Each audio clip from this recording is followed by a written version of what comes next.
You need a moment to clean up? I mean, you can. You guys are doing such a good thing. Come right on out here, Lydia.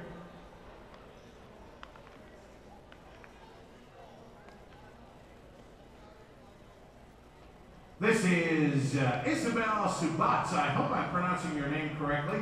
And she is going to perform one of her favorite songs, Brighter Than the Sun by Colby Callier. Please welcome Isabel.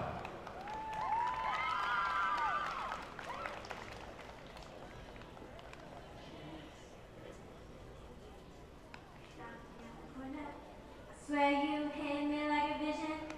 I wasn't expecting. But who am I to tell fate where it's supposed to go with it? Don't you blink, you might miss it. See, we got a right to just love it or leave it. You find it and keep it, 'cause it ain't every day you get the chance to say, oh, this is how it starts. Lightning strikes the heart. It goes off like a gun, brighter than the sun. Oh, we could be the stars, falling from the sky, shining how we want, brighter than the sun. I've never seen it, but I found this love, I wanna feed it. You better believe I'm gonna treat it better than anything I've ever had. You're so beautiful. Read it, it's signed and live, let's seal it. Boy, we go together like peanuts and peas, Molly and Ray, and everybody needs to get a chance to say, oh, this is how it starts. Lightning strikes the heart. It goes off like a gun, brighter than the sun. Oh, we could be the stars, falling from the sky, shining how we want, brighter than the sun, brighter than the sun, brighter than the sun, brighter than the sun. Let's hear it for Isabel. Good job. And now our final performance by the Premier Dance Academy. Please welcome Maddie Mellinger, joined by Greta Mellinger. Maddie and Greta.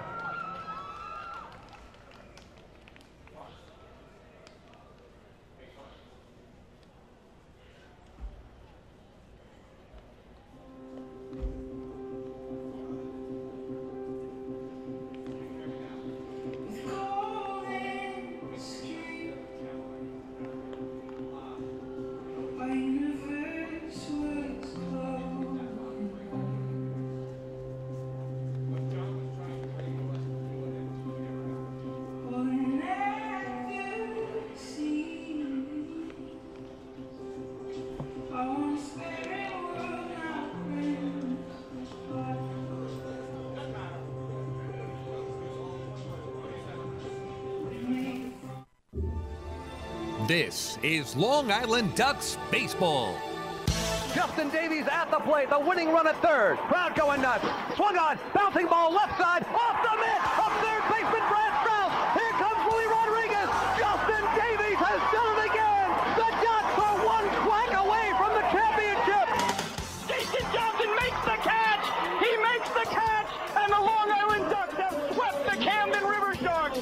They are the 2004 Atlantic League champions. Lions bucks up the third baseline. Esquivel charging in. They're not going to have a play, and the Ducks are the champions of the Atlantic League here in 2012. Going back is Adam Bailey. He settles under it. He makes the catch. Adam Bailey makes the catch, and for a second straight year, the Atlantic League trophy will reside on Long Island. The Ducks are the Atlantic League champions. And now it's time for the Long Island Ducks North Shore LIJ Southside Hospital pregame show. Good evening. We are live here at Clipper Magazine Stadium in Lancaster, Pennsylvania, and it is time once again for Long Island Ducks baseball. And tonight it is the rubber game of a 3-game series and the final game of this 6-game road trip for the Ducks as they take on the Lancaster Barnstormers. Well, good evening, everybody. My name is Michael Pollock. I'll be bringing you the play-by-play for all of tonight's action. The Ducks heading here to Lancaster on Tuesday after rain shortened their series in Texas to just 3 games. Ducks took 2 of 3 there. They came here to Lancaster on Tuesday, and the Barnstormers came out hitting the ball hard and won the game by a count of 11-3, while yesterday the Ducks absolutely flipped the tables on Lancaster, and they won it by a count of 19-3. One of the best offensive performances in franchise history, undoubtedly the best this season. And to start here on the pregame show, we'll recap the slugfest here at the ballpark yesterday. And for the Ducks, it would start in the first inning against Brian Grenning, the starter for Lancaster, as Phelan Lentiti led off with a single, stole second. Cody Puckett drew a walk to put runners at first and second with nobody out. After a Lou Ford foul pop-up, Joe Ashbrodine drew a walk, so that would load the bases with 1 out and set the stage for Randy Ruiz. 0-1 on the way to Ruiz. He swings and hits one deep down the left field line. Back towards the pole. If it's fair, it's trouble. And you can't forget it. It is a fair ball and a grand slam for Randy Ruiz. His first home run as a Duck. And Long Island opens up a 4-0 lead here in the top of the first inning.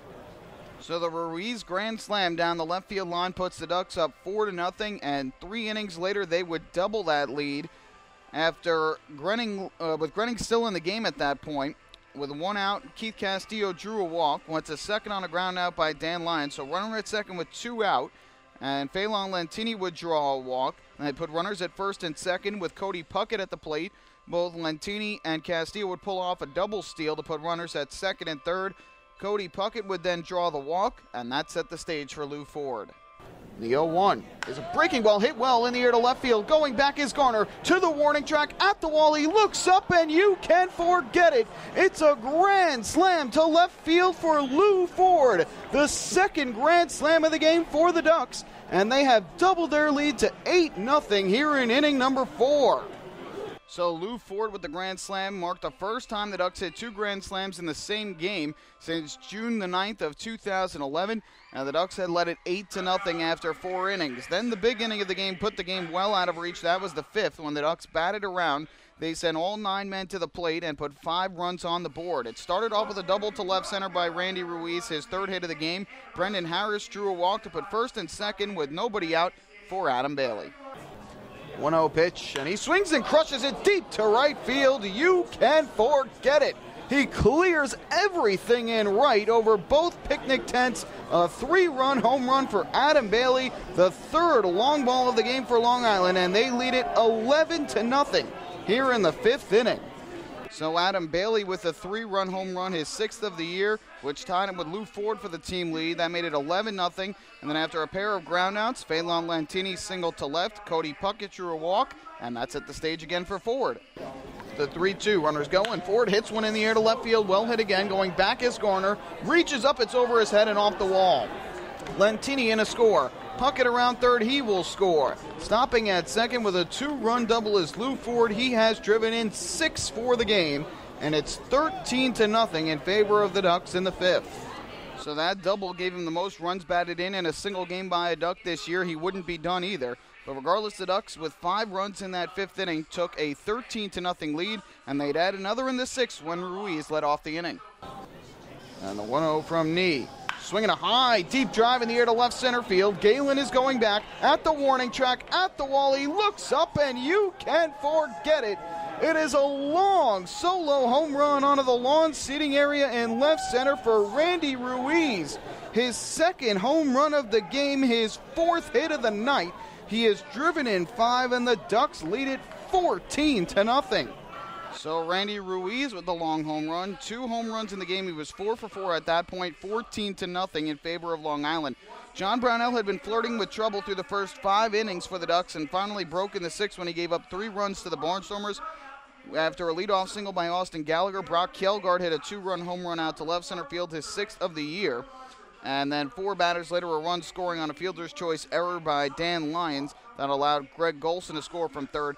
So 3 runs in the inning made it a 14-3 game, but that's all Brownell would allow as he got a double play to get out of the inning. And 3 runs in 6 innings for him. He did walk 6 batters, but ultimately pitched well enough and got incredible run support to get the win. Ducks would add 3 more in the 8th inning. They would get RBI singles in the inning from Keith Castillo, Cody Puckett, and Lou Ford on an infield single. So Ford ended up with 7 runs batted in for the game. And the Ducks with 3 runs there made it 7-3, and they would round out the scoring with 2 outs in the 9th, a runner at first, and Keith Castillo at the plate. Pitch on the way, and Castillo hits it well. Deep to right field, back at the wall, and you can forget it. Keith Castillo with a 2-run home run over the right field wall, his 3rd of the season, the 5th home run of the game for Long Island, and they lead it 19-3 here in the 9th inning. So Keith Castillo with the long 2-run home run caps a 5-homer game for the Ducks, 1 shy of the franchise record of 6, and the Ducks end up with a 19-3 win. 19 runs on 20 hits and 2 errors. They left 8. 3 runs, 7 hits, no errors for the Barnstormers. They left 9. John Brownell the win. Moves to 500 on the year at 3-3. Brian Grunning the loss falls to 1-3. No save. The game took 3 hours and 19 minutes in front of 2,281 here at Clipper Magazine Stadium. So a tremendous night for the Ducks offense. They will try and mimic that again here tonight. We will take a break. When we come back on the pregame show, I sit down with one of the key contributors last night, and that is Randy Ruiz. Hi, this is manager Kevin Byers, and you're listening to Ducks Baseball on the Ducks official YouTube channel, youtube.com/DucksBaseball. North Shore LIJ Southside Hospital in Bayshore is the healthcare heart of our community. We provide outstanding healthcare right here at home with centers of excellence in cardiology, orthopedics, neurosciences, women's health services, and much more. Experience counts, and North Shore LIJ Southside Hospital has been around for nearly a century of care. For more information, please call 631-968-3000 or visit us on the web at www.nslij.com.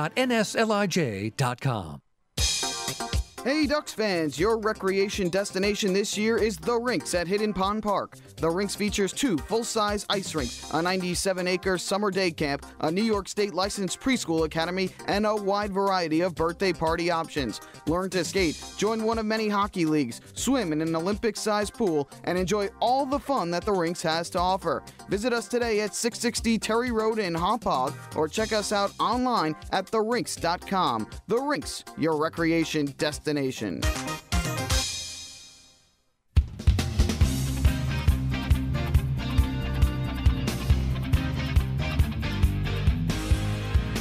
Back here at Clipper Magazine Stadium, Kevin Myers and Stan Clyburn, the hitting coach for the Barnstormers, exchanging lineup cards at home plate as we get set for the rubber game of this 3-game series between the Ducks and the Barnstormers. Randy Ruiz had a fantastic night for the Ducks last night. He hit his first 2 home runs for Long Island, ended up with 4 hits and 5 at-bats, scored 4 runs, drove in 5 runs, and drew a walk as well. We had the chance to catch up with Randy before tonight's ball game. Randy, big night for the offense last night. 19 runs, 20 hits. Just talk about the complete effort from top to bottom in the lineup last night and how impressed you were. Tell you what, coming from the day before, when we lost big against them, and coming the next day and just battling and just winning big against them shows us that we didn't quit. We still out there, we're working hard, and we're trying to win games and just play baseball the way it needs to be played. You personally had 4 hits, including 2 home runs. Do you feel like as your time here with the Ducks is progressing, you're starting to get your swing back and getting the power back in your stroke? Well, I'm just taking it day by day, game by game. I'm just working hard and trying to get my condition going and also my condition with the bat. I took a little bit of time off to be with my son in Florida, and now I'm back to work. So hopefully I can get my timing back, and hopefully yesterday was a start. Do you feel like in yesterday's game that Grunning was just making a lot of mistakes and their bullpen was making a lot of mistakes, or do you feel like guys were putting together good at-bats and putting good swings on every pitch that was thrown? I'll tell you one thing, the guys here battled. You can never, you got to give credit to the other team, but you got to give credit to our hitters too, because they hit the ball where they ain't, hit to hit, no matter what it is. Hitters hit pitchers' mistakes, and also, when pitchers make good pitches, hitters swing and then strike out on it. So, yesterday we was on, and, we can't say that was not a cheap hit because everything was a hit to me. And we did the job just like the pitchers did their job. You're part of a roster with several former major leaguers, you being one of them, but one of those guys, Lou Ford, yesterday puts up 7 runs batted in. How impressive has he been to you with what he's done at the plate this year, and how important is it to have a leader like him on your team? I'll tell you one thing, Lou is a great guy. I just met him this year, heard about him, in previous years. He's a good leader, good coach, good player. He goes out there, battles and works hard and plays hard in center field. and puts the ball in play a lot, and it showed it yesterday, and it showed it also in Sugarland, because Sugarland, he was probably the only guy to hit a home run over there, and it was a little guy. I'm over here looking at a little guy. He hit it deep, so he has power, and he plays the game well. You are, taking back to your time in the big leagues, you spent 3 years there and developed a good relationship with now teammate Jeremy Accardo. Talk to me about the relationship the two of you have, and what was the experience like for you in the majors? Man, Jeremy, great guy, he's the spark plug. He's the guy who wants you to do well and wants himself to do well. And then people like that you need around you. He pushes for you. So and he also lets you know when you're doing wrong. So that's the people you need. Playing with him, it was a blessing. Also in this game of baseball, you meet some good friends, and he was one of the good friends I met. And when actually before I came to the Ducks, I called him up. Hey, Jeremy, tell me about the Ducks? He said, man, you should come over here. I'm here. You're gonna have a good time. Don't worry about it, and just do what you do best, play. Well, do you have one memory from your time in the majors that kind of sticks out most? Of course, playing against the Yankees. I'm a hometown boy. I grew up a Met fan, but being at having my family there and seeing me playing against the Yankees, something that we dreamed about my whole life. It was a good memory. You had a couple home runs at Yankee Stadium against the Yankees, then hit one in Toronto against Andy Pettitte. How surreal of an experience was it for you to hit 3 home runs in your career against a team that you grew up just miles from? Man, it was great. It was great, but it was also my job to do what I had to do. Was to help a team, the Toronto Blue Jays, win games. And getting an opportunity to go over there and showcase myself was a blessing. Cito helped me out a lot. Jose Bautista helped me out a lot, and you had a lot of those veteran guys, Vernon Wells. You had Overbay, you had Adam Lynn, you had Travis Snyder. You had all the great guys, J.P. Arancibia. We had great guys, and also we had Arco. So we had a good group, and we also had the group that was also in AAA with us that was up there too in September, and it was awesome. It was a big family, and we also had fun. Even though we didn't make the playoffs, it was just being there with the good people and having a great time. That's what it's all about. With Toronto, you were one of those guys who looked up to a lot of these veterans and big leaguers. Now you're a veteran, you're a former big leaguer on a roster full of much younger players. Do you take that upon yourself to kind of go and show some of the younger guys what they need to do to improve on their game and give them advice? Of course. There's always been a pass it down theory. Like I say, when I was in the big leagues, I used to talk to Big Papi. He was a DH. He's one of the best DHs in the game. I talked to Jose, I talked to Edwin, I talked to a lot of guys, Albert Pujols, whoever, to get the edge. And one thing they always told me is that when, you always give back to the people, we take it under the wing. They say, show the others, what we showed you. And so little by little, if anybody asks me what I'm doing wrong, I try not to recorrect them so much. I just try to give them positive influence, because, recorrecting is sometimes is not my job, because there's hitting instructors out there, but I can keep him positive and try to give him a little pointers to help him out and to see what he needs when it comes to on and off the field. And also being a bigger brother. These guys, everything I do, they see. And I try not to do anything negative so they won't think it's good to do negative stuff. So I'm a positive person. I always think the positive. And I hate negativity. So, by me showing them everything positive, that's one step, that's the key. Well, certainly a great mindset to have. Randy, congratulations on the great performance last night, and thanks for the time. Thank you very much, Mike. Right. That is Randy Ruiz of the Long Island Ducks, fresh off a 4-for-5 performance, 2 home runs, 5 RBIs, 4 runs scored last night. A terrific all-around performance. He was at the ballpark early yesterday, working a lot, getting some extra work in the cage, hitting off the tee, and had a great round of batting practice. And he certainly took that from off the field to the field, and that turned into a terrific game for him and for his Ducks teammates as they trounced the Barnstormers last night 19-3. We'll take a break. When we come back, a closer look at the pitching matchup tonight. It'll be right-hander Bobby Blevins for the Ducks and righty Cody Scarpetta for the Barnstormers. Hi, this is Bud Harrelson, and you're listening to Ducks Baseball on the Ducks official YouTube channel, youtube.com/DucksBaseball. North Shore LIJ Southside Hospital in Bayshore is the healthcare heart of our community. We provide outstanding healthcare right here at home with centers of excellence in cardiology, orthopedics, neurosciences, women's health services, and much more. Experience counts, and North Shore LIJ Southside Hospital has been around for nearly a century of care. For more information, please call 631-968-3000 or visit us on the web at www.nslij.com. Life without Ducks baseball. Emily, quit texting. James, get off the iPad. Honey, pick a channel. Life with Ducks baseball. Bethpage Ballpark is set. Quacker Jack is ready, and the flock is prepared to defend their title. All we need is you. For game times, promos, and tickets, visit liducks.com. It's a blast. Now that's more like it. Long Island Ducks baseball. Life is better here.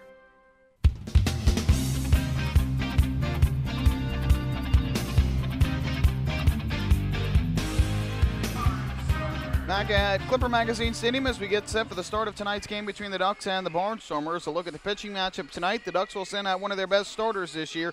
Right-hander Bobby Blevins takes the mound. He is 2-1 with a 3.46 ERA. Through 6 starts this season, has struck out 29 and walked just 8 in 39 innings of work.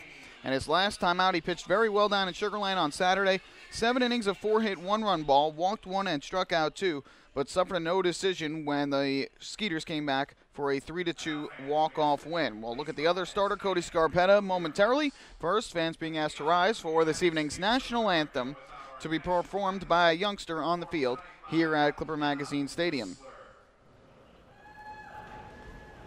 Oh, say, can you see by the dawn's early light what so proudly we hailed at the twilight's last gleaming, whose broad stripes and bright stars the rule the perilous fight, o'er the ramparts we watched were so gallantly streaming, and the rockets red glare, the bombs bursting in air, gave proof through the night that our flag was still there. Oh, say does that star-spangled banner yet wave o'er the land of the free and the home of the brave?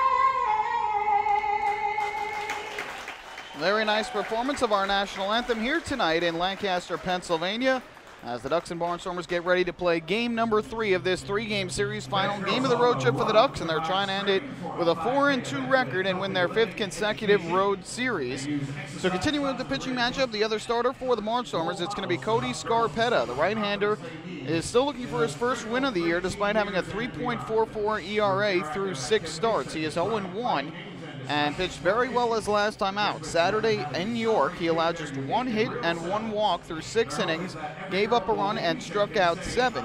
But the Barnstormers offense could not get going, and Lancaster came away with a 2-1 win. Scarpetta, though one of his worst starts of the year, came against this Ducks team here at this ballpark on May 9th. In a 10-8 Ducks win, he allowed 7 runs, 5 of them earned on 8 hits in 5 innings of work, and the Ducks are hoping they can put together another good performance like that tonight and take this series from the Barnstormers. Now it's time to look at tonight's starting lineups, and for the Long Island Ducks, who are managed by Kevin Baez, same exact lineup as last night with 1 change. Phelan Lentini will lead off. He is in right field. Cody Puckett is the second baseman, batting second, and hitting third is the center fielder, Lou Ford. Joe Ashbrodeen is the cleanup hitter. He is at first base, and the number 5 spot is the designated hitter, and our guest here on the pregame show, Randy Ruiz. Brendan Harris starting at third base. He bats 6th. Hitting 7th in left field is Adam Bailey. The one change is the catcher for tonight. It's Jan Vasquez doing the catching. He bats 8th as Keith Castillo gets the night off. And rounding out the order is the Ducks shortstop and 9-hitter. That is Dan Lyons. On the other side for the Barnstormers, managed by Butch Hobson, Yusuke Kajimoto will lead off. He is the second baseman.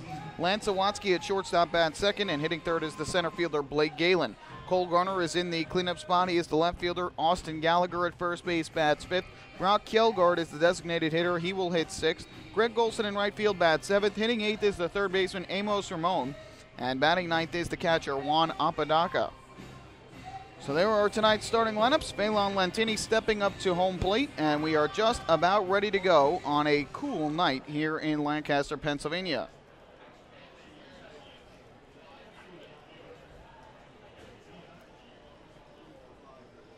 First pitch on the way from Scarpetta, and Lentini takes a fastball for a called strike. And we have begun here at about 7:07 p.m. here in Lancaster, PA. 0-1, and Lentini rips this one in a right center for a base hit.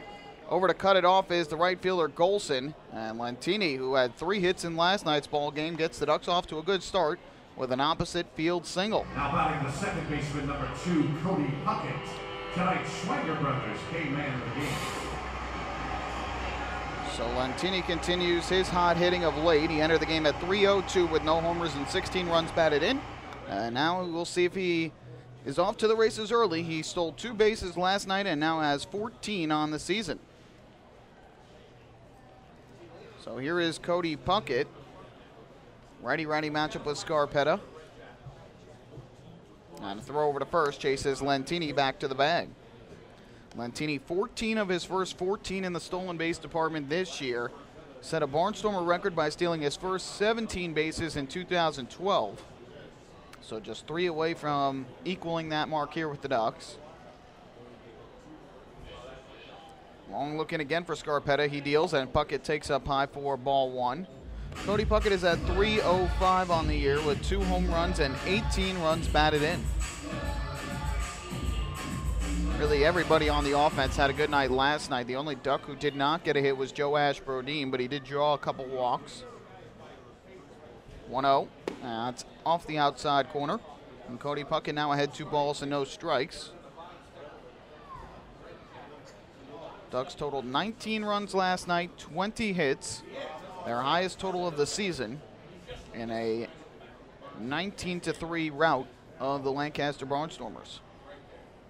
Scarpetta throws over to first. Lentini dives back just ahead of the tag. The umpires for tonight's game at home plate is Buzz Albert. John Harrington is over at first base, and Bill Reuter around at third. 2-0 pitch up coming from Scarpetta. Righty gets the sign. Lentini takes his lead, and now Scarpetta will step off and chase Lentini back to the bag. Ducks are lucky to have a guy like Phelan Lentini in that leadoff spot. He really has taken to that role well. Does a great job of getting on base and using that speed to change the pace of an inning. Now the 2-0 from Scarpetta. Again, a long look into the plate. Deals, and Puckett lifts one in the air to right field. Pretty well hit. Drifting back is Golson, but he will make the catch on the warning track in front of that wall, which is just 300 feet away from home plate down the right field line. Number 20, Lou Ford. So that is the first out. Again, it's just 300 feet to the right field foul pole from home plate, that 20-foot high wall with the picnic tent on top. Now, a lot of hard hit balls to right field often have a chance of leaving the yard. So that ends up being the first out. And it's 400 feet to straightaway center, 320 down the line and left, and then the wall goes much deeper in left field before it cuts across. So unless you hit it down the left field line, it's definitely hard to get it out to left. Meanwhile, the Ducks had 3 home runs out to left field yesterday, 2 to right. Here's Lou Ford, who had 1 of those homers to left. And Scarpetta again steps off and looks Lentini back at first.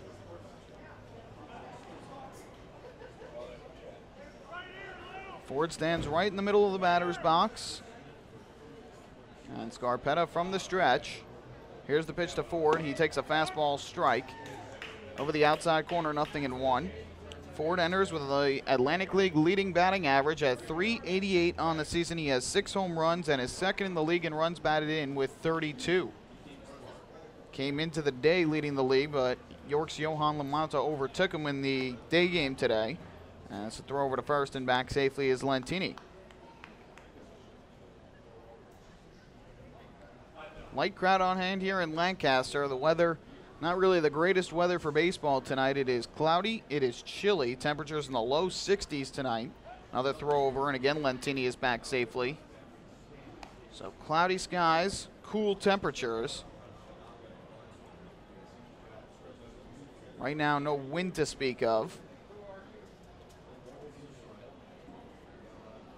And will be an 0-1 on the way. Kicks and fires. And this is ripped to the left side and through. A base hit for Lou Ford. So that will extend his on-base streak to 24 consecutive games, the longest in the Atlantic League this year. And Lou Ford now at first. So the Ducks with 2 hits already in the inning. They have runners at first and second, 1 away for Joe Ashbrodeen. By the way, tonight the Barnstormers inducted a new member to their Ring of Honor as part of this 10th anniversary season. Lloyd Turner, number 11 for the Barnstormers, gets inducted and has a flag now right next to Blake Galen, the center fielder for the Barnstormers, out above the left field lawn seating area. So they now have 4 guys inducted into the Ring of Honor this season. 1 out, runners at first and second. Here is Joe Ashbrodeen, and now Scarpetta calls Juan Apodaca out to the mound and wants to chat with him to go over the pitching signs. Apodaca with his right hand on the back of Scarpetta and gives him a pat on the back, and now we'll head back to home plate.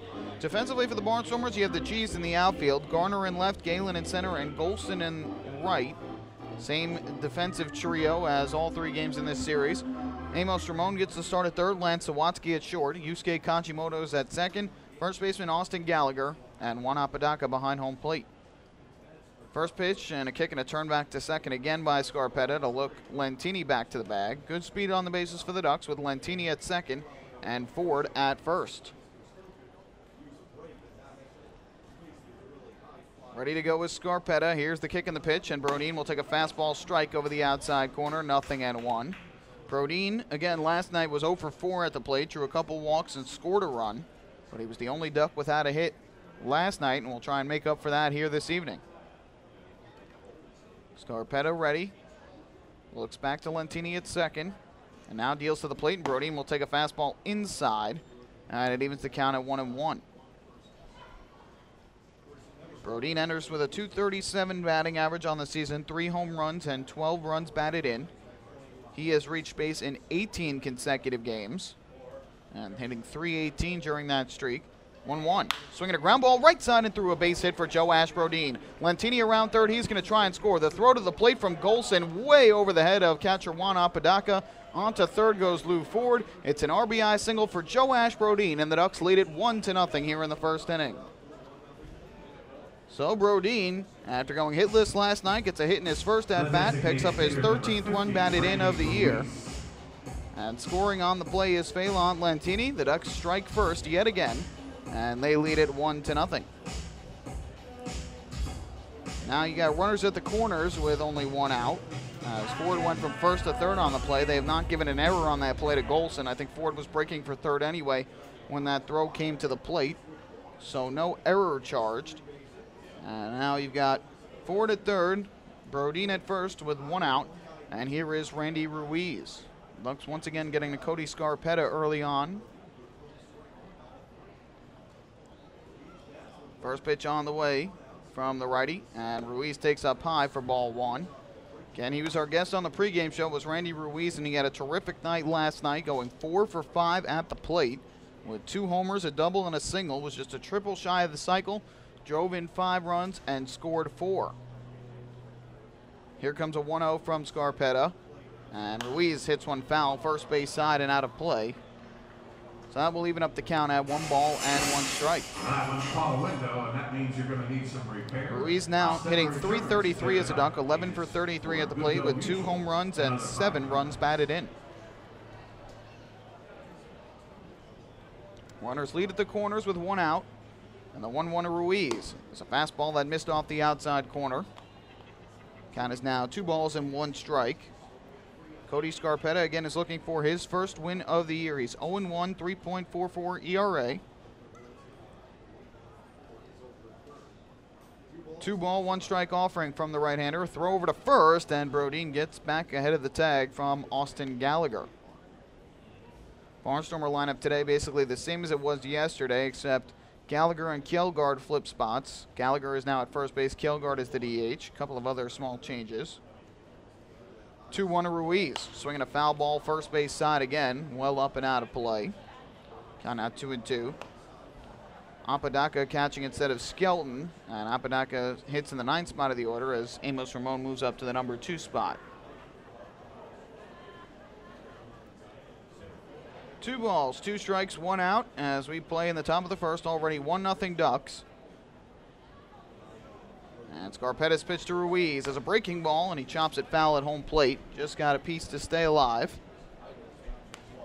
So nice job by Ruiz to fight off a tough pitch from the right-hander. He stays alive at home plate. Count remains 2-2. Good speed on the corners for the Ducks with Lou Ford at third and Joe Ash Brodeen at first. A fly ball would likely make it 2-0 in favor of Long Island. And the 2-2 pitch to Ruiz is a fastball way up high. Scarpetta upset with himself at that pitch. And the count is now full at 3-2. We'll see if Kevin Baez puts Brodeen in motion from first. He's given the signals down at third. Brendan Harris awaits on deck for the Ducks.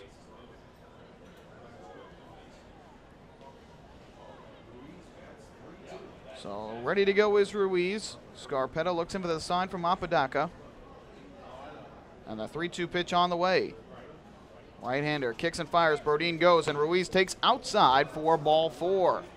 So there's the first walk of the game drawn by a Ducks batter after they set a season high with 9 last night. It's a Municipal Credit Union walk with a purpose. Every time a Ducks batter walks, the Quacker Jack Foundation wins. The Ducks off to a great start here in the game. They've got a run in and now have the bases loaded, 1 out. And that will bring up Brendan Harris. The tradition Clemens started in 1895. Today, Hatfield Quality Meats remains steadfastly dedicated to continuing. Joe Ash Brodeen with the RBI single through the right side has given the Ducks a 1-0 lead already. Rich Rundles finishes up chatting with his starting pitcher Cody Scarpetta. And now Brendan Harris, who had 3 hits in last night's ball game, will step back up to home plate.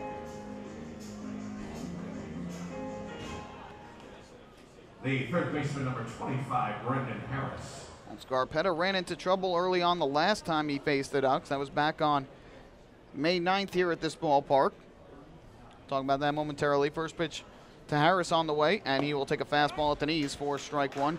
Ducks scored 5 runs in the first and 2 more in the second against Scarpetta to jump out to a 7-0 lead. Lancaster ended up rallying to take an 8-7 lead in the 8th inning, but the Ducks scored 3 in the 9th for a 10-8 dramatic win over the Barnstormers. The Ducks trying to get to Scarpetta early on for several runs. They've got 1 in already. And the 0-1 to Harris is way low and outside. And it evens the count at 1-1. Ducks have a couple different faces in their lineup tonight from the last time they faced Scarpetta. Namely the man at the plate, Brendan Harris, and the man on first, Randy Ruiz. 1-1 count here on Harris. Bases full of Ducks here in the top of inning number 1. Scarpetta from the stretch. Here's the pitch, and Harris will take a breaking ball that just missed low and outside. And the count now goes to 2-1. So Harris and the Ducks showing patience here at the plate, making Scarpetta work. He's only retired 1 batter thus far. That was Cody Puckett on a deep fly ball to right that was caught on the warning track by Golson. 2-1 pitch upcoming. Scarpetta gets the sign from Apodaca. Here's the pitch, and Harris will take upstairs. Ball 3. So now Scarpetta has had trouble finding the strike zone. 1 more out of the zone, and the Ducks will get another run home with the bases loaded. So Scarpetta gets the sign, and a 3-ball, 1-strike pitch upcoming to Harris. Runners lead at every base. Right-hander kicks and deals, and Harris swings and misses. Good fastball that time, and I think Harris just got a little piece of it. So the count now full at 3-2 with 1 out. Runners will not be going, as there is still, again, only 1 out in the inning. Big moment in the ballgame here early on. Scarpetta gets the sign, and now Harris will step out. Ford is the runner at third, Brodeen the runner at second, and Ruiz the runner at first. Ford and Brodeen each got singles, and Ruiz drew a walk. Here comes the payoff pitch, and Harris swings and lines one into right field, a base hit. In to score from third is Ford. Stopping at third is Brodeen. It's an RBI single to right for Brendan Harris, and the Ducks lead it 2-0. So Brendan Harris picks up his third run batted in of the year as he drives one the opposite way in the hole between first and second. It's a base hit for Harris after he got 3 hits last night. Everybody advances one base. The base is still loaded with 1 out, and that'll bring up Adam Bailey. So how about this Ducks offense? 19 runs last night on 20 hits. They've already got 2 runs on 4 hits here in the first inning, and still only 1 out. And here is Adam Bailey to the plate. Scarpetta deals, and Bailey will take upstairs for ball 1. Bailey now at 263 on the year, 6 home runs, and 19 runs batted in. He had a 3-run home run in last night's game for his only hit. And the 1-0 from Scarpetta is a breaking ball swung on and missed down low. Big hack by Bailey, and that'll even up the count at 1-1. So Brodeen now the runner at third, Ruiz is at second, and Harris is at first. Scarpetta is set. And the 1-1 offering is low and inside. Ducks are being extremely patient at the plate with Scarpetta. They know he's not throwing strikes here early on. It's now 26 pitches already for the right-hander. 15 of them for strikes. And a 2-ball, 1-strike pitch up coming to Bailey. Scarpetta deals, and Bailey swings and pops this one up. Shallow left on the outfield grass is the shortstop Lance Sawatsky. Infield fly rule is in effect, and the catch is made. So Bailey pops to short, and that is the second out of the inning. And that will leave it up to the catcher, Jan Vasquez. Number 23, Jan Vasquez.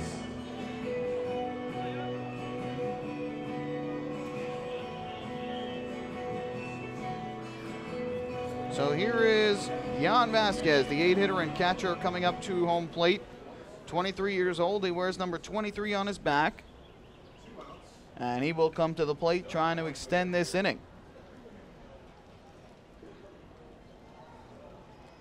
So he stands at home plate. Scarpetta gets the sign. Runners lead at every base. And the first pitch to Vasquez is inside. It hit him.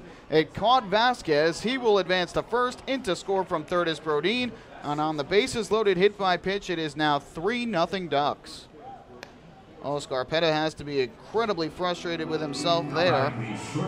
The last thing you want to do with a young hitter like Vasquez at the plate is give him the free base and hit him, but it's exactly what he did. So the Ducks get another run, and RBI for Vasquez, his second of the season.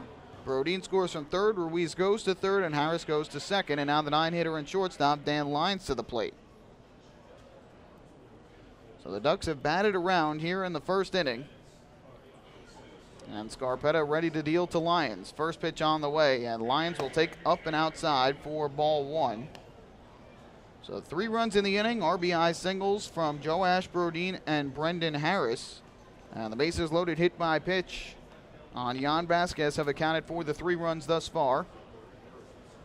Here's the 1-0 from Scarpetta, and Lyons takes a fastball strike on the outside corner. And the count even up at 1-1.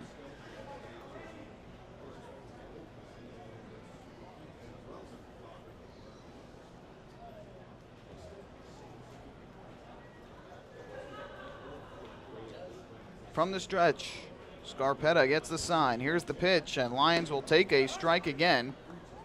Fastball over the outside corner, and the count 1-2. And already Pete Andrelzik, the right-hander for Lancaster, is starting to warm in the bullpen. So for the second straight night, the Ducks offense has gotten on the board early and has gotten a Lancaster reliever warming up in the top of the first inning. Here's the 1-2, and Lyons swings and misses for strike 3. Cuts through a breaking ball down low. First strikeout for Scarpetta, and that ends the inning, but not before the Ducks get 3 runs on the board on 4 hits. No errors, and the bases are left loaded.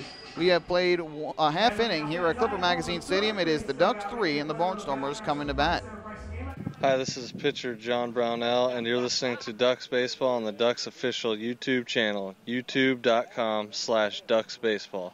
Beautify your patio, walkway, driveway, or pool surround with Nicoloc paving stones and walls. Nicoloc's specially formulated paver shield offers extra surface wear protection and color enhancement throughout the thickness of the paver. Paver shield guarantees that your pavers will look great for years to come. Bring home the elegance with Nicoloc. Visit the Nicoloc Design Center, Sunrise Highway, Lindenhurst, or Nicoloc.com. Let Nicoloc pavers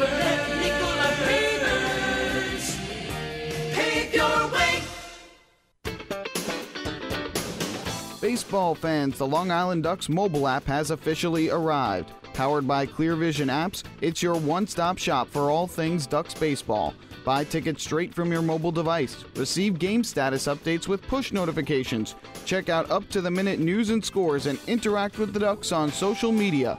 Best of all, it's free. Download the Ducks mobile app today by visiting the App Store on your Apple-powered device or Google Play on your Android-powered device. The Long Island Ducks mobile app, with you wherever you flock to.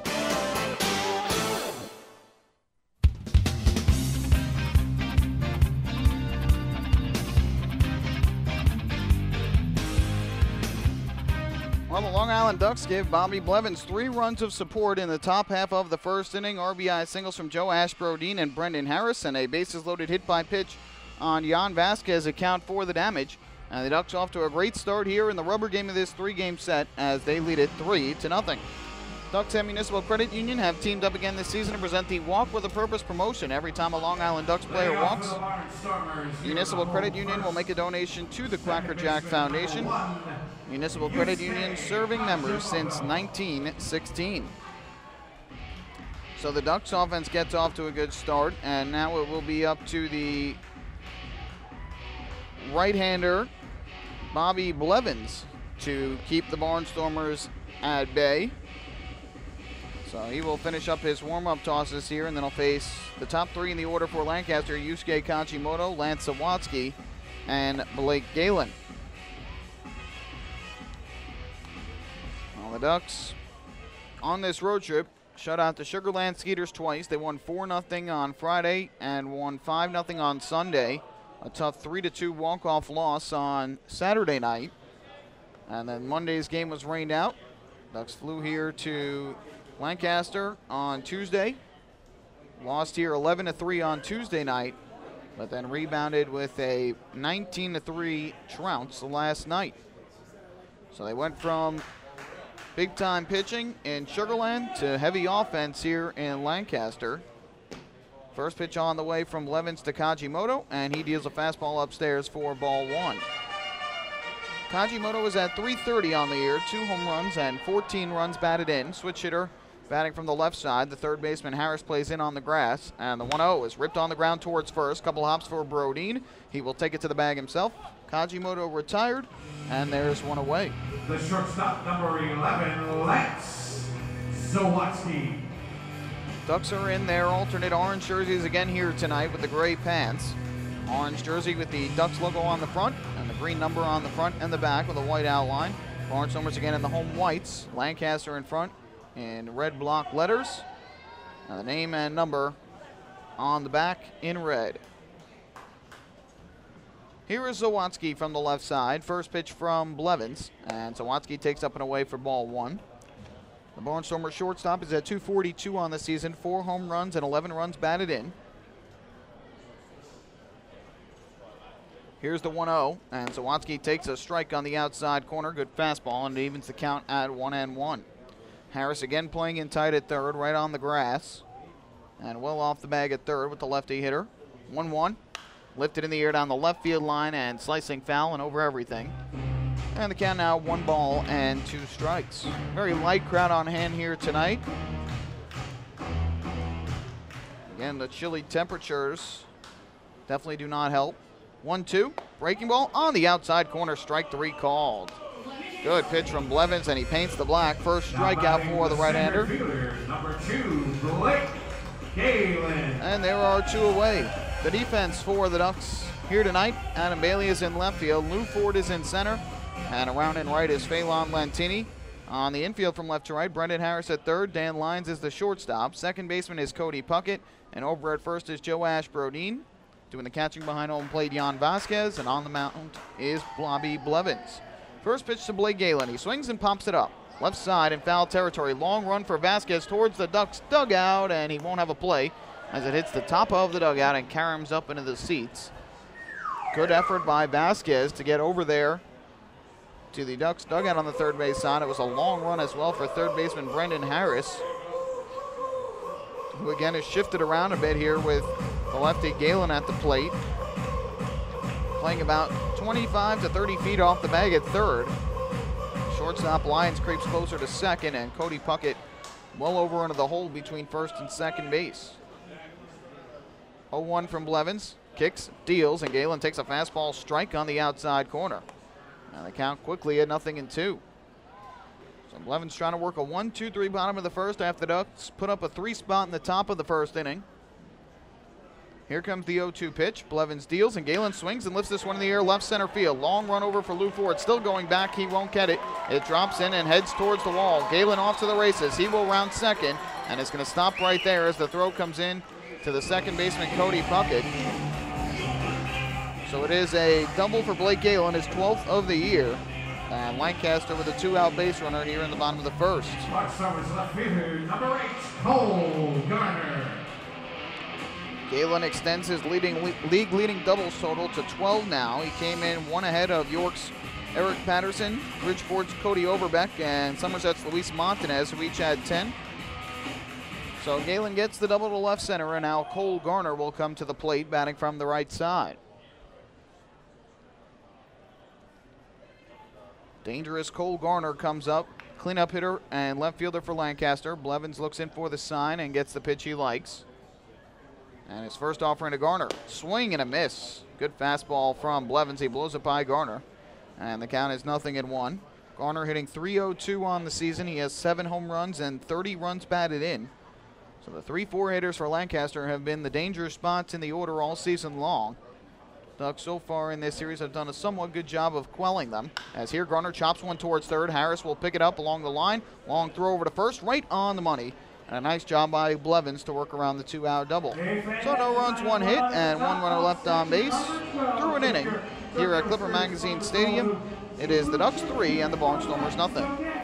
Hi, this is shortstop Dan Lyons. You can follow me on Twitter at @TheDannyLyons, and you're listening to Ducks Baseball on the Ducks official YouTube channel, youtube.com/DucksBaseball. Few places on earth offer the charm and excitement of Fire Island. At Fire Island Ferries, located conveniently at 99 Maple Avenue in Bay Shore, they offer convenient travel to Fire Island 7 days a week.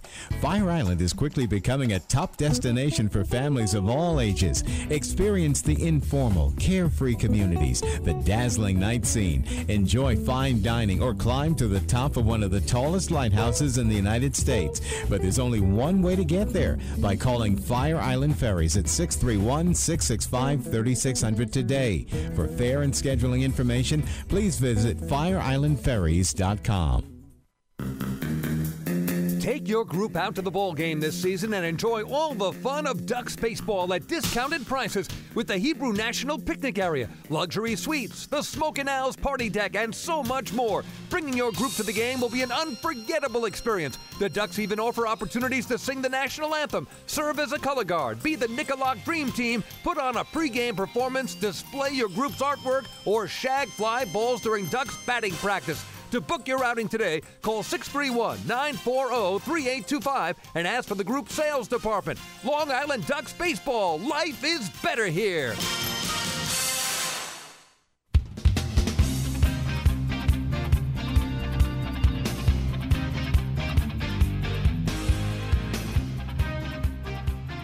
To the second inning we go. Ducks with an early 3-0 lead over the Lancaster Barnstormers. Time for the Ducks Health Report, which is brought to you by Island Shore Physical Therapy, the official therapist of the Long Island Ducks. Good news, everybody on the Ducks is healthy and available, ready to go. John Malone, who pitched 1 inning last night, we'll see if he ends up getting to go tonight. Kevin Byers said before the game he would like to ideally stay away from going back-to-back games with Malone for now. As again, he missed all of last year with an arm injury, but we'll see what comes up here tonight. Malone pitched a 1-2-3 ninth inning and caught a line drive right back to the mound to end the ball game. Here's Phelan Lentini to lead off. He takes a strike. And the count 0-1. Lentini opened up the top of the first inning with a single to right center. The Ducks sent all 9 men to the plate and got 3 runs on 4 hits, a walk, and a hit by pitch. And this misses outside to even the count at 1-1. Scarpetta was terrific his last time out, a stark contrast from that first inning. As the 1-1 to Lentini. They swung on and ripped back up the middle for a base hit. Oh, Phelan Lentini is red hot at the plate right now. Had 3 hits last night. He's got 2 hits already tonight. Had a double in the first game of the series. So Lentini continues to hit the ball extremely well of late. And that will bring up Cody Puckett.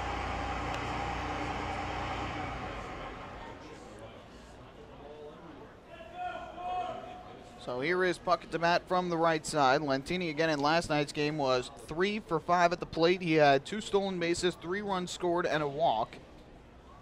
And here is Puckett to hit. Throw over to first, and Lentini is back. Lentini did not steal in the first inning of this game, but has 14 stolen bases in 14 attempts thus far. Lentini now 4 of 8 in the series with 5 runs scored. Make that 6 runs scored after he scored the run in the first. And this is low and outside for a ball. Well, excuse me, I should say he's now 6 of 10 here in this series. You count the 2 for 2 thus far. Puckett flied to the warning track and right his first time at the plate. Count of 1-0 on him. Scarpetta looks over to first and deals to the plate. Puckett will swing and miss. Cut through the pitch from Scarpetta. Puckett is the K-man here tonight. That's the slushy chant you hear. If he strikes out, a section of fans here will win coupons for slushies here at Clipper Magazine Stadium.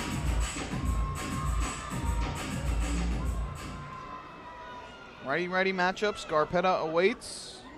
Long look in. And now he'll step off and chase Lentini back to the bag. Austin Gallagher, the first baseman, holding him on. Yusuke Kajimoto, the second baseman, was creeping in toward second and now moves a couple steps away.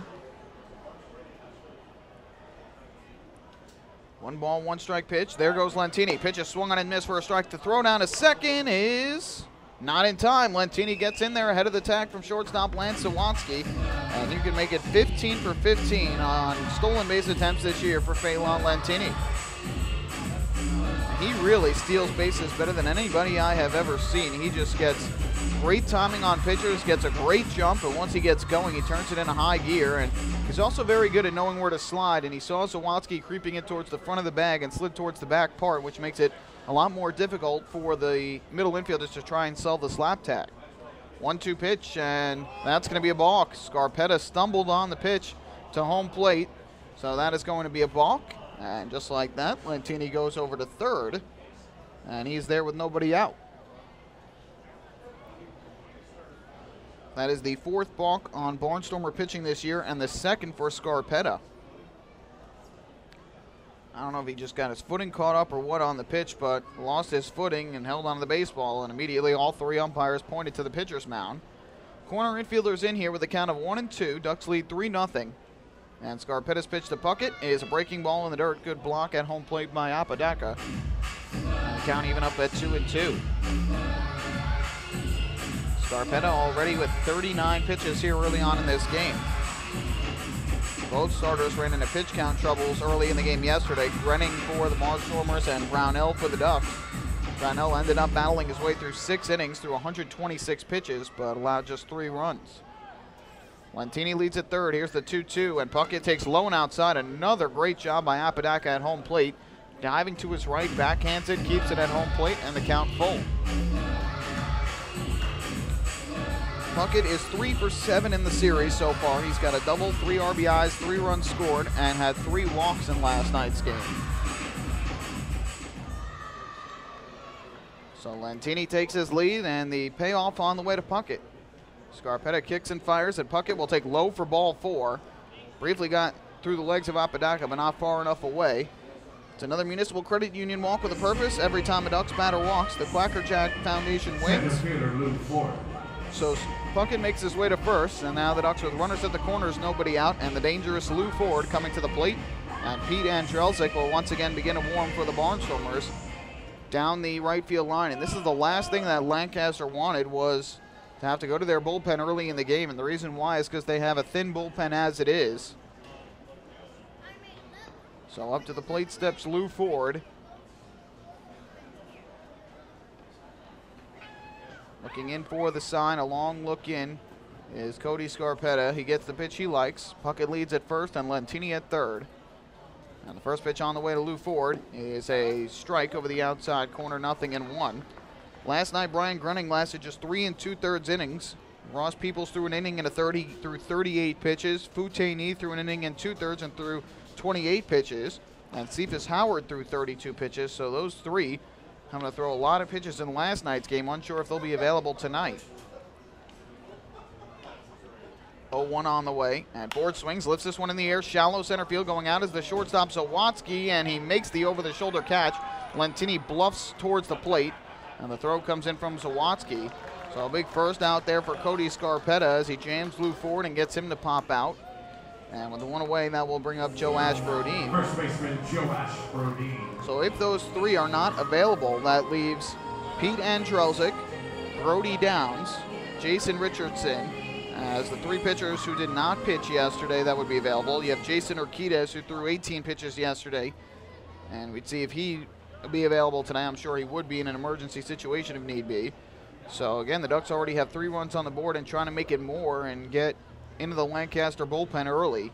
Every Barnstormer pitcher who pitched yesterday gave up at least 1 run. First pitch up coming here from Scarpetta to Brodeen, and he takes the breaking ball low. And the count 1-0. Brodeen with an RBI single through the right side, his first time to the plate in the opening inning. Ford is now 1 for 2 in the game with that pop out, and he is now 5 for 11 in the series. The 1-0 from Scarpetta, and Brodeen will swing and pop this one up foul, third base side, and back into the seats. And the count now even at 1 ball and 1 strike. Brodeen is 2 for 9 in the series. He's got a run batted in, 2 runs scored, 2 walks and a stolen base. And the Ducks have gotten a single, a stolen base, a balk, and a walk in this inning that have put runners at the corners with 1 out. Scarpetta's 1-1 to Brodeen upcoming. Here's the pitch, and Brodeen swings and pops it foul, this time behind the plate. That's out of play. Goes upstairs, and the count is 1-2. So the righty Pete Andrelzik, who started the season as the closer for Lancaster but has had some struggles of late, continues to warm for Lancaster down the right field line. And it'll be a 1-2 pitch upcoming here to Joe Ashbrodeen. From the stretch, Scarpetta set, turns and throws over to first, and Puckett is back safely.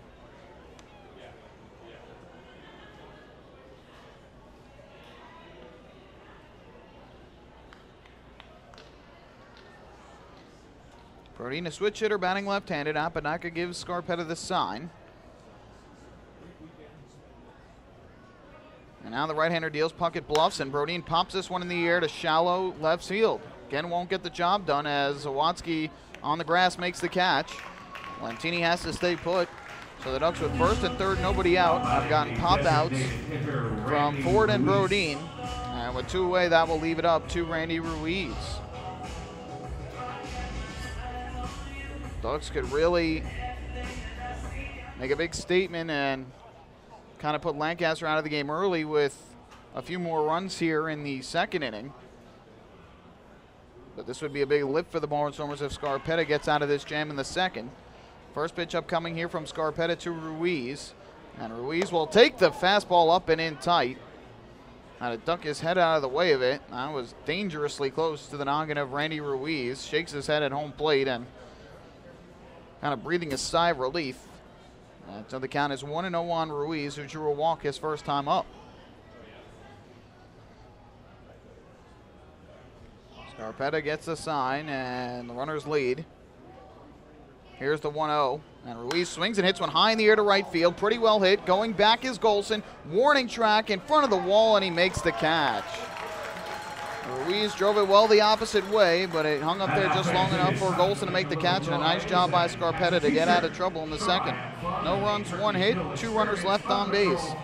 courtesy We will head of to the bottom of the second inning. It is the Ducks 3 and the Barnstormers nothing. Hey fans, this is pitcher Bobby Blevins, and you're listening to Ducks Baseball on the Ducks official YouTube channel, youtube.com/DucksBaseball. It's your money, and you have the power to save it. Make a few simple changes, and you can use less electricity and save real money. By installing Energy Star light bulbs and products for your home, you can save hundreds of dollars each year. At PSEG Long Island, we're working hard to serve you in the way you deserve. Check out our energy-saving tips and tools at psegLINY.com/save money. James Simmons is going back. He is looking up, and on Bark in the Park Night, that one is gone and reaches a kennel in Central Islip. That was another home run for the Ducks. And Duck fans, what's more fun than a home run that helps the Ducks win a game? How about a homer that helps the community win? Chappie's Funeral Home and the Long Island Ducks have once again teamed up for the Chappie's Home Run Challenge. If the Ducks hit 100 homers this season, Chappie's Funeral Home will donate $5,000 to the Quacker Jack Foundation. So every time a Ducks hitter goes deep this season, watch for the Chappie's Challenge home run count on the scoreboard. And if we reach 100, we're all a winner. Chappie's Funeral Home, where caring for others is a family tradition.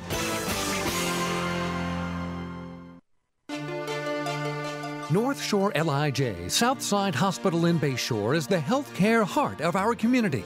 We provide outstanding healthcare right here at home with centers of excellence in cardiology, orthopedics, neurosciences, women's health services, and much more. Experience counts, and North Shore LIJ Southside Hospital has been around for nearly a century of care. For more information, please call 631-968-3000 or visit us on the web at www.nslij.com.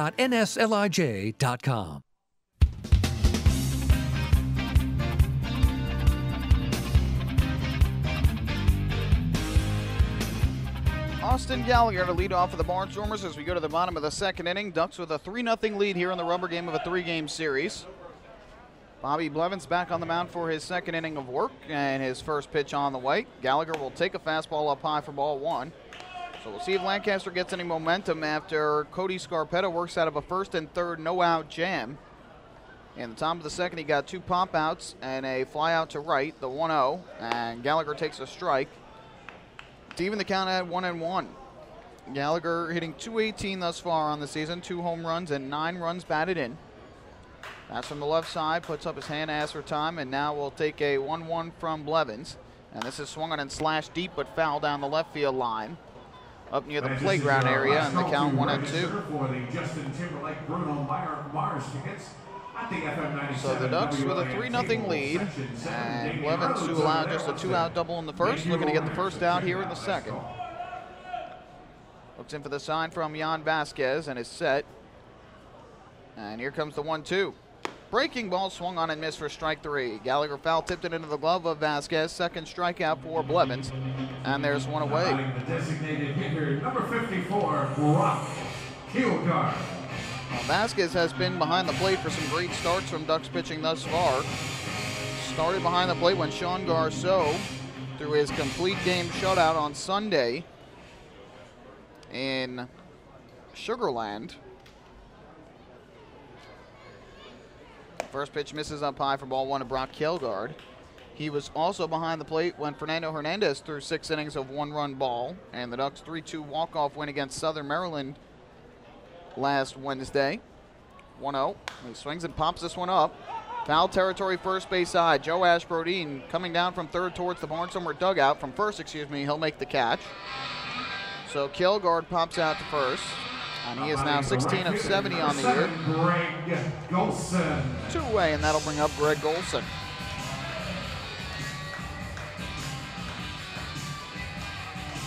Well, here is Golson, who tracked down that deep fly ball by Randy Ruiz that ended the second inning.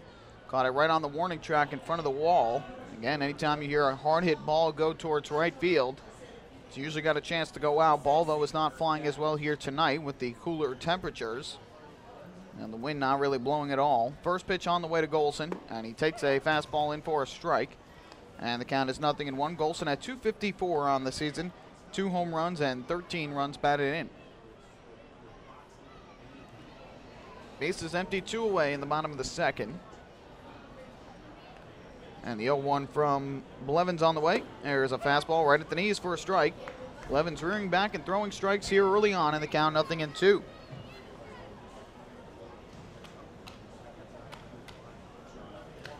Right-hander trying to work a 1-2-3 bottom of the second inning.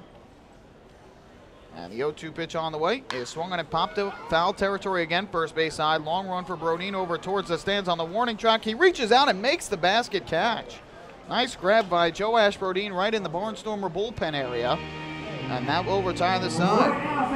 So a strikeout and 2 foul pop-outs for the Barnstormers in the second. We have played 2. It is the Ducks 3 and the Barnstormers nothing. Hey fans, this is outfielder and hitting coach Lou Ford, and you're listening to Ducks Baseball on the Ducks official YouTube channel, youtube.com/DucksBaseball. Hey Ducks fans, your recreation destination this year is The Rinks at Hidden Pond Park. The Rinks features 2 full-size ice rinks, a 97-acre summer day camp, a New York State licensed preschool academy, and a wide variety of birthday party options. Learn to skate, join one of many hockey leagues, swim in an Olympic-sized pool, and enjoy all the fun that The Rinks has to offer. Visit us today at 660 Terry Road in Hauppauge, or check us out online at therinks.com. The Rinks, your recreation destination. Can't get enough of the Long Island Ducks? Well, now you can get even more inside info on your favorite hometown team through Facebook and Twitter. The Ducks are constantly updating fans through social media with scores, transactions, ballpark promotions, and much more. You can even win great prizes. All you'll need to do is make a free account on Facebook and Twitter, and then visit us at facebook.com/LIDucks and twitter.com/LIDucks. Think you're Long Island's biggest Ducks fan? Get connected now.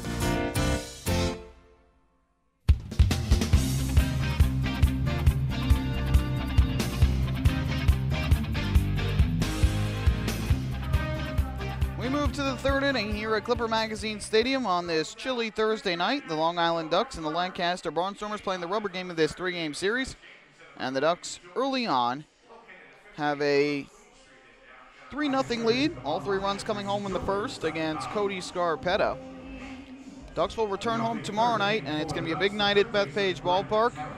Ducks will host the Somerset Patriots at the Duck Pond for the first time since last year's Atlantic League Championship Series, which the Ducks, of course, won 3-2 over the Patriots for their second straight Atlantic League title.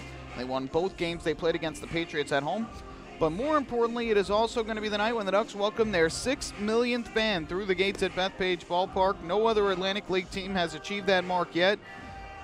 And the Ducks sit just 522 fans away from welcoming that 6 millionth fan through the gates tomorrow.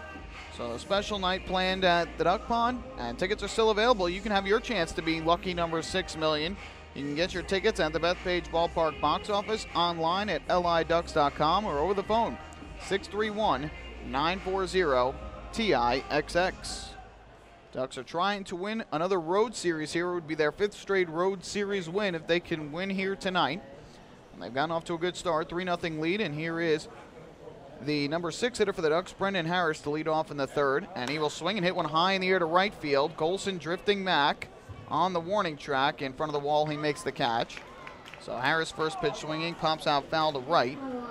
And he is now 1 for 2, and there's one away. Well, early on in this game, Ducks seem to be aiming for that right field wall. Lots of fly balls hit towards right early on, and Golson has tracked each one down. Again, the wind not helping here tonight. So 1 out, and that'll bring up the lefty swinging, Adam Bailey.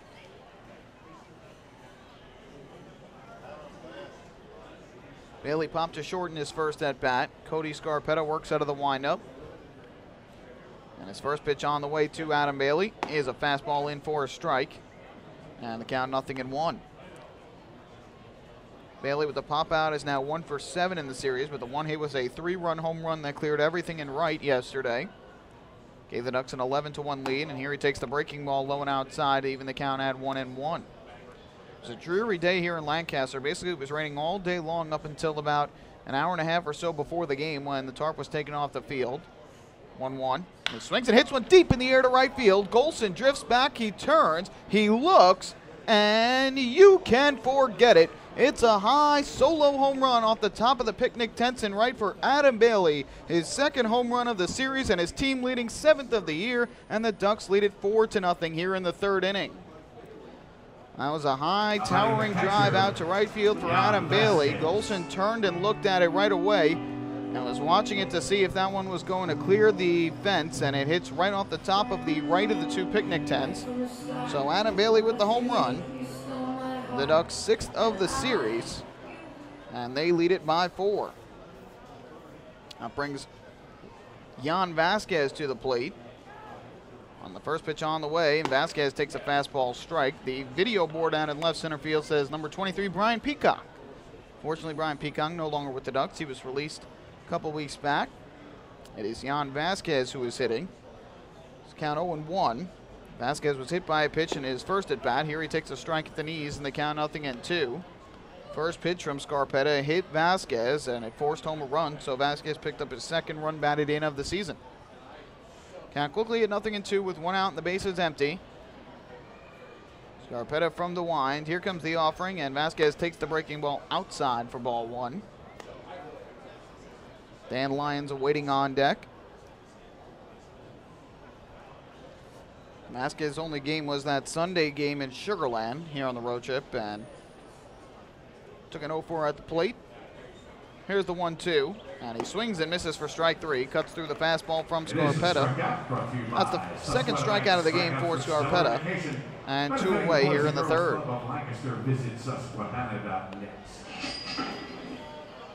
The shortstop, Dan Lyons. So here is Lyons to the plate, batting from the right side, as the Ducks will conclude their second trip through the batting order. Ducks have 4 runs on 6 hits. Barnstormers no runs on a hit so far here tonight. Scarpetta gets the sign from his catcher, Juan Apodaca. And the first pitch on the way to Lyons is taken for a strike over the outside corner, 0-1. Lyons struck out his first time to the plate. And he is now 2 of 11 in the series with a couple of runs scored. 0-1, swinging a ground ball towards short. Lance Sawatsky gobbles it up and throws over to Gallagher at first for the out. And the side retired in the third. Ducks still get another run on a hit. The solo home run to right by Adam Bailey. They leave the bases empty through 2.5 here at Clipper Magazine Stadium. It's now 4-0 in favor of the Ducks. Hey fans, this is pitcher Steve Garrison. You're listening to Ducks Baseball on the Ducks official YouTube channel. YouTube.com/DucksBaseball. Hi, I'm former Major Leaguer John Franco. Growing up in Brooklyn, I dreamed of playing professional baseball. My dad, a city employee, worked hard so I can live out that dream. The team at MCU is a lot like my dad. They're New Yorkers you can count on, and they'll work hard to help you reach your financial goals. Municipal Credit Union has a full range of financial services that make sense in today's economy. Join today. Call 1-866-JOIN-MCU or visit nymcu.org. MCU, strong, trusted, growing. Hey Ducks fans, stay up to date with Long Island's hometown team by visiting Quack of the Bat, the official blog of the Long Island Ducks. Quack of the Bat will bring Ducks fans beyond the headlines with in-depth feature articles, breaking news stories, game previews, post-game wrap-ups, and so much more. Interact with the team during the entire 15th anniversary season through live chats with Ducks players and exclusive video clips. Check out the blog today at quackofthebat.wordpress.com. Quack of the Bat, the official blog of the Long Island Ducks. Life is better here.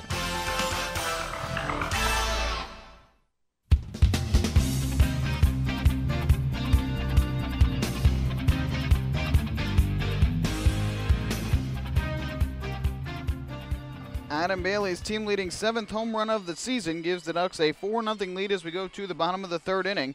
And Dan Lyons' ground out to short that ended the top of the third was the 15th out of tonight's ballgame. And did you know that a 15-minute call to Geico could save you 15% or more on your car insurance? Get a free quote today. Call 1-800-947-AUTO. That is 1-800-947-AUTO or visit geico.com. So we head to the bottom half of the third inning with the Ducks on top 4-0 in the rubber game of this 3-game series, and it'll be 8-9-1 in the order for Lancaster. Amos Ramon, Juan Apodaca, and Yusuke Kachimoto against the right-hander Bobby Blevins, who's allowed just a 2-out double to Blake Galen in the first and struck out 2 over the first 2 innings.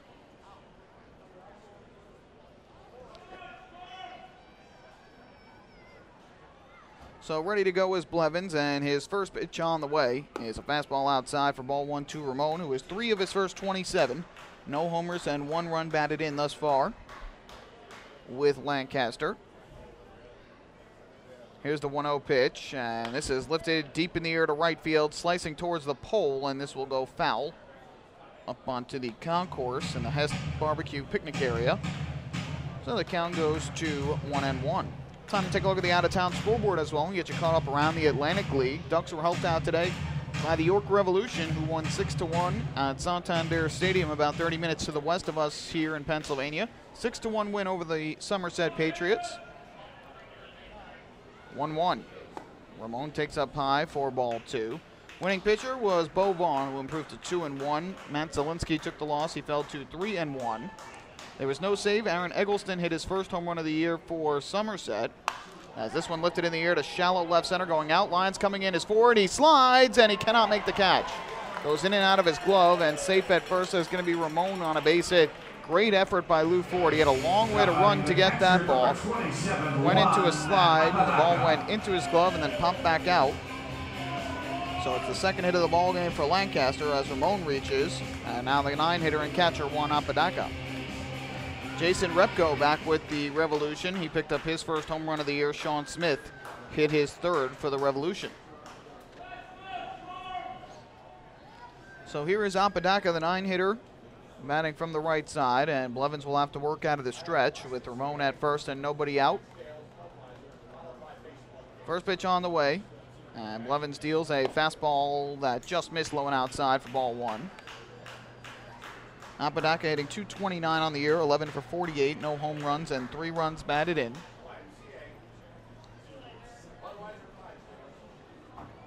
So 1-0 pitch upcoming as Apodaca steps back into the middle of the batter's box. Blevins gets the sign from Vasquez. Here's the pitch. Ground ball toward short, could be 2. Lyons picks it up. He'll step on second, throws to first in time.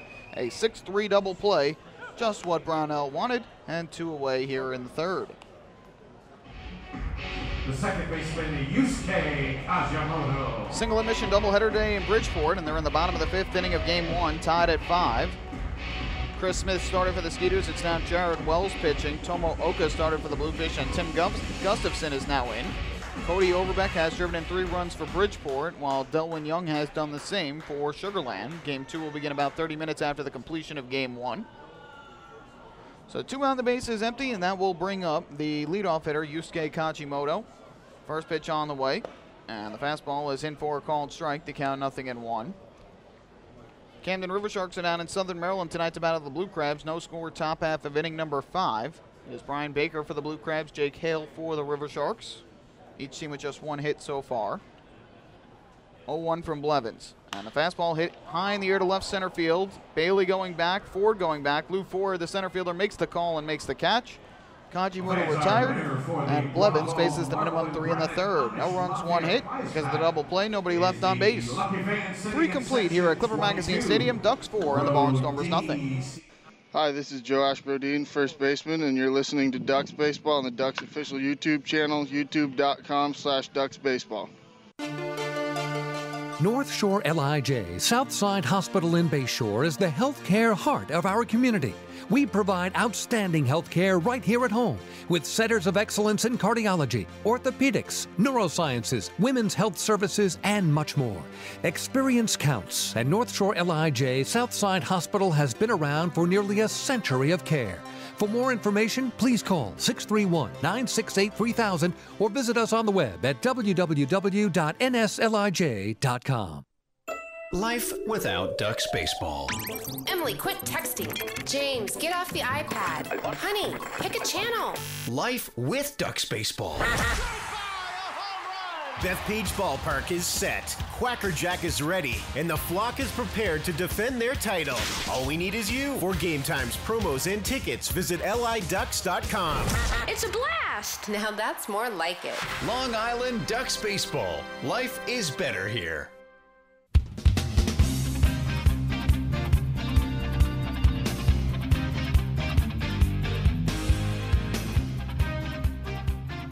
We head to the fourth here in Lancaster, Pennsylvania. It is the Ducks leading the Barnstormers 4-0 in the rubber game of a 3-game series. And it's time for today's fourth inning trivia, where we test your knowledge of the Long Island Ducks and baseball as a whole. Well, last night Lou Ford drove in 7 runs for the Ducks, a season high for the former big leaguer and for anybody on the Ducks roster. But believe it or not, it was not the first time he ever drove in 7 runs in this ballpark. He did it as well back on June 9th, 2011, which coincidentally was also the last time that 2 Ducks hit 2 grand slams in the same game. It was the last time that a Ducks player, or 2 different Ducks players, had a grand slam in the same game. And in that game, when Ford had 7 runs batted in, if you can believe it or not, it wasn't the highest RBI total for a Duck. It was another player who tied a franchise record with 8 runs batted in that ball game, and he, along with Ford, hit the 2 grand slams in that game. So the question, who was the other Duck who had a grand slam along with Lou Ford in that June 9th game here in Lancaster, and who tied the franchise record with 8 runs batted in? Phelan Lantini to lead off in the fourth. He takes inside for ball 1. We'll let you think about it. We will give you the answer in the bottom half of this fourth inning. If you were paying attention to the broadcast yesterday, you would definitely know who it is. We mentioned it at the time. 1-0. Lantini swings and misses. Good off-speed pitch that time from Scarpetta. And the count is even up at 1-1. Lantini, 2 hits and 2 at-bats in this ballgame. He has a run and a stolen base already. And it's now 6 of 10 here in the series, with 6 runs scored and 3 stolen bases. 1-1, check swing. He takes up and inside for a ball. Count goes to 2-1. Finish up the out-of-town scoreboard as well here in this fourth inning. 2 ball, 1 strike pitch upcoming. Scarpetta deals, and Lantini swings, lifts this one into shallow left field. Coming on is Garner. He won't get it. It drops in for another base hit, and Phelan Lantini is 3 for 3 here today. Well, he is continuing to tear up Barnstormer pitching. Lantini now 3 for 3 here in the game, and he is now 18 for 38 on the season against Lancaster pitching. That is up near 500 for a batting average, so he is doing very well against his former team, and now we'll see if he tries to steal a base yet again, as he did 2 innings ago in the second for his 15th of the year. First pitch on the way from Scarpetta. Nope, it's a throw over to first, and back over there is Lantini. Mets have a 3-0 lead in Philadelphia over the Phillies as they play in the middle of the fourth inning. Chris Young just hit a home run for the Mets, his 4th of the year. It is Zach Wheeler, the starter for the Mets, 1-5. David Buchanan for the Phillies, 1-0. Now the first pitch to Puckett, and he swings and chops one foul along the third base line. Count is 0-1. Puckett 0 for 1 in the game. He flied to deep right in the first and drew a walk in the second. Yankees have the night off tonight after they took the rubber game of their 3-game series with the St. Louis Cardinals yesterday in St. Louis. So runner at first, nobody out. And it'll be a 0-1 pitch to Puckett. Long look in for Scarpetta. Now deals to the plate, and it's a pitch out. And nothing doing for Lantini, so the count even up at 1-1. Rangers have a chance to go to the Stanley Cup Finals tonight. They lead the series 3-2 over the Montreal Canadiens at Game 6 of the Eastern Conference Finals, just about to get underway at Madison Square Garden. Here's the 1-1. Scarpetta long looking again. There goes Lantini. The pitch is swung on and lifted in the air to shallow center. Right at second base is Kajimoto. He's going to make the catch, and Lantini's going to be doubled off. Lantini was going on the play, and it was popped up as the hit and run was on there for the Ducks, and Kajimoto caught it right near second, and Lantini was doubled off, so that'll go down as a 4-3 pop-out double play. And just like that, 2 away for Long Island. So the hit and run does not work, and with 2 out, that is going to bring up Lou Ford, who tonight is 1 for 2 at the plate. First pitch on the way from Scarpetta, and Ford will take a fastball up and in tight for ball 1. Also tonight is Game 5 of the Western Conference NBA Finals between the Spurs and the Thunder in San Antonio, Texas. That series now tied at 2 games apiece. Here Ford hits one high in the air to right field. Drifting over is Golson, who's going to have to play it off the wall. Ford will have to stop at first as Golson fires it into second. So Lou Ford has his second hit of the ball game. He goes the opposite way for a single, another multi-hit game for Ford. And the Ducks with a 2-out base runner here. That'll bring up Joash Brodeen. So Ford now with his 2 hits in the ball game is 6 of 12 here in the series. He's now got 2 doubles, a homer, 8 runs batted in, and 2 runs scored. And now here is Brodeen, who has singled and popped a short. He's also driven in a run and scored a run in today's game. So Ford leads at first with 2 away. And Scarpetta's first pitch upcoming. Brodeen will take a fastball low. And the count is 1-0. Brodeen, an RBI single through the right side in the first that scored Lentini from second. And then he came home on the bases loaded hit by pitch on Jan Vasquez. 1-0. Brodeen takes, and there's a strike in at the knees from Scarpetta. Count 1-1. Scarpetta now with 70 pitches in the game, 28 balls, and 42 strikes. So he has settled down since that rough first inning. He's given up just a home run in the third to Bailey. He's given up a couple other hits here and there, but not the only run-producing hit. This misses outside for a ball to Brodeen. And the count is now 2-1 with Randy Ruiz waiting on deck. Ducks finishing up the road trip here tonight. They head back home and will take on the Somerset Patriots tomorrow at Bethpage Ballpark. Scarpetta with a 2-1 count on Brodeen. And here he deals. Brodeen checks a swing. It's a called strike anyway at the knees. And the count even up at 2-2 as Scarpetta tries to get through this 4th inning without allowing a run. Ducks with a 4-0 lead. They're out hitting the Barnstormers 8-2 so far here tonight. Scarpetta looks over his left shoulder to first. Ford takes his lead there. And the 2-2 to Brodeen. Swung on and hit deep in the air to right field. Golson turns back and watches it go. You can forget it. A long 2-run home run over everything in right for Joash Brodeen. It is his 4th home run of the season, 2nd homer of the game for Long Island, and they now lead it 6-0 here in the 4th inning. Oh, Brodeen got a fastball bell tie, and he put a good swing on it. Another home run for Joash Brodeen and for the Ducks. And they have now jumped in front by a count of 6-0.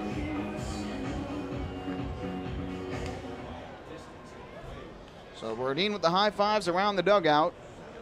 And for the Ducks, they now have 2 home runs in the game, which gives them 26 for the season. They're more than a quarter of the way to the Chappies home run challenge. First pitch to Randy Ruiz is swung on and fouled off for strike 1.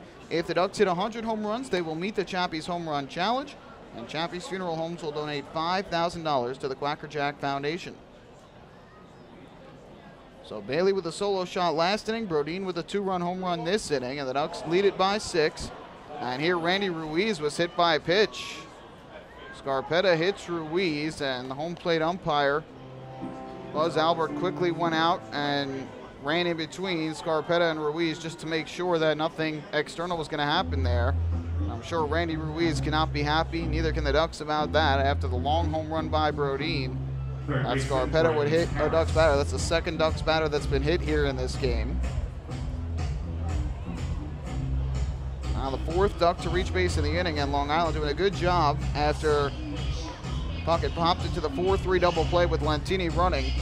Ford singles off the wall in right. Brodeen a long 2-run home run over the picnic tents in right. Now Ruiz hit by a pitch, and we'll see if Harris can get something going. For the 3rd time in this game, Pete Andrelzik is going to warm up down the right field line. Runner at first, 2 out. First pitch to Harris, and he will take low and outside. Good block at home plate by Juan Apodaca. The count goes to 1-0. So Ruiz stays at 0 for 1 as he has now walked him and hit by a pitch. Brodeen is now 2 for 3 in the game with 3 runs batted in. He picks up his 4th home run of the year and now has 15 runs batted in.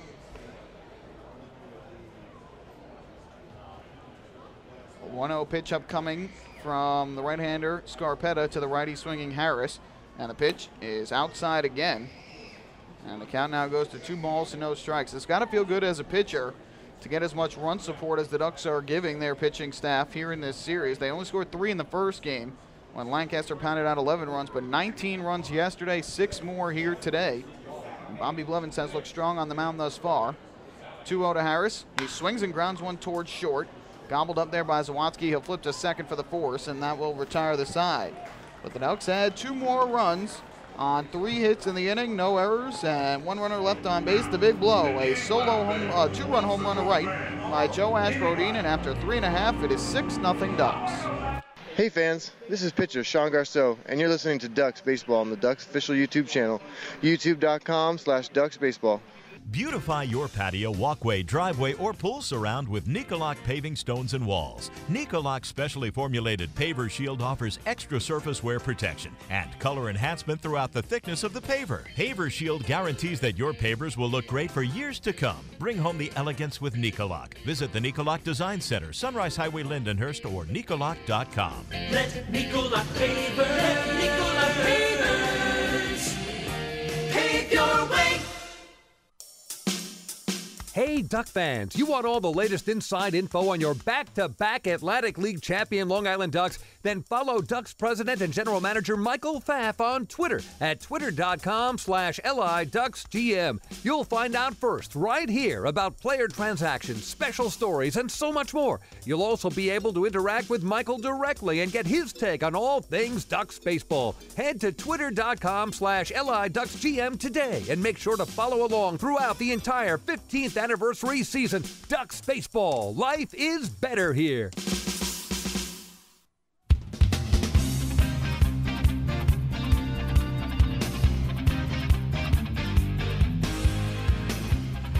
Well, the home run party continuing for the Ducks tonight as they have hit 2, an Adam Bailey solo homer in the 3rd and a Joe Ashbrodeen 2-run shot in the 4th has increased the Ducks lead to 6-0 here on this Thursday night.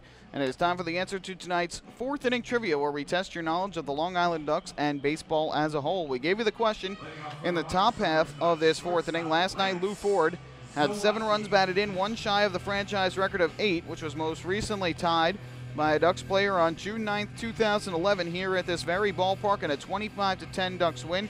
And that game was also the last time the Ducks had 2 grand slams in the same game. Lou Ford had one of those 2 grand slams in that game as well. And the question is, who is the other player who had the other grand slam in that game and who also that night tied the franchise record with 8 runs batted in? And if you guessed John Rodriguez, you would be correct. Rodriguez, otherwise known as J-Rod as his teammates called him, was that player. First pitch from Blevins to Lance Zawadzki is popped foul, third base side out of play for strike 1. Rodriguez in that game, like Ford, had a 3-run home run and a grand slam. Rodriguez finished with 8 runs batted in, which tied him with Ray Navarrete for the franchise record for RBIs in a single game. He also set the franchise record with 6 runs scored.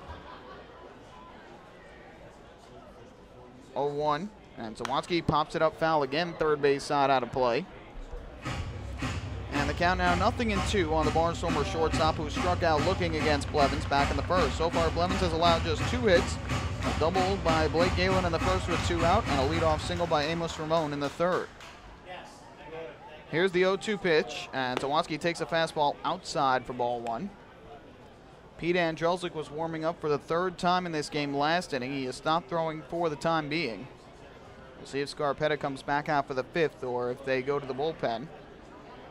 1-2 from Blevins, and Zawadzki grounds it back towards the middle. Lines behind second, will field his throw to first, and a good stretch by Brodeen for the out. Nice play again as Dan Lyons shows his range up the middle, and there's one away. The center fielder, Blake Galen. Tough night last night for Dan Lyons as he committed 2 errors in the ball game. One on a tough play and followed through with it. His throw to first went wide and into the dugout, and that allowed a runner to move to second. No harm, no foul there, though, and then fielding error on a ground ball to short as he tried to rush to get a double play and ended up juggling the ball, but ultimately Lyons continued his hitting streak last night as well, extending it to 9 games. First pitch is fouled off by Blake Galen at home plate, fouled it off the massive Jan Vasquez. And the count 0-1. Galen again picked up his league-leading 12th double in the 1st inning with a deep drive out towards left center field over the head of Luke Ford. Harris, the third baseman, plays well off the bag at third, about halfway on the dirt. Brodeen close to the line at first. And the 0-1 is a fastball low and inside to even up the count at 1-1. Blevins was spectacular his last time out. 7 innings of 1-run ball. Gave up 4 hits and a walk, struck out 2 in Sugar Land on Saturday, but took the no decision when the Ducks bullpen could not hold the 2-1 lead. As this pitch misses low for ball 2 to Galen. Eric Neeson ended up giving up the tying run in the 8th. And then Josh Lansford allowed the runners to reach in the 9th, one of which would score on the walk-off hit by Ryan Langerhans, given up by Steve Garrison. 2-1, high, deep drive in the air to right for Galen. Lentini cannot see it. He turns and looks, and you can forget it. A long home run to right for Blake Galen, his 8th of the season. And Lancaster on the board here in the 4th as they close to within 6-1.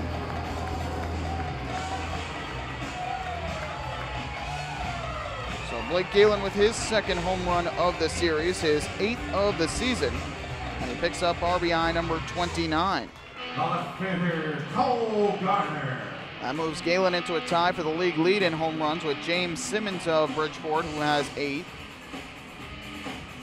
So the first run of the night allowed by Bobby Blevins as Galen clears the wall in right. And with 1 out, that is going to bring up Cole Garner, the left fielder, batting from the right side.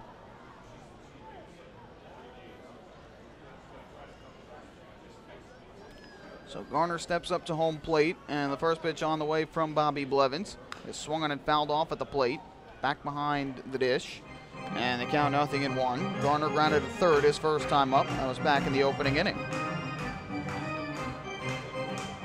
Blevins comes into action tonight with a 2-1 record on the season, has a 3.46 ERA. And the 0-1 is a check swing, and Garner went around. Try to hold up, but home plate umpire Buzz Albert says he definitely went around. So the count is 0-2.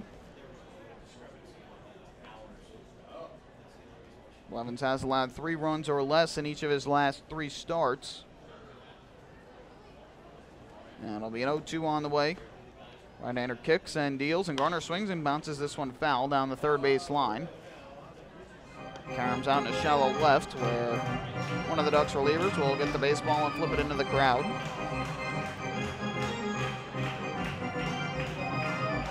And Trelza continues to warm for Lancaster down the right field line, and Blevins with the bases empty, 1 out, trying to get Garner out. Long look in here to Vasquez, and now time is called.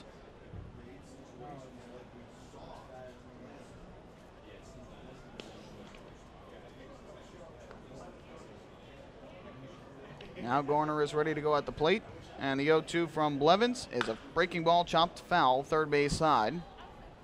Stan Clyburn, who was coaching over at third, will retrieve this baseball, and the count stays at 0-2. Garner so far in the series is 3 of 7, had an RBI single in his first at-bat of the series. Picked up a hit in 3 straight games. And now the 0-2. Swinging a line drive, left side, backhanded by Lyons. Long throw over to first is way high, and Brodeen cannot slap the tag down on Garner. Lyons got to the baseball on the backhand, but his throw again was too high to first. And then it's going to be a base hit for Cole Garner. And now a runner at first with 1 away. Garner has some speed, and so Lyons had to make a quick throw over to first, and Brodeen, using his entire frame and then some, jumped up to get it and tried to slap the tag down on Garner as he ran by, but Garner got past him. So runner at first with 1 out, and here is Austin Gallagher to hit from the left side. Blevins looks in for the sign and gets what he likes from Vasquez. First pitch on the way to Gallagher. He will take low and outside for ball 1.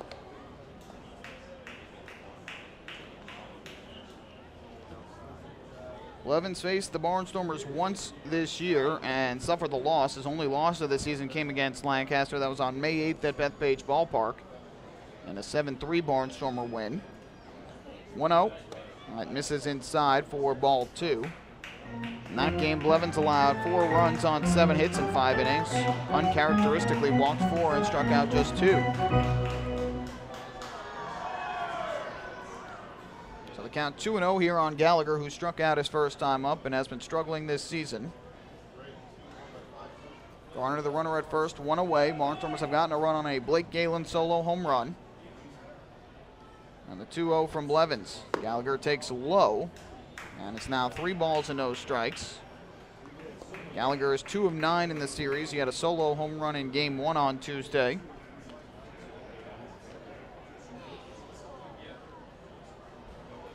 So it'll be a 3-0 pitch up coming from the right-hander. Kicks and fires, and Gallagher will take a strike this time over the inside corner. Not surprising there, Gallagher taking all the way with a 3-0 count. Now we'll see if he'll swing away with a count of 3-1. Garner, the runner at first, is 7 for 7 in stolen base attempts this year. We'll see if he tries to get to second base. Brodin holding him on. He does not go, and this pitch hits the outside corner for a called strike. Gallagher was about to take his shin guard off, and then Buzz Albert made the call, so the count full at 3-2. And with the count full, we'll see if Garner takes off. Brock Kilgard is waiting on deck. So it'll be a 3-2 from Blevins to Gallagher. Right-hander is set from the stretch. He deals. The runner goes, and the pitch is lined into right field. A base hit. Heading into the corner is Lentini to field it. Around on his way to third is Garner. Now he's going to try and come home. The relay throw is not going to come to the plate. In to score is Garner on the RBI double by Gallagher. And the Barnstormers have closed to within 4. It is 6-2.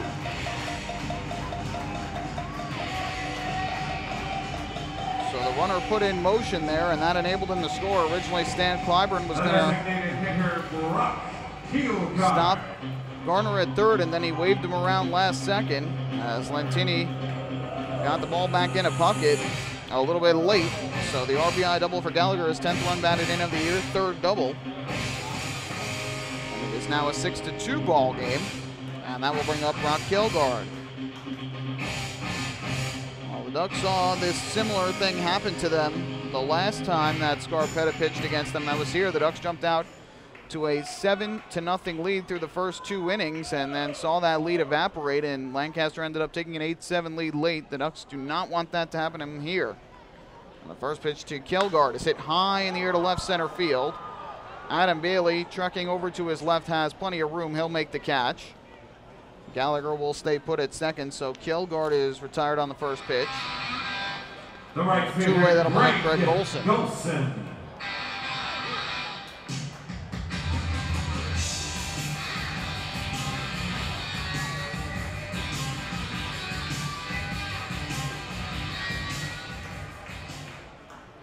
So here is Golson as Blevins tries to get through the 4th here without any further trouble. He has allowed 3 hits in the inning, a homer by Galen, an infield single by Garner, and an RBI double by Gallagher. Golson pumped out foul his first time up. And the first pitch from Blevins to Golson is a fastball strike on the outside corner, 0-1. At this point, Blevins has thrown 49 pitches, so he's been pretty economical in this game thus far.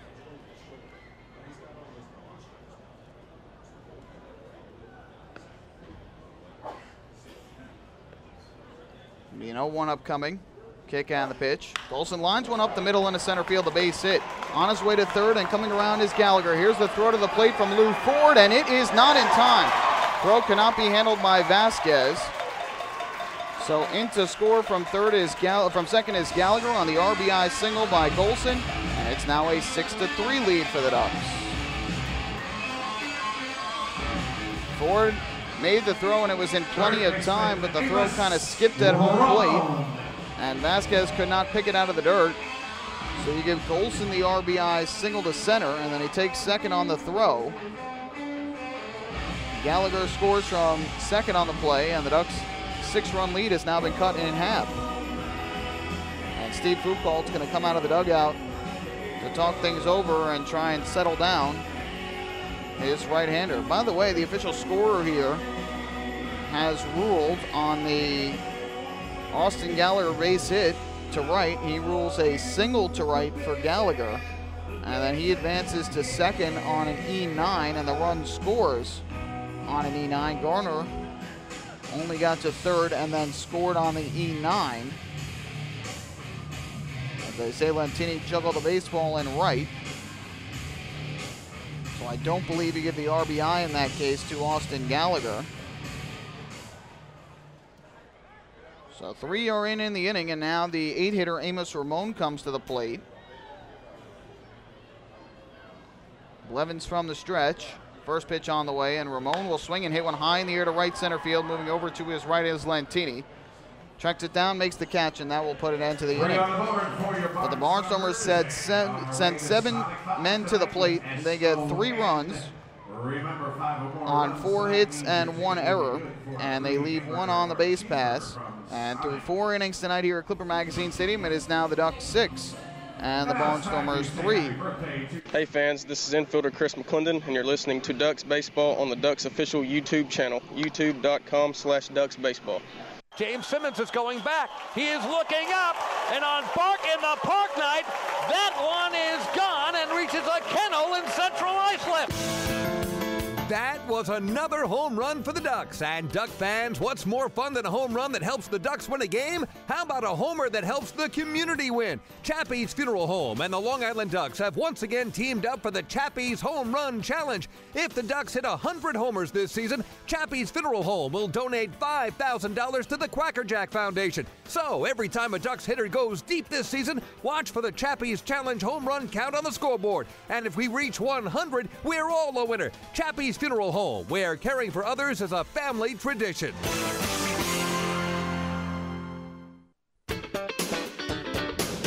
Baseball fans, the Long Island Ducks mobile app has officially arrived. Powered by Clear Vision Apps, it's your one-stop shop for all things Ducks baseball.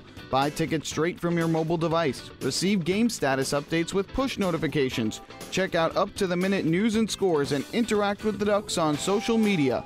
Best of all, it's free. Download the Ducks mobile app today by visiting the App Store on your Apple-powered device or Google Play on your Android-powered device. The Long Island Ducks mobile app, with you wherever you flock to. Hi, I'm former Major Leaguer John Franco. Growing up in Brooklyn, I dreamed of playing professional baseball. My dad, a city employee, worked hard so I can live out that dream. The team at MCU is a lot like my dad. They're New Yorkers you can count on, and they'll work hard to help you reach your financial goals. Municipal Credit Union has a full range of financial services that make sense in today's economy. Join today. Call 1-866-JOIN-MCU or visit nymcu.org. MCU, strong, trusted, growing.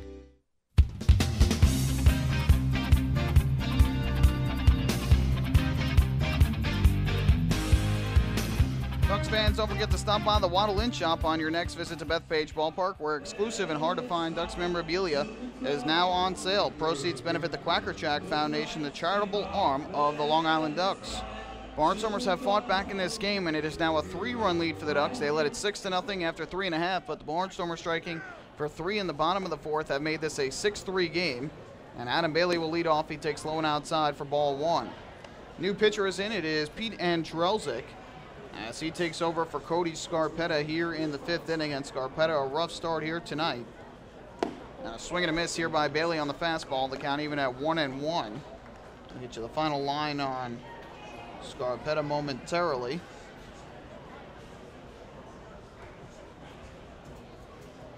One upcoming. Bailey asking for time at home plate. And now the pitch on the way is swung and lifted foul down the third baseline, out of play.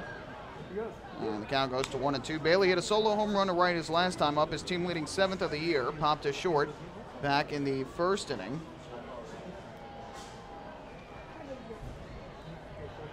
And the 1-ball, 2-strike pitch again. And Andrelzik was ready to go, but Bailey not set at home plate. So he asked for time. Now Bailey's ready. And the 1-2 from the right-hander is swung and grounded up the first baseline foul. So we'll do it once again at 1-2. Andrelzik on the year is 0-3, has a 3.20 ERA in 16 games out of the bullpen. Started as the closer, so he has 5 saves on the year, but then was taken out of the role when he got into some trouble. Here's the 1-2. Pitch on the way, and Bailey takes outside for ball 2. Andrelzik, 19 2/3 innings. He's given up 15 hits and 7 runs, all of them earned. 12 walks to 17 strikeouts. Opponents hitting .214 against them. 2-2, swinging a ground ball towards the middle. Kajimoto to his right, backhands, and the second baseman throws to first in time. Bailey retired, and there is one away. The catcher, Jan Vasquez. That'll bring up the catcher and 8-hitter, Jan Vasquez. And it would have been a nice play if the Ducks were able to get Gallagher out at home plate in the top and the bottom of the 4th inning, trying to score from second. Gallagher does not have great speed, and Ford's throw beat him to the plate, but it short hopped the catcher Vasquez. who could not pick it out of the dirt, and the run ended up scoring. It's now a 6-3 game. First pitch up coming from Andrelzik to Vasquez. Right-hander deals, and Vasquez swings and misses on the fastball. The count is 0-1. Vasquez was hit by a pitch with the bases loaded in the first, and then struck out swinging in the third.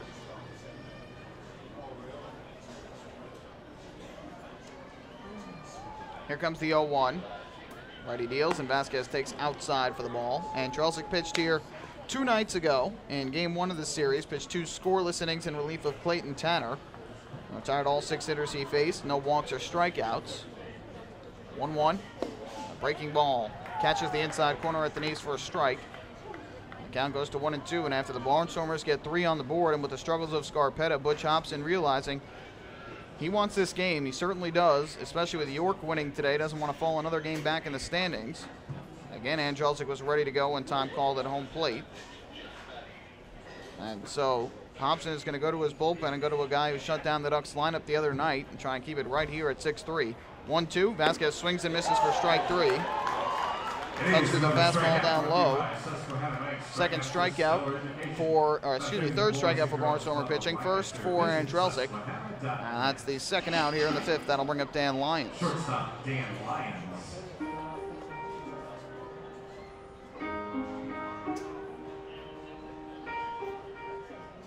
So here is Lyons to the plate, who is 0 for 2 thus far here in the ball game.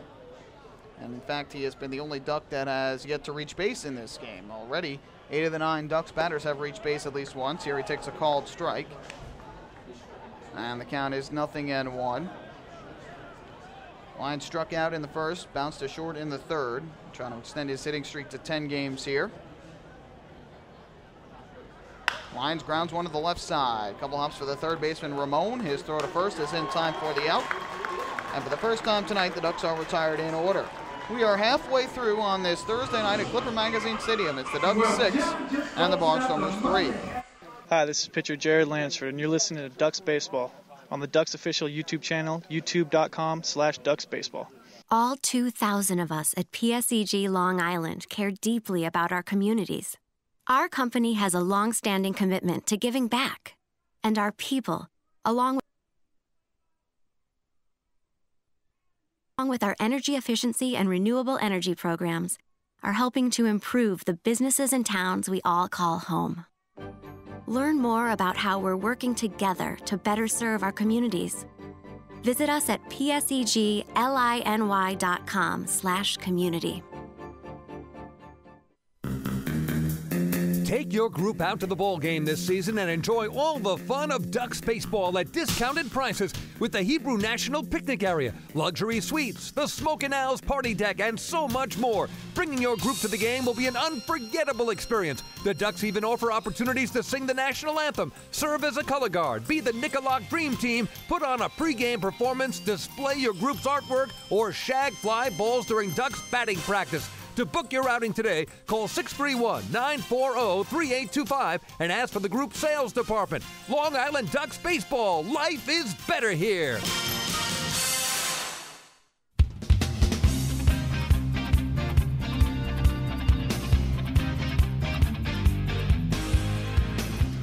Bobby Blevins back to the mound here in the bottom of the 5th as he tries to rebound after a tough bottom of the 4th in which he allowed 3 runs, 2 of them earned, on 4 hits and an error.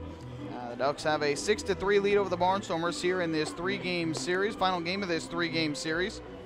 The Ducks this year have announced their first ever Lucky 7 promotion. Yes, the Lucky 7 promotion. What does that mean? Well, if you head to the Bethpage Ballpark box office and mention Lucky 7 or enter the promo code Lucky 7, all one word, all lowercase, online, when you're buying a ticket to the upcoming Monday, June 2nd game, which will feature a pyrotechnico fireworks extravaganza after the game presented by Bank of America, you'll receive a free ticket to the July 7th Ducks game against the Sugarland Skeeters. That's Monday, July 7th between the Ducks and the Skeeters. So buy a ticket to the June 2nd fireworks night, and you'll receive a free ticket to the July 7th Ducks Skeeters game if you mention Lucky 7 at the box office or enter the promo code Lucky7, all lowercase, all one word, online at liducks.com. Juan Apodaca to lead things off, and the first pitch on the way is a fastball that misses outside for ball one from Bobby Blevins. Apodaca in this game 0 for 1. He grounded into a 6-3 double play in the third inning.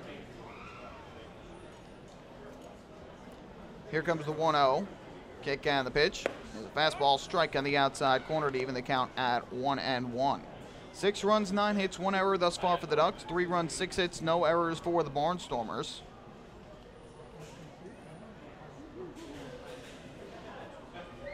Now the 1-1 pitch on the way, and Apodaca chops it foul at home plate, just off to the third base side of the plate. And the count goes to 1-2.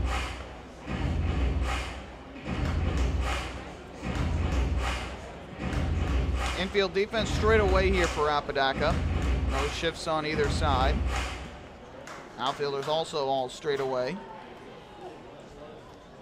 Here's the 1-2 pitch from Blevins. Kicks and fires, and this is a breaking ball that just missed the inside corner. That looked pretty good from Blevins, but he does not get the call, and the count even up at 2 balls and 2 strikes on Apodaca. Yusuke Kajimoto and Lance Sawatsky will follow. So it'll be a 2-2 now, and the pitch is a fastball called strike 3 on the outside corner. So he doesn't get the call on the breaking ball, but gets the fastball, and Apodaca did not like the call. The second baseman, Yusuke Kajimoto. Strikeout number 3 on the night for Blevins, and 1 away here in the 5th inning. Blevins had 56 pitches for the game thus far. He's been very economical to this point. Brownell struggled last night with his efficiency. He threw 126 pitches in 6 innings, but ultimately got the win thanks to the tremendous offensive output. And there's a called strike on the outside corner, 0-1. Brownell walked 6, but he limited the damage. He stranded 8 runners on base for his second straight start and limited Lancaster to just 3 runs. 0-1 from Blevins to Kajimoto, and he will swing and lift this one in the air to left field towards the line. Long run for Adam Bailey, still racing over, and he'll make the running grab in fair territory. Adam Bailey using his speed in left. Kajimoto is now 0 for 3. And with 2 out, that'll bring up Lance Sawatsky. So far tonight, it's been the middle of the order that has done the damage for Lancaster. Blake Galen is 2 for 2 with a couple extra base hits. It's the G's again for Lancaster. Galen, Garner, Gallagher, the 3, 4, and 5 hitters, and then Golson, the 7 hitter, who have gotten the most damage in this game. First pitch to Sawatsky. He swings and chops it foul, first base side. And the count is 0-1. Sawatsky is 0 for 2. He struck out in the first and bounced to short in the fourth. Blevins ready. And his 0-1 pitch is a breaking ball that missed low and outside. That'll even up the count at 1-1 on Lance Sawatsky. So far in the series, Sawatsky is 2 for 12. Had a home run and 3 runs batted in game 1 in that 7-run, 7 inning. 1-1, fastball missed inside. And Blevins now behind in the count, 2 balls and a strike. Harris plays well off the bag at third with the lefty hitter, and Brodeen very close to the line at first. 2 ball, 1 strike pitch on the way. Blevins kicks and fires. Sawatsky lifts it foul down the left field line. Up onto the lawn seating area. Now it hops off of the carousel, and Karam's back down onto the lawn. Very large lawn seating area here. It starts down midway in left field in foul territory and loops all the way around at the batter's eye in center. 2-2 pitch from Blevins. Kicks and fires, and Sawatsky swings and misses for strike 3. He chased down in the dirt. Tag will be made by Jan Vasquez. 4 strikeouts for Blevins. And he works a 1-2-3 5th inning. So a nice bounce back inning there for Bobby Blevins. We have played 5 here at the Clip, and it's 6-3 in favor of the Ducks. Hey fans, this is outfielder Phelant Lentini, and you're listening to Ducks Baseball on the Ducks official YouTube channel, youtube.com/DucksBaseball. Hi, I'm former Major Leaguer John Franco. Growing up in Brooklyn, I dreamed of playing professional baseball. My dad, a city employee, worked hard so I can live out that dream. The team at MCU is a lot like my dad. They're New Yorkers you can count on, and they'll work hard to help you reach your financial goals. Municipal Credit Union has a full range of financial services that make sense in today's economy. Join today. Call 1-866-JOIN-MCU or visit nymcu.org. MCU, strong, trusted, growing. Hey, Ducks fans, the official hotel of the Long Island Ducks is the Clarion Hotel and Conference Center in Ronkonkoma. Uncover the perfect balance of memorable, award-winning service and the most central location Long Island has to offer. The Clarion Hotel and Conference Center is located less than a quarter mile from the Islip MacArthur Airport with a state-of-the-art health and fitness center, high-speed internet access, a world-class outdoor pool, and the great food and fun inside the Brickyard Bar and Grill. There's never been a better time to visit the Clarion Hotel and Conference Center. Best of all, it's only minutes away from Bethpage Ballpark. The Clarion Hotel and Conference Center, the official hotel of the Long Island Ducks. Call 585-9500 today. That's 631-585-9500.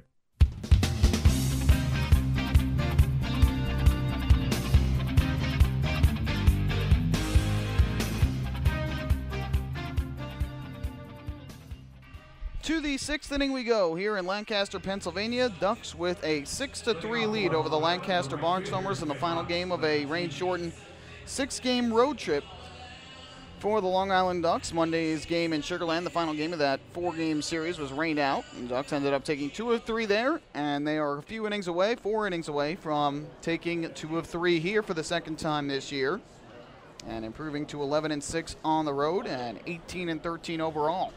Here is Phelan Lentini to lead off. He takes a fastball strike from Pete Andrelzik in the count 0-1. Lentini has had a great start to his day. He is 3 for 3 with a run scored and a stolen base at home plate. 0-1. And he swings and grounds one here towards short. Fielded there by Zawadzki, and his throw to first is in time for the out. 4 up, 4 down so far for Pete Andrelzik. And there's one away.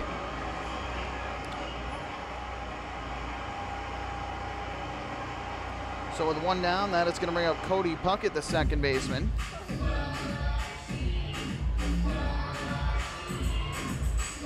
Puckett is 0 for 2 with a walk so far in the ball game, and he will stand in from the right side. And Drelza gets the sign, and the first pitch to Puckett is a check swing, and he takes low and outside for ball 1. No action for the Ducks in their bullpen. A couple guys for Lancaster are waving their arms around and starting to get loose, but nobody throwing. 1-0, and Puckett swings and lifts this one in the air to center field. Moving in and to his left is Blake Galen. He'll make the catch. So Cody Puckett is retired. And there are 2 away for the Ducks here in the 6th. Fans follow all season long as the Long Island Ducks try and meet the Chappie's Home Run Challenge. If the Ducks hit 100 home runs, Chappie's Funeral Homes will donate $5,000 to the Quacker Jack Foundation. Chappie's Funeral Homes, where caring for others is our family tradition. 2 out, bases empty. Here is Lou Ford to the plate. Ford with another multi-hit game. He is 2 for 3 thus far here tonight. And Jelzik from the windup, and the first pitch to Ford is in for a strike. Good fastball on the count, 0-1. 14 multi-hit games now for Lou Ford, leading the way for the Ducks. And the 0-1 is low, skipped in the dirt. Taken for a ball in the count, even. Ford last night again, 7 runs batted in, the most by a Duck in a single game this year. And the 1-1. That is a breaking ball that misses for ball 2. Ford now has picked up a total of 1 2 RBI game, 1 3 RBI game, 2 5 RBI games, and a 7-run batted in game. 2-1 is a broken back ground ball to short. Zawadzki to his left, fields and throws in one motion. Ford retired, and a quick 1-2-3 inning for Andrelzik, who has retired all 6 Ducks he has faced here in the 5th and 6th innings. Ducks go down 1-2-3. We go to the bottom of the 6th. Long Island 6 and Lancaster 3.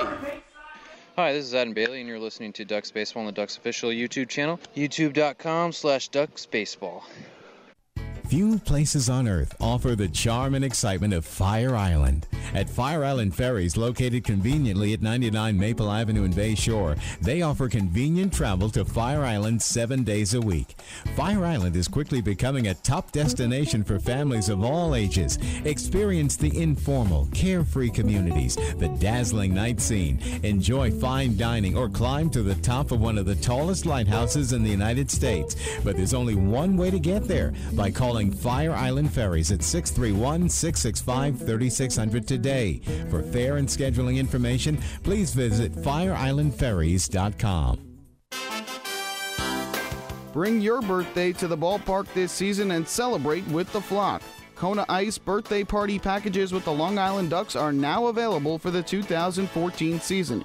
Each package includes 10 box seats, a commemorative birthday t-shirt and autographed baseball, a pizza and Kona Ice party in the Hebrew National Picnic area, and so much more. Best of all, the birthday child will stand on the dugout while the entire crowd sings happy birthday. Reserve your party today by calling 631-940-3825 and ask for the group sales department. Kona Ice birthday parties with the Long Island Ducks, a once-in-a-lifetime experience.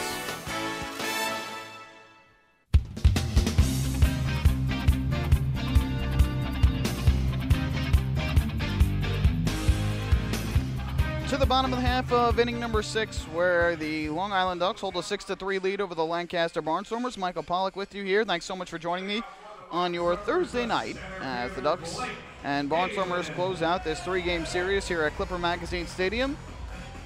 Ducks and Barnstormers after tonight will have played 9 games against each other over the first 5 weeks of the season, and will play 4 more against each other at Bethpage Ballpark upcoming June 2nd through the 5th. That's next Monday through Thursday. So these two teams very familiar with each other early on here in 2014. It'll be Blake Galen to lead off against Bobby Blevins. And the first pitch from the right-hander on the way. Galen takes a fastball inside for ball 1. After the next series, from June 2nd through the 5th, the two teams won't meet again until July 10th. And that'll be here in Lancaster, 1-0. And there's a called strike. And the count even up at 1-1. So these two teams play 5 series against each other before the All-Star break, and the only time they'll face each other after the break is September 16th through the 18th, the second to last series of the year. This pitch misses down low, and the count goes to 2-1 on Galen, who has a couple of extra base hits tonight against Blevins. He doubled to center with 2 out in the first, and then hit a 1-out solo home run to right in the 4th. His 8th of the year, which ties him for the league lead with James Simmons. We'll go through the out-of-town scoreboard as well here in the 6th. 2-1. Galen takes the breaking ball low, and it's now 3 balls and a strike. Earlier today in York, Pennsylvania, it was the Revolution 6 and the Patriots 1. Bobo on the win improved to 2-1. Matt Zielinski, the loss, fell to 3-1. So that helps the Ducks out a bit. And the 3-1 is outside for ball 4. Blevins thought he had strike 2 there. So Galen on for the 3rd time in this game. And that will bring up Cole Garner. Home runs in the York-Somerset game. It was Aaron Eggleston, his first of the year for the Patriots. Jason Repko, his first for the Revolution. And Sean Smith, his 3rd for York. Game 1 of a doubleheader complete in Bridgeport, where the Skeeters topped the Bluefish 7-6 at the ballpark at Harbor Yard. The winner was Jared Wells, who improved to 1-0. Tim Gustafson took the loss and fell to 0-2. Gary Majeski, his 5th save of the year. So Galen leads at first. Here's Garner at the plate, who was 1 for 2. And the first pitch upcoming from Blevins. Kicks and fires, and Garner swings, and it's a high pop-up in the air to left. Adam Bailey making the call. And Bailey to his left will make the catch. Galen will retreat to first, so the heavy-hitting Garner retired on 1 pitch. Austin Gallagher. And that will bring up Austin Gallagher. There was 3 home runs in the first game of that doubleheader in Bridgeport. Delwyn Young, his 4th of the year for Sugar Land. Cody Overbeck, his 7th. Luis Lopez, his 2nd for the Bluefish. And game 2 will get underway shortly. Blue Crabs and the River Sharks in a pitcher's duel down in Southern Maryland. 1-0 the Blue Crabs lead the River Sharks. Top of the 8th. The teams have combined for just 3 hits. Southern Maryland has 2 and Camden has 1. First pitch on the way from Blevins to Gallagher, and Gallagher pops one up again into left field. Foul territory along the line. Long run for Dan Lyons, a shortstop. He won't get it, and it ends up going onto the lawn seating area anyway. So Lyons and Harris and Bailey all chased after it, but it landed foul. So the count 0-1. Brian Baker started for the Blue Crabs, went 7 innings. Now Eric Hamron is in the game. Jay Cale started for the River Sharks. He is still pitching. That's your look at the Atlantic League scoreboard. Galen leads at first with 1 out, and the 0-1 upcoming here to Gallagher, who is 1 for 2 in the game. Blevins from the stretch, kicks and fires, and Gallagher takes a fastball strike at the knees. It is 0-2. Mets with a 4-0 lead over the Phillies in the bottom of the 6th inning at Citizens Bank Park. Chris Young is homered for the Mets, his 4th of the year. Zach Wheeler, the starter, still in for the Mets. He struck out 8 and 5 in the third innings. David Buchanan started for the Phillies. He is still pitching. Yankees have the night off. 0-2 to Gallagher is low and outside. Rangers and the Canadians, Game 6 of the Eastern Conference Finals at Madison Square Garden. Scoreless after one period of play. Rangers have 11 shots to Montreal's 5. Each team has one penalty in the game, but they are scoreless after one. Rangers will go to the Stanley Cup Finals with a win at the Garden tonight. 1-2 pitch to Gallagher. Breaking ball chopped weakly here towards third. Charging in is Harris. He fields. Plenty of time at first, and his throw will retire Gallagher. On to second goes Galen. So Gallagher is now 1 for 3. And with 2 out, that'll bring up Brock Kielgard. And wrapping up the out-of-town scoreboard, Western Conference Finals. Game 5 tonight in the NBA. Spurs and the Thunder getting underway at about 9 o'clock at the AT&T Center in San Antonio. By the way, the Barnstormers made a transaction today. They signed and activated Jerry Owens, who was a terrific leadoff hitter for them last year. He started the year in Mexico and hit .365 with 5 runs batted in, but got released from his team there and now re-signed by the Barnstormers here. But not in the starting lineup tonight. Here's Brock Kielgard, and the first pitch is outside for ball 1. Kielgard, a native of Canada. He was born in Edmonton, Alberta, and now resides in London, Ontario. Kielgard tonight 0 for 2. He has popped up foul the first and fly to left in his 2 at-bats. Runner at second, 2 out, the 1-0. Swing and a miss. Cut through and foul tipped it into the glove of Vasquez, and the count even up at 1 ball and 1 strike. 6-3 Ducks as we play in the bottom half of inning number 6. Final game of a 3-game series.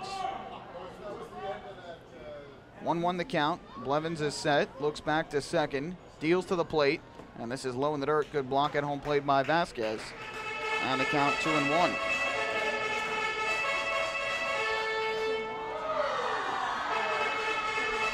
Ducks scored 3 in the first, 1 in the third, 2 in the fourth. All 3 of Lancaster's runs coming in the bottom of the fourth.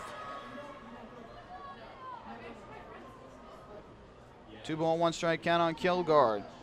Blevins kicks and deals, and Kielgard takes outside.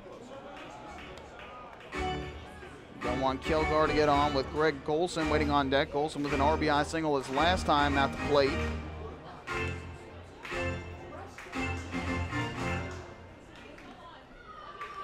So it'll be a 3 ball, 1 strike pitch upcoming.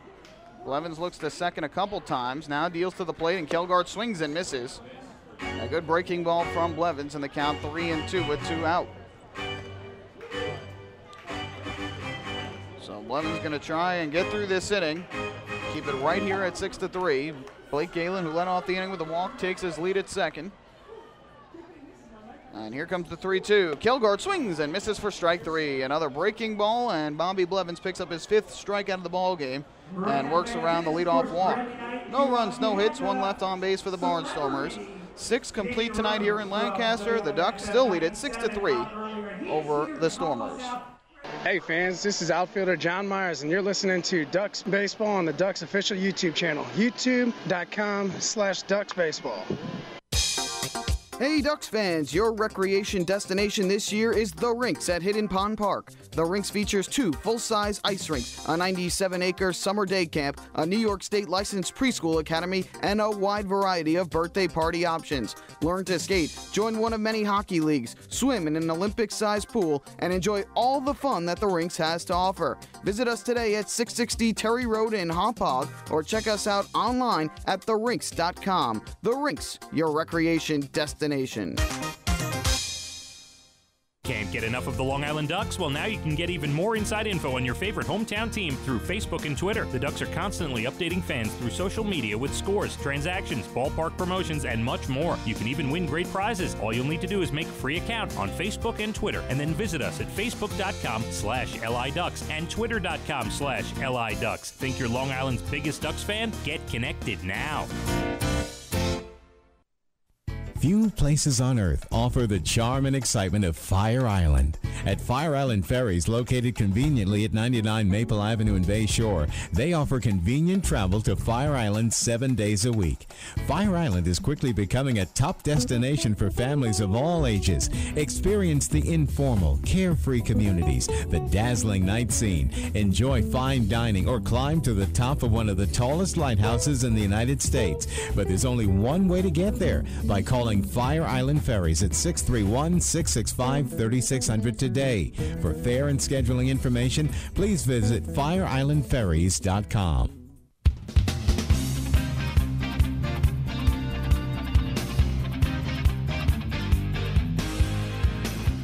We head to the 7th inning here in Lancaster, Pennsylvania. 6-3, the Ducks lead it over the Barnstormers. Pete Andrelzik will stay in for his 3rd inning of relief, and his first pitch to Joash Brodin is a fastball strike on the outside corner. 6 runs, 9 hits, 1 error for the Ducks. 3 runs, 6 hits, no errors for the Barnstormers. And the 0-1 is a check swing, and the home plate umpire, or check that the third base umpire, Bill Reuter, says that Brodin went around, and Brodin threw his hand in the air, saying he couldn't believe it. And he went around on that pitch, according to Reuter. And the count now 0-2 here, as Andrelzik will step back up to the plate. The scoreboard in right center says Andrelzik has thrown just 12 pitches thus far. That is not correct. The official scorers have said that he has thrown 22, and this pitch misses outside for another ball. The count goes to 1-2. So he has officially thrown 23 pitches now to this point. Brodin tonight is 2 for 3 at the plate. He's driven in 3 runs and now swings and misses for strike 3. That is strikeout number 2 for Andrelzik, who has now retired the first 7 batters he has faced. And with 1 out, that'll bring up Randy Ruiz. Before that, Brodin had an RBI single in the first and a 2-run home run in the 4th. So he has driven in 3 and scored 2 so far in this game. And that'll bring up Randy Ruiz, who is 0 for 1 in this game, has been walked and hit by a pitch in his 3 plate appearances thus far, and he takes low and inside for ball 1. Ruiz drew the walk in the first, flied to deep right in the second, and then was hit by a pitch in the 4th after the 2-run home run by Brodin. Be a 1-0 on the way from the windup. Andrelzik deals, and Ruiz pops it up foul. First base side of home plate, long one for Apodaca towards the stands, but this will be 5 rows back and out of play. So the count 1-1. Fans, it's a chilly night here in Lancaster, so warm up with a hot cup of Hampton Coffee Company gourmet coffee, available all season long at the Bethpage Ballpark concession stands. Regular and decaf, Hampton Coffee is the preferred coffee of the Long Island Ducks. Visit HamptonCoffeeCompany.com or visit their cafes in the Hamptons. 1-1. Here's the pitch from Andrelzik, and Ruiz swings and misses at the sweeping breaking ball, diving down and away. Andrelzik has shut the Ducks down. Long Island had 6 runs on 9 hits through the first 4, and Ruiz fouls one off here. But the Ducks haven't held hitless over the last 2 1/3 innings, and have been held without a base runner as well in that span. Fortunately for the Ducks, they had gotten 6 runs early, and Blevins has pitched well thus far. The 1-2, Ruiz checks his swing, and they appeal to first. No swing, says John Harrington. So that'll keep the count even at 2 balls and 2 strikes on Ruiz. Brendan Harris awaits on deck for Long Island.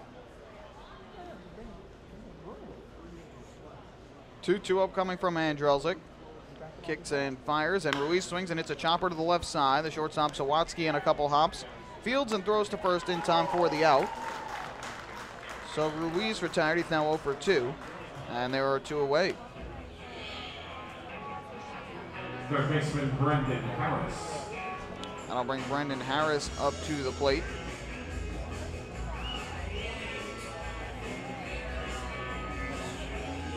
Andrelzik, the right-handed reliever for the Barnstormers, stands in at 6'1", 195 pounds. Born in Lancaster, now resides in Myrtle Beach, South Carolina. First pitch is a fastball strike on the outside corner. Has played 7 seasons of professional baseball. Last year was in the Miami Marlins organization. Spent time at High A Jupiter and Double A Jacksonville. Was 1-3 with a 2.84 ERA combined. As Harris now takes low and outside. He reached the Triple-A level with New Orleans in 2011. And up to this season had spent his entire career in the Marlins organization. 1-1 count on Harris, who tonight is 1 for 3, had an RBI single in the first. And the 1-1 is low. Since then, he has flied to right in the third and grounded into a force out at second in the fourth. No action in either bullpen at this point. 2-ball, 1-strike count here on Brendan Harris as Andrelzik tries to work a third consecutive 1-2-3 inning. 2-1, swinging a chopper here towards third, fielded by Ramon, and his throw to first is in time. So Pete Andrelzik has settled down the Ducks offense, 9 up and 9 down for the right-hander, and it is time to stretch here in Lancaster. The Ducks lead it 6-3 over the Barnstormers. Hey fans, it's Jeremy Accardo, pitcher, and you're listening to the Ducks Baseball on the Ducks official YouTube channel, youtube.com/DucksBaseball. It's your money, and you have the power to save it. Make a few simple changes, and you can use less electricity and save real money. By installing Energy Star light bulbs and products for your home, you can save hundreds of dollars each year. At PSEG Long Island, we're working hard to serve you in the way you deserve. Check out our energy-saving tips and tools at psegLINY.com/save money. Baseball fans, the Long Island Ducks mobile app has officially arrived. Powered by Clear Vision Apps, it's your one-stop shop for all things Ducks baseball. Buy tickets straight from your mobile device. Receive game status updates with push notifications. Check out up-to-the-minute news and scores and interact with the Ducks on social media. Best of all, it's free. Download the Ducks mobile app today by visiting the App Store on your Apple-powered device or Google Play on your Android-powered device. The Long Island Ducks mobile app, with you wherever you flock to.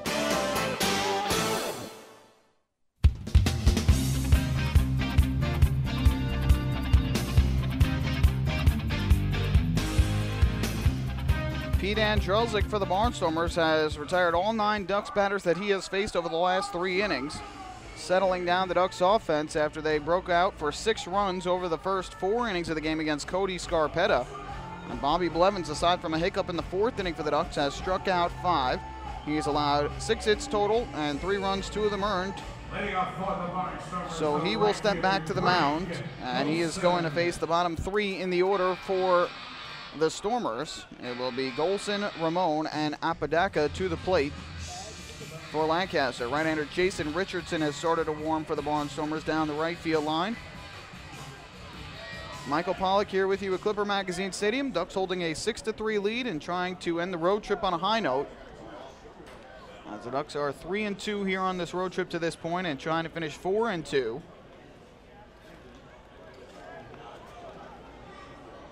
Blevins ready to go, and his first pitch on the way to Golson is low and outside for ball 1. Golson tonight 1 for 2, had an RBI single to center back in the 4th inning, and then popped out foul the first and the second.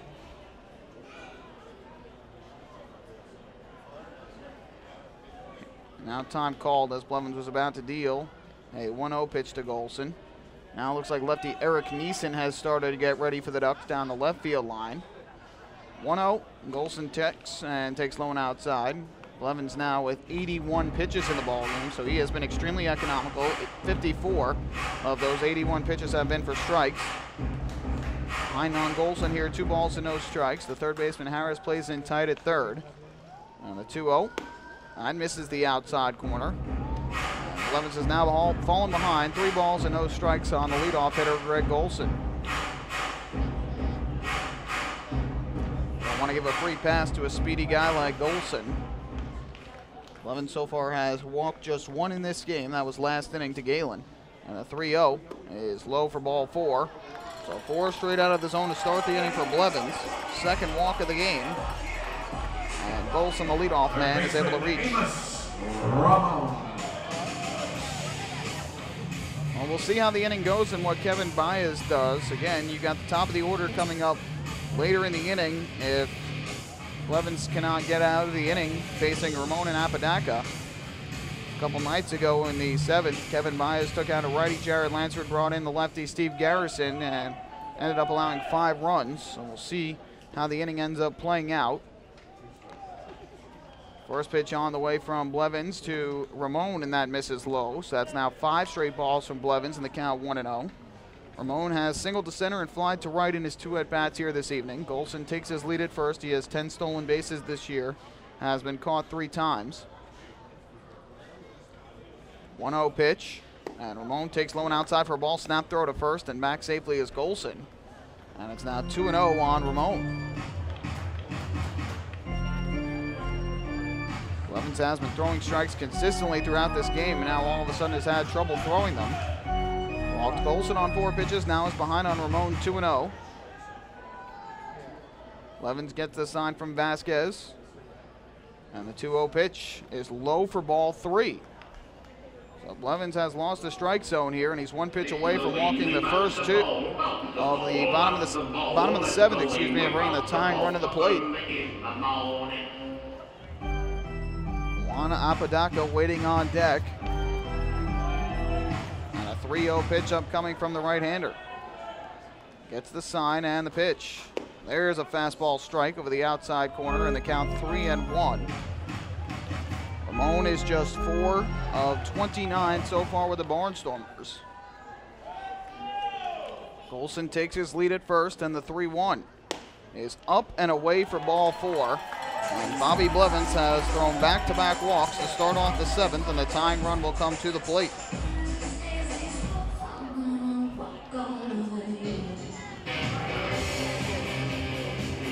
A catcher, Juan Apodaca. So Eric Neeson will continue to get ready down the left field line for the Ducks as Bobby Blevins has got into a bit of a pickle here in the bottom of the 7th. He has walked the 7-hitter Golson and the 8-hitter Ramon to start the inning. Now the corner infielders are in here to guard against the bunt from the 9-hitter Apodaca. Blevins wants to go through the signs again with Vasquez, and now will step off.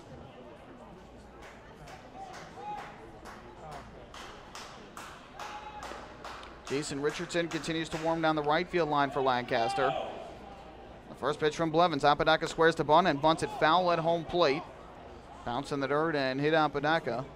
And the count 0-1. So far, Apodaca is 0 for 2. He grinded into a 6-3 double play in inning number 3 and then struck out looking in the 5th.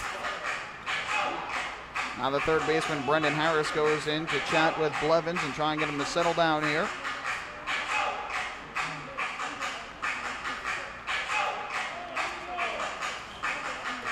Golson leads at second, and Ramon at first with nobody out. Ducks clinging to a 6-3 lead. 0-1 pitch upcoming from the right-hander. Looks to second, deals to the plate. Apodaca squares, and he ends up taking low.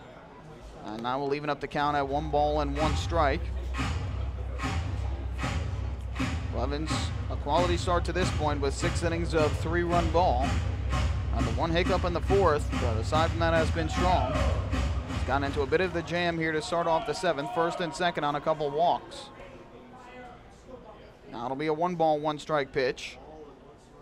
Righty kicks and fires. Apodaca squares and bunts it foul, first base side.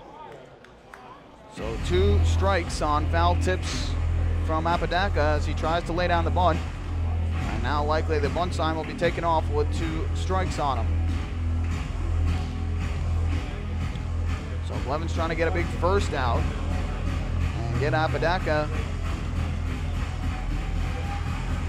for out number 1.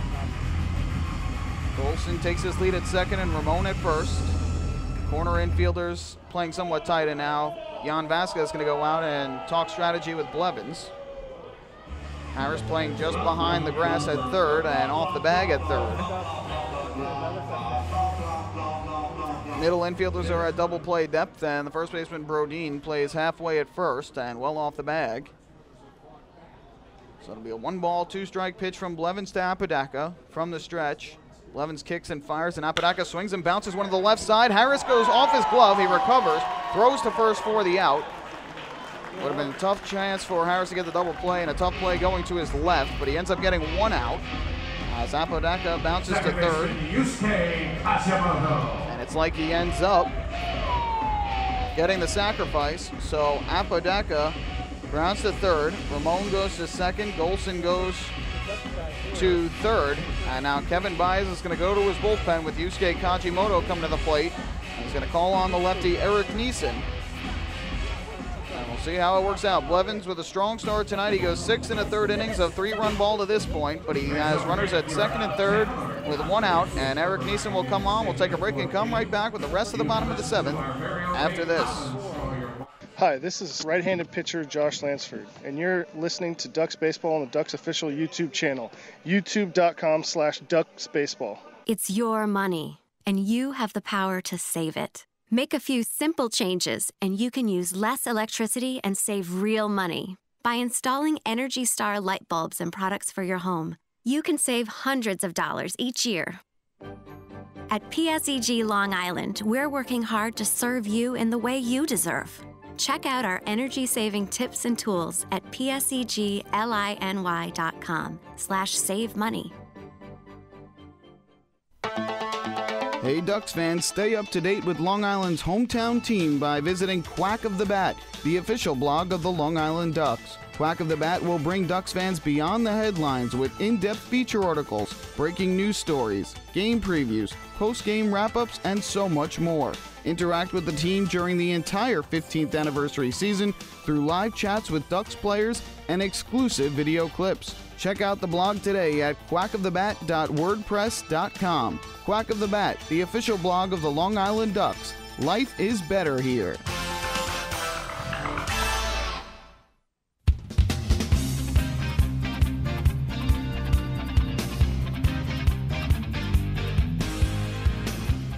Left-hander Eric Neeson comes into the ball game with the tying run coming to the plate for the Barnstormers. Ducks lead at 6-3 here in the bottom half of inning number 7. But Bobby Blevins walked the first 2 hitters of the inning, the 7-hitter Golson, the 8-hitter Ramon, and then got the 9-hitter Apodaca to bounce to third. It ended up working like a sacrifice bunt after Apodaca fouled off 2 bunt attempts as it moved the runners to second and third with 1 away. And now Yusuke Kajimoto, the switch hitter, coming to the plate. He's going to get turned around to the right side here. And Kevin Baez making the move here because Kajimoto against lefty pitching is hitting just .229 this year. Against righties, he's hitting .382. So by the numbers, Kevin Baez going with the splits and calls on the lefty Neeson. But Kajimoto worked around those splits 2 nights ago when Baez brought in lefty Steve Garrison and hit a first pitch RBI single to left field. First pitch, and Kajimoto takes the fastball that misses outside for ball 1. Tonight, Kajimoto is 0 for 3. He has bounced the first fly to center and fly to left in his first 3 at-bats. Chilly night here in Lancaster, PA. Blevins ready, or check that, excuse me, Neeson ready, and the 1-0 is swung on and missed. Good fastball down low in the count, even at 1-1. There are many ways you could look at it, too. You can always say, well, let's walk Kajimoto, load the bases, set up the double play, and face the lefty Zawadski. But, of course, that would then put the tying run on base, and you never want to intentionally walk the tying run on base. The 1-1, swinging a foul ball, first base side of home plate out of play. And Neeson is ahead, 1-2. Numbers on Neeson this year, 1-0 record is 0.60 ERA through 16 games. Has allowed 7 hits in 15 innings, 3 runs, 1 earned, 8 walks to 27 strikeouts. It'll be a 1-ball, 2-strike pitch upcoming to Yusuke Kajimoto. Neeson a long look in and now will step off the rubber. Now it looks like righty Jeremy Accardo's going to start to get loose for the Ducks. So it'll be a 1-ball, 2-strike pitch from Neeson upcoming. Kicks and fires, and Kajimoto swings and misses for strike 3. Excellent breaking ball from Eric Neeson. He picks up his first strikeout, 6 for Ducks pitching. Not a big second out. And now Lance Zawadski will come to the plate.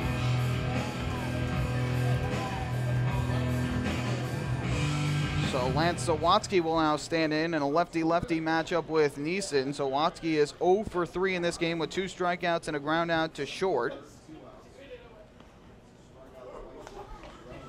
Neeson ready, first pitch, and Zawadski takes the fastball strike over the inside corner. Zawadski didn't like the call. Zawadski against lefties hitting .313 this year, just .216 against righties. He's listed on the roster as a switch hitter, but maybe because of his success against lefties, he's going to stay in there left-handed against the lefty Neeson. 0-1, and that fastball missed up high. So that'll even up the count at 1 ball and 1 strike on Sawatsky. Second and third, 2 out. The Ducks clinging to a 6-3 lead and trying to send this game to the 8th. 1 ball, 1 strike pitch on the way, and Sawatsky takes the fastball up and in tight. And the count now goes to 2-1. Ricardo warming down the left field line for the Ducks. Richardson down the right field line for the Barnstormers, both right-handers. Harris plays well off the bag at third against the lefty hitting Sawatsky. 2-1.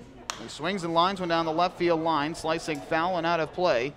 And now Neeson 1 strike away from getting through the 7th inning.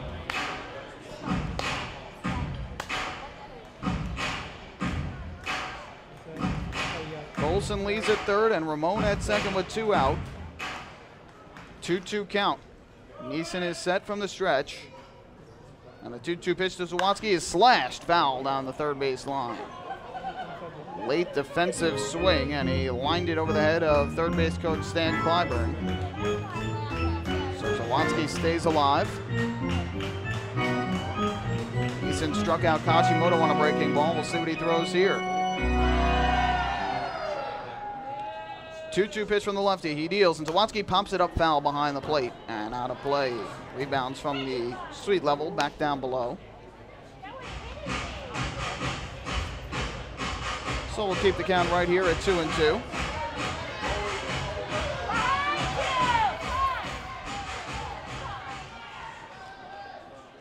Neeson ready again. Runners lead from second and third. Here's the 2-2 pitch upcoming.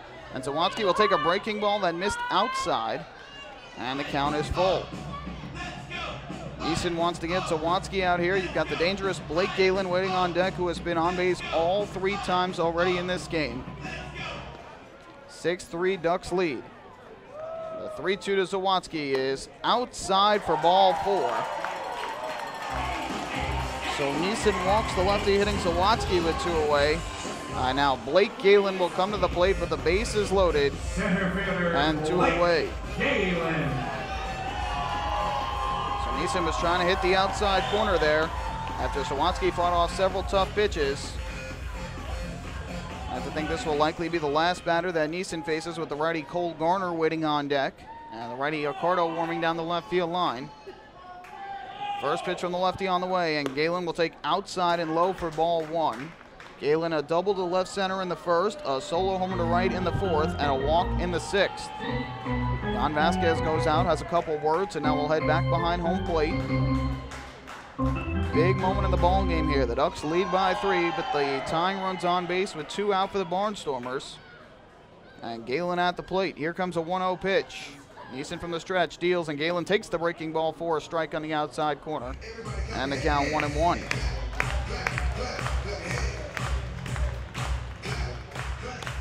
Lefty-lefty matchup here. The 1-1 from Neeson is low and outside, and the count goes to 2-1.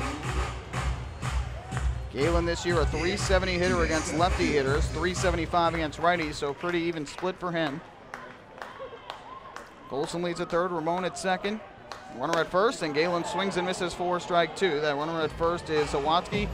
So again, Neeson has 2 strikes and is 1 strike away from getting out of trouble. 2-2 the count on Blake Galen. Bases loaded, 2 out.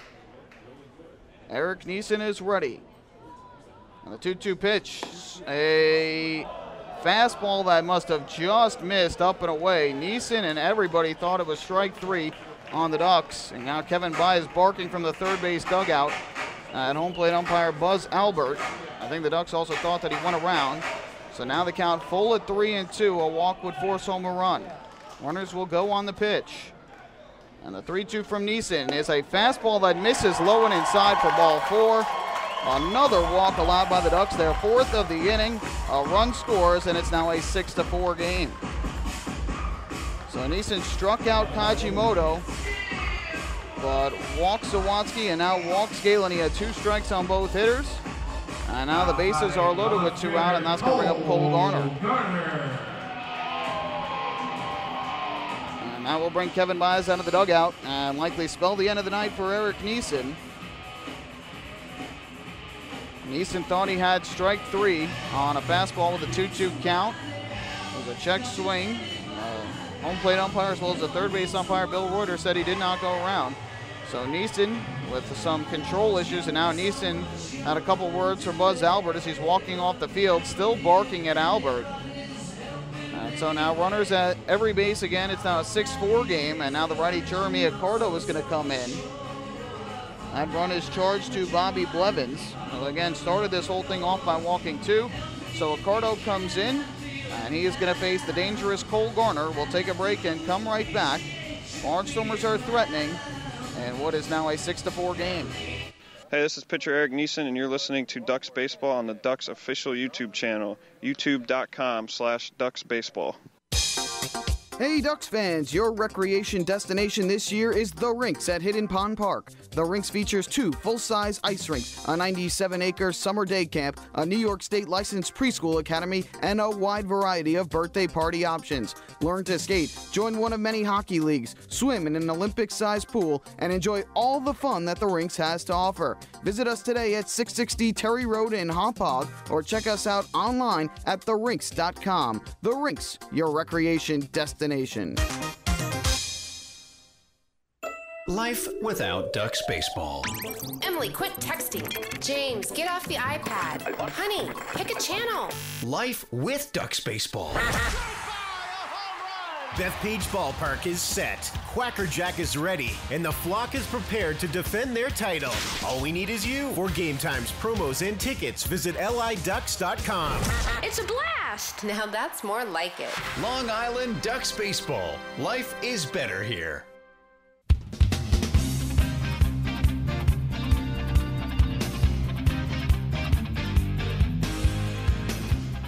4 walks for the Ducks allowed here in the bottom of the 7th. Have put a run on the board for the Barnstormers and closed them to within 6-4. The Ducks still in front, but the bases are loaded, which means the tying run is on second. The go-ahead run is at first with 2 out. And now the righty Jeremy Accardo is in to face the righty swinging Cole Garner, who tonight is 1 for 3. Galen drawing the walk with the bases loaded to force in a run. And now here is Garner to face Accardo with the bases still full. First pitch up coming from the right-hander. Kicks, fires, and Garner will check his swing on a pitch down and in. They appeal to first. At first base, umpire John Harrington says he went around. The crowd does not like it. Of course, the Ducks thought they had strike 3 on Blake Galen on a check swing, but Bill Reuter said that he did not go around. So the count 0-1 on Garner. An infield single back in the 4th and a run scored. The 0-1 from Accardo, swinging a ground ball foul, third base line. For the 3rd straight batter, the Ducks have 2 strikes on him. Excuse me, I should say 4th straight batter, the Ducks have 2 strikes on. They got the first out, but Neeson has walked the last 2. Neeson ended up going a third of an inning, no hits, 2 walks, and 1 strikeout.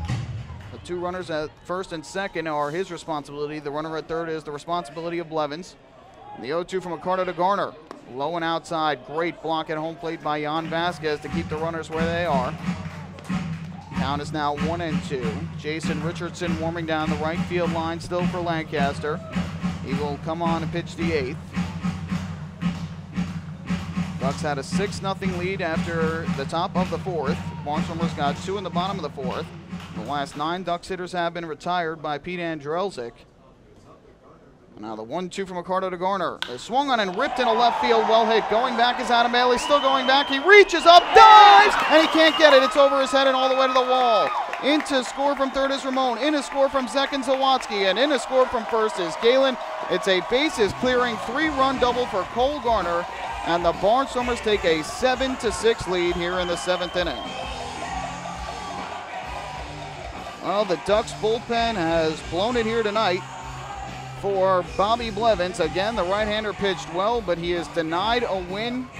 2 walks to start the inning. Kevin Baez calls on the lefty Neeson to face Yusuke Kajimoto, strikes him out, but then he walks the lefty Zawatsky and Galen, and now a bases clearing 3-run double for Garner, and the Ducks' 6-0 lead has been wiped away.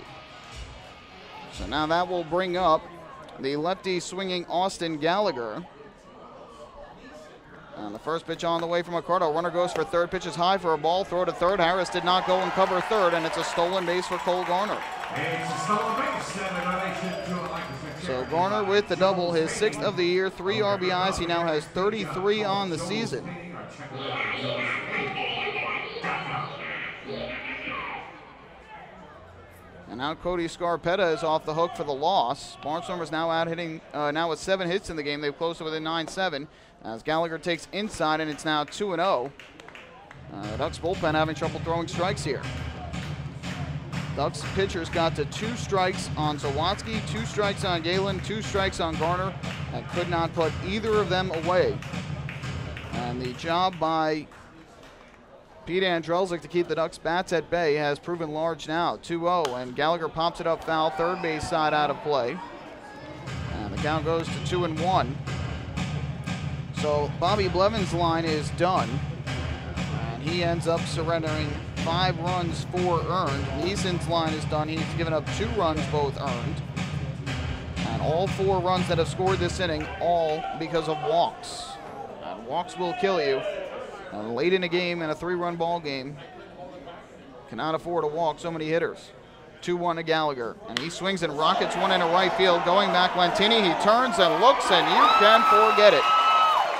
It is a 2-run home run over the right field wall for Austin Gallagher, his 3rd of the year, 2nd of the series.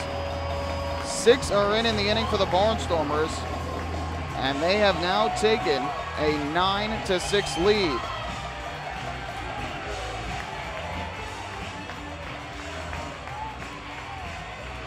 Barnstormers had a big 7th inning in game 1. They scored 7 runs in that inning. And blew a game open at that point, which was a 2-run ball game. And now here the Ducks had a 6-3 lead, and they have scored 6 in the 7th inning. And now the first pitch upcoming here to Kielgar, the 9th hitter to bat in the inning, and he takes a strike over the outside corner, 0-1. Blevins was pitching very well through 6, ran into some trouble. He allowed 2 walks and then got a ground out. The bullpen has failed here in the 7th as Kielgard fouls it back for strike 2. Neeson got a big first out by striking out Kajimoto. Walked 2, Accardo came in, 3-run double, a 2-run home run, and it's now a 9-6 ball game. 0-2 pitch on the way, and Kielgard checks his swing, home plate umpire Buzz Albert says he went around for strike 3, and that retires the side. But the Barnstormers have taken the lead from the Ducks as they get 6 runs in the inning on just 2 hits and 4 walks. No errors and nobody left on base. And after 7, it is now the Barnstormers 9 and the Long Island Ducks 6. Hi, this is pitcher John Brownell, and you're listening to Ducks Baseball on the Ducks official YouTube channel, youtube.com/DucksBaseball. Beautify your patio, walkway, driveway, or pool surround with Nicoloc paving stones and walls. Nicoloc's specially formulated paver shield offers extra surface wear protection and color enhancement throughout the thickness of the paver. Paver shield guarantees that your pavers will look great for years to come. Bring home the elegance with Nicoloc. Visit the Nicoloc Design Center, Sunrise Highway, Lindenhurst, or Nicoloc.com. Let Nicoloc Pavers, Nicoloc Pavers, pave your way. Life without Ducks baseball. Emily, quit texting. James, get off the iPad. Honey, pick a channel. Life with Ducks baseball. Bethpage Ballpark is set. Quacker Jack is ready, and the flock is prepared to defend their title. All we need is you. For game times, promos, and tickets, visit liducks.com. It's a blast. Now that's more like it. Long Island Ducks baseball. Life is better here.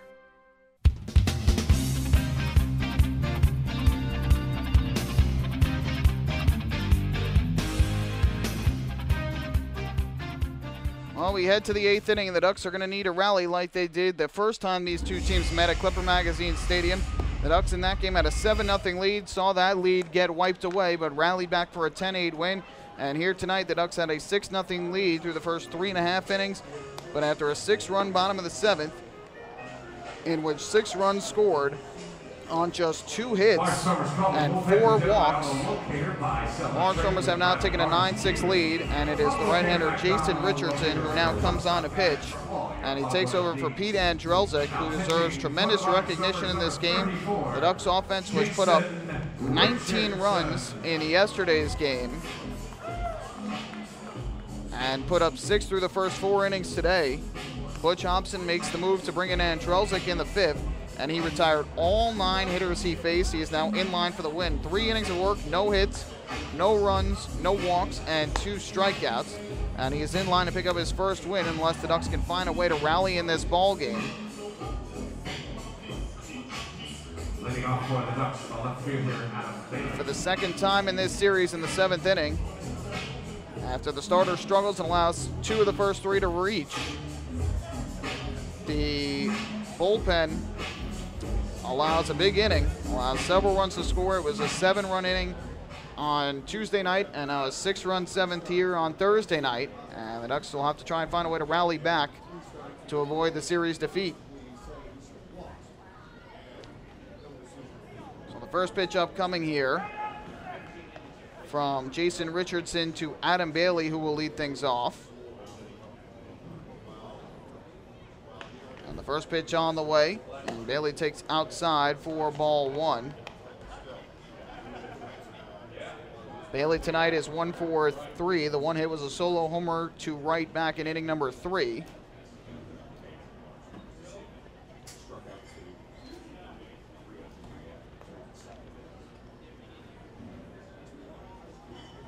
Here's the 1-0, and Bailey will swing and miss at a fastball down and away. They count 1-1.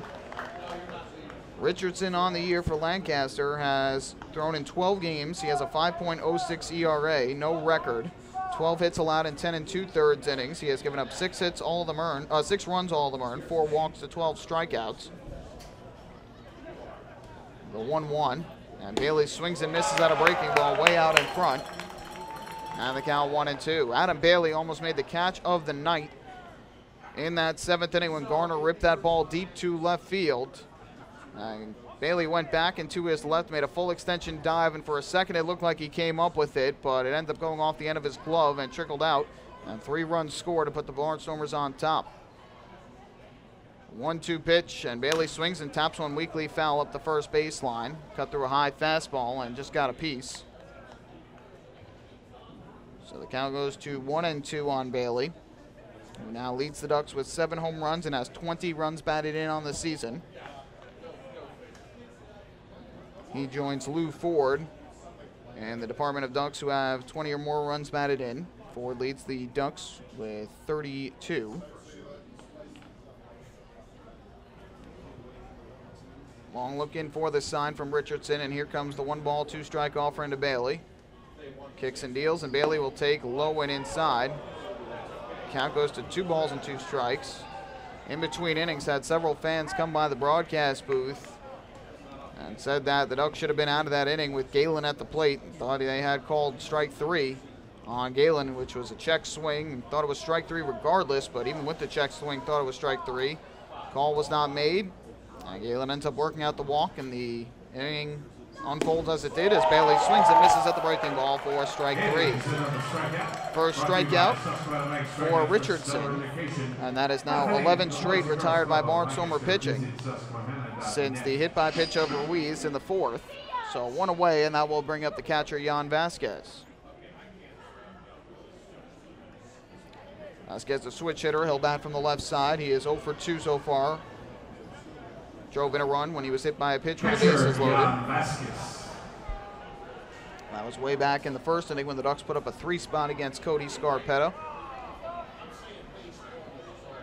First pitch on the way here to Jan Vasquez. Richardson deals, and Vasquez takes low and outside for ball 1. Josh Lansford is the righty warming up for the Ducks now in the bullpen down the left field line. Bullpen was successful yesterday, 3 scoreless innings in relief of Brownell. Josh Lansford, Steve Garrison, and John Malone all threw a scoreless inning. So far, the 2 relievers tonight, Neeson and Accardo, have not gotten the job done. And the 1-0 from Richardson to Vasquez is low and outside again. And the count now goes to 2-0. Ducks trail 9-6. They still lead in the hit column by 1, 9-8.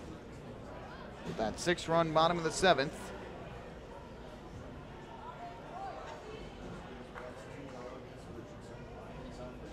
And the 2-0. It's taken for a strike at the knees on the outside corner. And now a 2-1 count on Vasquez. Vasquez is now 2 of 18 so far this season. He's been hit by a pitch twice, now has 2 runs batted in.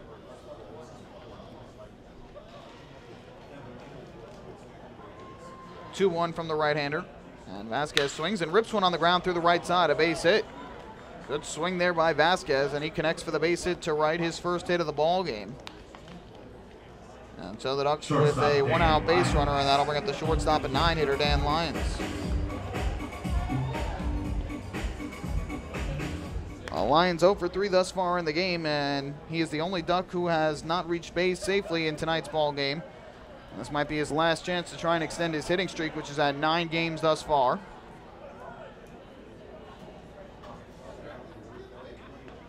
So Vasquez will take his lead at first, and Lyons awaits at home plate in this righty-righty matchup. First pitch from Richardson. Kicks and fires, and Lyons will take up and inside. And, excuse me, that is ball 1. Lyons struck out swinging in the first, grounded to short in the third, and grounded to third in the fifth. 1-0 pitch on the way as Vasquez leads from first. Richardson kicks and fires, and Lyons takes the fastball at the knees for strike 1. Light crowd on hand here, many of them still in attendance. I'd say most of them are still here. Spread throughout the ballpark. And what has been a chilly night. Temperatures in the first 2 games of this series were in the mid-70s, upper 70s. Felt like there wasn't too much of a difference from Texas to here. Except it was really rainy. 1-1. Up and inside again to Lyons. He spins out of the way, and the count goes to 2-1. But here today, the temperature has dropped. It was raining throughout the course of the day, and many of the fans here tonight bundled up, sweatshirts. There's even a fan with a cowboy hat. Wonder if he came from Texas up here to Lancaster to watch the ball game. Count 2-1 as Vasquez leads from first. Lyons trying to get on and bring the top of the order to the plate with 2 on and 1 out against Richardson.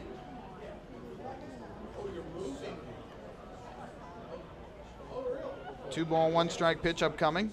Richardson kicks and fires, and Lyons takes inside for ball 3. So after the strikeout of Bailey, Vasquez singles. Lyons has worked the count to 3-1. And Phelan Lantini, who's 3 for 4 on the night, waiting on deck, hoping to get an opportunity here as the tying run.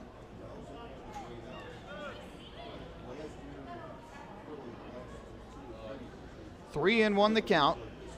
Richardson on the mound, working out of the stretch is set. Vasquez leads at first, and the 3-1 Alliance inside for ball 4, right under the hands.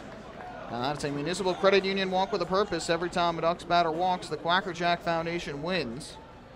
So Lyons walks after the Vasquez single, and now the tying run is going to come to the plate here, and Phelan Lantini, but first a visit to the mound from Rich Rundles.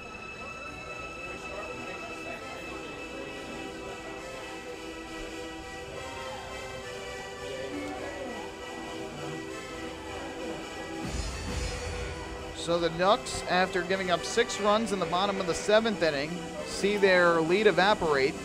They had a 6-3 lead going into the inning and led it 6-0 after the top of the 4th. And now the Ducks are trying to rally back. And they've gotten 2 on with 1 out here on a Vasquez single and the Lions walk. And that is now 3 walks allowed by Barnstormer pitching here tonight. So that'll bring Phelan Lantini to the plate. Lantini is still looking for his first home run of 2014. He had 19 as a member of the Barnstormers 2 years ago. Obviously a home run would tie the game, but the Ducks just looking for hits and good at bats to keep this inning going. Ducks now with 10 hits for the ball game. And the first pitch upcoming from the righty Richardson. He deals, and Lantini will take a breaking ball at the knees for strike 1. Lantini had singles to right, center, and left in the first, second, and 4th innings respectively. He scored in the first and stole a base in the second. Last time up in the 6th, he grounded out to short against Pete Andrelzik. Here comes an 0-1. Richardson looks to the runner at second. That's Vasquez. Kicks and turns back, and Vasquez will retreat to the base. Vasquez has not attempted a steal yet this year. And now righty Brody Downs is starting to warm down the right field line for the Stormers. Josh Lansford continues to warm down the left field line for the Ducks. Here's the 0-1. Lantini checks his swing, and they appeal to first. First base umpire John Harrington says he went around. Phelan Lentini could not believe it, threw his hands up and dropped the bat at home plate. Kevin Baez also cannot believe it. Manager coaching over at third base. And both sides have been absolutely furious with the umpiring crew here in this game. After the Ducks did not get a strike three call that they wanted to get through the bottom of the seventh, they don't get the call there. That'll be an 0-2 pitch on the way from Richardson to Lentini. Right-hander ready, kicks and fires, and Lentini swings and hits a weak grounder towards first. Fielded by Gallagher, he'll take it to the bag himself. That is an out. So Lentini will head back towards the dugout and had a couple words for John Harrington at first as he ran by. Your Schwenker brothers came in with the lead. So 2 away, runners now at second and third for the Ducks. And that will bring Cody Puckett to the plate. And this is now an opportunity for Cody Puckett to try and deliver a big 2-out base hit. A single here should score 2 and make it a 1-run game, and that's what the Ducks are hoping for right now. Obviously, you'd love a homer to tie the game, but all you need right now is to find a way to keep this inning going, and a 2-run single would do that. And it would put the tying run on base, and it would get 2 runs home. That's incredibly important, trailing by 3. First pitch from Richardson to Puckett upcoming. Right-hander kicks, fires, and Puckett will swing and miss at a fastball down and away. On the count, 0-1. So far tonight, Puckett is 0 for 3. Has drawn a walk. That was back in the second inning. Has flat out twice and popped into a double play. Last night he had a hit. 2 hits and 3 walks, scored 3 runs and drove in 1. So the count 0-1 here on Puckett in this righty-righty matchup. Vasquez leads at third and Lyons at second with 2 out. And the 0-1 pitch, way low and outside, even the count at 1 ball and 1 strike. Ducks took 2 of 3 in Texas, winning both on shutouts, and they were denied a win in the middle game of the series when Sugar Land rallied against the Ducks bullpen to win the game in walk-off fashion.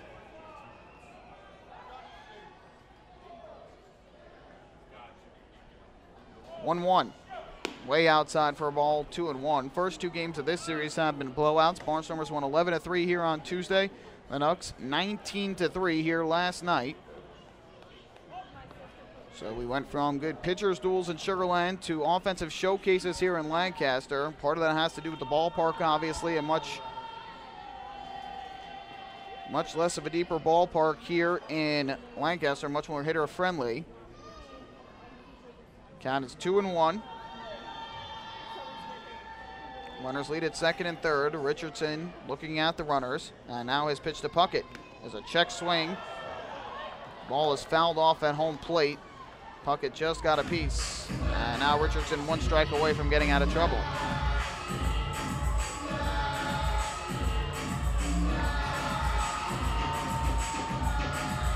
Cody Puckett looking for his first hit of the ball game. Runners in scoring position, 2 of them with 2 out. And Puckett trying to come through here for the Ducks. On the season, Puckett hitting .389 in these situations with runners in scoring position and 2 out. He has 11 runs batted in those situations. And a 2-2 pitch upcoming from Richardson. Long look in. Now he fires to the plate, and Puckett will take outside for ball 3. Fans wanted the call, and the count now full. If Puckett draws the walk, Lou Ford would come up with the tying runs on base. So a big pitch coming up here from the right-hander. Brody Downs is done warming up for Lancaster down the right field line. Same for Josh Lansford down the left field line for the Ducks. And the 3-2 from Richardson on the way. Puckett will take low and outside for ball 4. So Cody Puckett draws the 2-out walk. It's another Municipal Credit Union walk with a purpose. Every time a Ducks batter walks, the Quacker Jack Foundation wins. Second walk of the inning allowed by Richardson. And now Lou Ford is going to come to the plate here. And will Butch Hobson go to Brody Downs, or will he stay with Richardson? Apodaca is going to go out to the mound to chat with Richardson, maybe to give Downs a little more time. He has basically stopped throwing, and now he's going to give the ball to the lefty Ross Peoples to start throwing. Maybe they would bring Peoples in to face Brodeen if he comes to the plate. And turn him around to the right side, and now Butch Hobson has taken up to the top step or two of the dugout, but has not come out yet.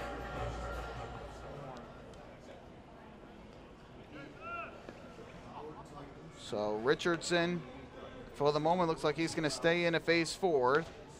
Ford steps in. He is 2 for 4 in the game with a pair of singles and a pair of runs. Tying runs on the bases for the Ducks with 2 men out. And the first pitch on the way. Ford will take a fastball strike on the outside corner. Ford singled to left and scored in the first, popped to short in the second. Singled to right and scored in the fourth, grounded to short in the sixth. With the bases loaded this season, Ford is a .667 hitter. He's 2 for 3, has 2 grand slams and 8 runs batted in. Hit the second of those 2 grand slams last night. And the 0-1.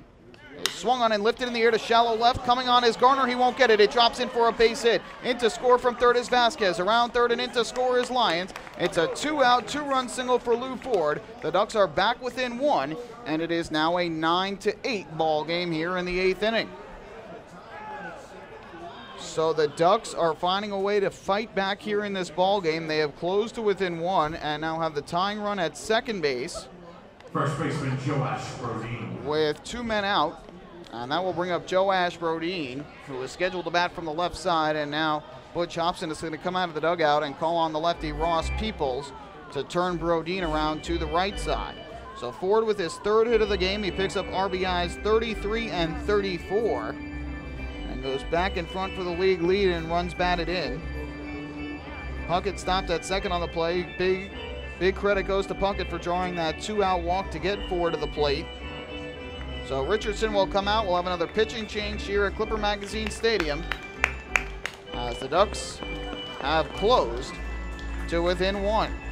Hi, this is right-handed pitcher Josh Lansford, and you're listening to Ducks Baseball on the Ducks official YouTube channel, youtube.com/DucksBaseball. It's your money, and you have the power to save it. Make a few simple changes, and you can use less electricity and save real money. By installing Energy Star light bulbs and products for your home, you can save hundreds of dollars each year. At PSEG Long Island, we're working hard to serve you in the way you deserve. Check out our energy-saving tips and tools at psegLINY.com/save money. Hey Ducks fans, stay up to date with Long Island's hometown team by visiting Quack of the Bat, the official blog of the Long Island Ducks. Quack of the Bat will bring Ducks fans beyond the headlines with in-depth feature articles, breaking news stories, game previews, post-game wrap-ups, and so much more. Interact with the team during the entire 15th anniversary season through live chats with Ducks players and exclusive video clips. Check out the blog today at quackofthebat.wordpress.com. Quack of the Bat, the official blog of the Long Island Ducks. Life is better here.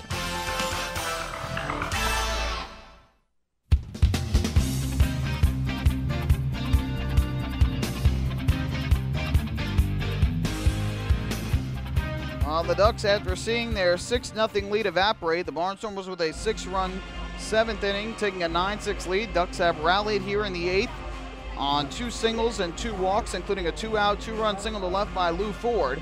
And they are back within 1 at 9-8. And they have the tying run at second, the go-ahead run at first, both with good speed. And now Joash Brodeen is going to come to the plate with a chance to pull the Ducks back even, if not put them in front. Brodeen tonight is 2 for 4.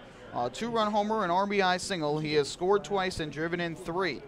But now he gets turned around to the right side with the lefty Peoples at the plate, on the mound, excuse me. Peoples allowed 5 runs yesterday, and he deals a first pitch breaking ball for a strike, and the count 0-1. Peoples faced Brodeen once yesterday and got him to pop out to second after a 2-run double by Ford. The runners take their lead off first and second. And the 0-1 of Brodeen. Swung on and fouled over the screen behind home plate. And Brodeen now behind in the count at 0-2. Looking at the splits this year, Brodeen against lefty pitching is hitting .209. Against righties is hitting .253. So not too much of a difference in the splits, but obviously he takes away the home run to right field unless Brodeen can push it the opposite way. And now the 0-2 from Peoples. Swung on and popped up on the infield, right in the middle of the infield. Who's going to catch it? The first baseman, Gallagher, making the call, and he goes off his glove and falls on the turf. In to score from third is Puckett, and the Ducks have tied the game at 9. Gallagher is trying to say that he caught the ball, but it clearly hit the grass there. So Puckett is in the score, and we are all tied at 9 apiece. My goodness. The Ducks catch a huge break on the high pop-up on the infield. Austin Gallagher, ranging to his right, made the attempt, and it went into and out of his glove. He tried to say that he caught it after he dropped it, but it clearly hit the turf. So it's going to be an error on Gallagher, his third of the year. Brodin reaches safely. Puckett scores from third. Ford goes from first to third. And now the go-ahead run is at third base. So Peoples is taken out of the ball game. And now Brody Downs will come in. Another pitching change here as the Ducks have now once again tied the ball game up at 9. Hi, this is Steve Foucault, pitching coach for the Ducks. You're listening to Ducks Baseball on the Ducks official YouTube channel, youtube.com/DucksBaseball. North Shore LIJ Southside Hospital in Bayshore is the healthcare heart of our community. We provide outstanding healthcare right here at home with centers of excellence in cardiology, orthopedics, neurosciences, women's health services, and much more. Experience counts, and North Shore LIJ Southside Hospital has been around for nearly a century of care. For more information, please call 631-968-3000 or visit us on the web at www.nslij.com. Hi, I'm former Major Leaguer John Franco. Growing up in Brooklyn, I dreamed of playing professional baseball. My dad, a city employee, worked hard so I can live out that dream. The team at MCU is a lot like my dad. They're New Yorkers you can count on, and they'll work hard to help you reach your financial goals. Municipal Credit Union has a full range of financial services that make sense in today's economy. Join today. Call 1-866-JOIN-MCU or visit nymcu.org. MCU, strong, trusted, growing.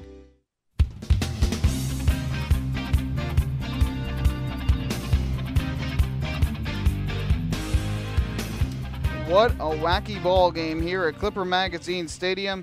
The Long Island Ducks had a 6-0 lead, a 6-run bottom of the 6th, turned a 6-3 deficit into a 9-6 lead for the Barnstormers. And the Ducks have now tied the game on a 2-out, 2-run single to left by Lou Ford after a single and 2 walks allowed by Richardson. Ross Peoples comes in to face Brodin. He gets Brodin to pop the ball up on the infield, but the first baseman, Austin Gallagher, drops the pop-up. Cody Puckett scores from second, and we are now all tied at 9 apiece. Unbelievable. And now Brody Downs is on to pitch. And he will face Randy Ruiz, who will bat from the right side. So Downs is the pitcher in this righty-righty matchup. And the first pitch to Ruiz is swung on and tapped foul at home plate. And the count 0-0 run. So that run is unearned, and the run is charged to Richardson. The first 2 runs that Richardson gave up are earned. That one is unearned, and if any more scored, they are unearned. Richardson responsible for Ford at third, while Peoples responsible for the runner at first as Ruiz fouls this one over the screen and behind home plate. And Downs ahead of Ruiz at 0-2. Brody Downs' last pitch 2 nights ago, through a 1 inning of work, gave up a run on a walk and no hits. As a run scored in the 8th inning on a walk and 2 Barnstormer errors. So the count 0-2 on Ruiz. Here's the pitch. Ruiz swings and taps one weakly back towards the mound. Off the mound, fielded by Downs. His throw to first is right on the money, and that will retire the side. But the Ducks tie the ball game. They get 3 runs in the inning, 2 of them earned, on just 2 hits, 1 big error that allowed the game to be tied, and the Ducks leave 2 on the bases.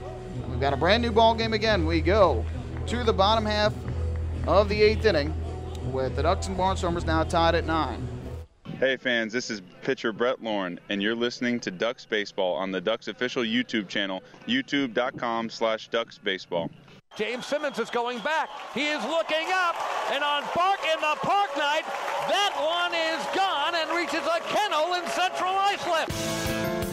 That was another home run for the Ducks. And Duck fans, what's more fun than a home run that helps the Ducks win a game? How about a homer that helps the community win? Chappie's Funeral Home and the Long Island Ducks have once again teamed up for the Chappie's Home Run Challenge. If the Ducks hit 100 homers this season, Chappie's Funeral Home will donate $5,000 to the Quacker Jack Foundation. So every time a Ducks hitter goes deep this season, watch for the Chappie's Challenge home run count on the scoreboard. And if we reach 100, we're all a winner. Chappie's Funeral Home, where caring for others is a family tradition.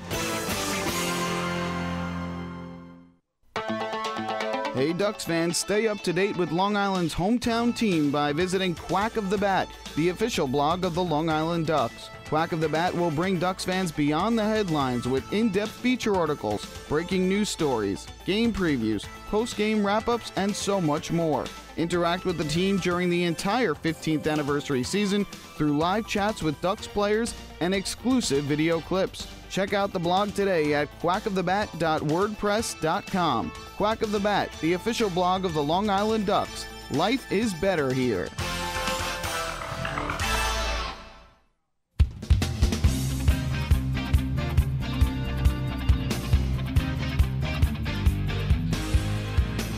Well, Jeremy Accardo's going to stay on and pitch the bottom of the 8th here after he served up a 3-run double to Cole Garner and a 2-run home run by Austin Gallagher in the bottom of the 7th. That put the Barnstormers on top 9-6, but he will try and get through the bottom of the order here and give the Ducks a chance to get the lead back in the 9th. Ducks have tied the ball game with 3 runs in the 8th at 9, and the first pitch misses low and outside for ball 1. Golson is the hitter. He started off that 7th inning with a walk against Bobby Blevins. Before that, had an RBI single to center and a foul pop-up to first. And Accardo's 1-0 is a breaking ball that just missed up high. And the count goes to 2 balls and no strikes. Jeremy Accardo wants a fresh baseball. One thing that has killed both sides in this game has been walks. The Ducks in that 6-run 7th inning walked 4 hitters. And the Barnstormers last inning walked 2. The 2-0. Swung on and ripped down the left field line. It is a fair ball, and this is going to head into the corner. Adam Bailey over to retrieve it. Golson on his way to second, and he is going to stop right there with a leadoff double. Kevin Baez had Josh Lansford warming in the bullpen all last inning. After Lansford threw 1 inning last night, and he decides to keep Accardo in the game here in the 8th.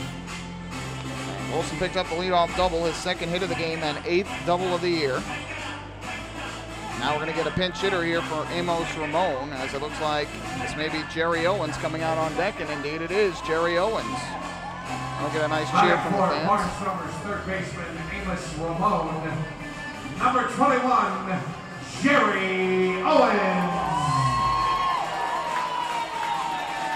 So Owens is announced as the pinch hitter here in the 8th inning for Amos Ramon, after he was signed and activated today by Lancaster. Jerry Owens will get a chance to drive home the potential winning run here with Golson at second and nobody out.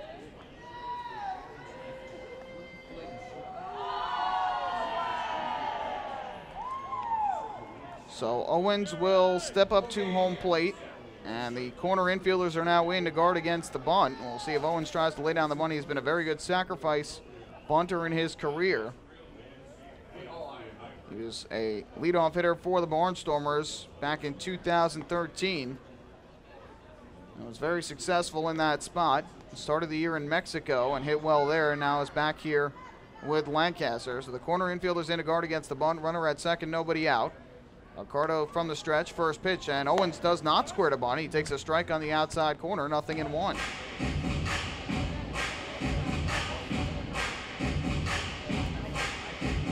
Ramon was 1 for 2. He had a single, a fly out to right, and a walk in his 3 plate appearances. And the pitch on the way here is grounded towards short. Lionsfield's thought about going to third. Instead, will take the shore out at first. So Owens retired on the ground out to short. It's as good as a sacrifice as it gets Golson over to third with 1 away. And that will bring up the 9-hitter, which is supposed to be catcher Juan Apodaca, but I think we're going to now get a pinch hitter for Apodaca. James Skelton is the backup catcher, a lefty hitter on the bench. Nobody has yet to come out to the field here for Lancaster just yet. And now it looks like Skelton is going to batting for Barnstormers catcher Juan Apodaca. Number 4, James Skelton. So it is indeed James Skelton who will come up to the plate for the Barnstormers. So 2 of the 3 have been used off the bench, both lefty hitters. And the Ducks only have one other lefty in their bullpen, and that is Steve Garrison. And Garrison has pitched the last 2 days, and Kevin Baez said before the game likely will stay away from him. So the infield drawn in all the way around here to cut off the run at home plate.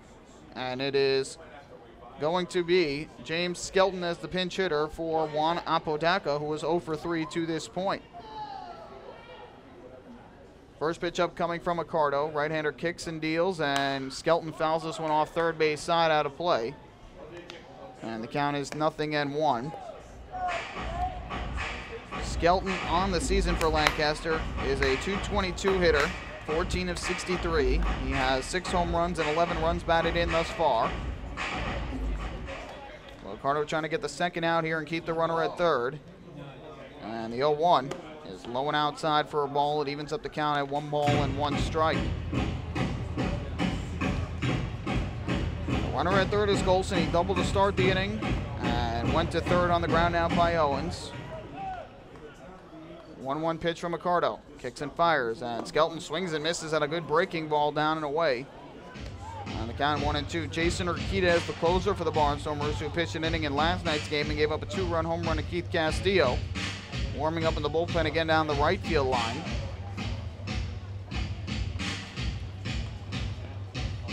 Accardo trying to get the strikeout here of James Skelton.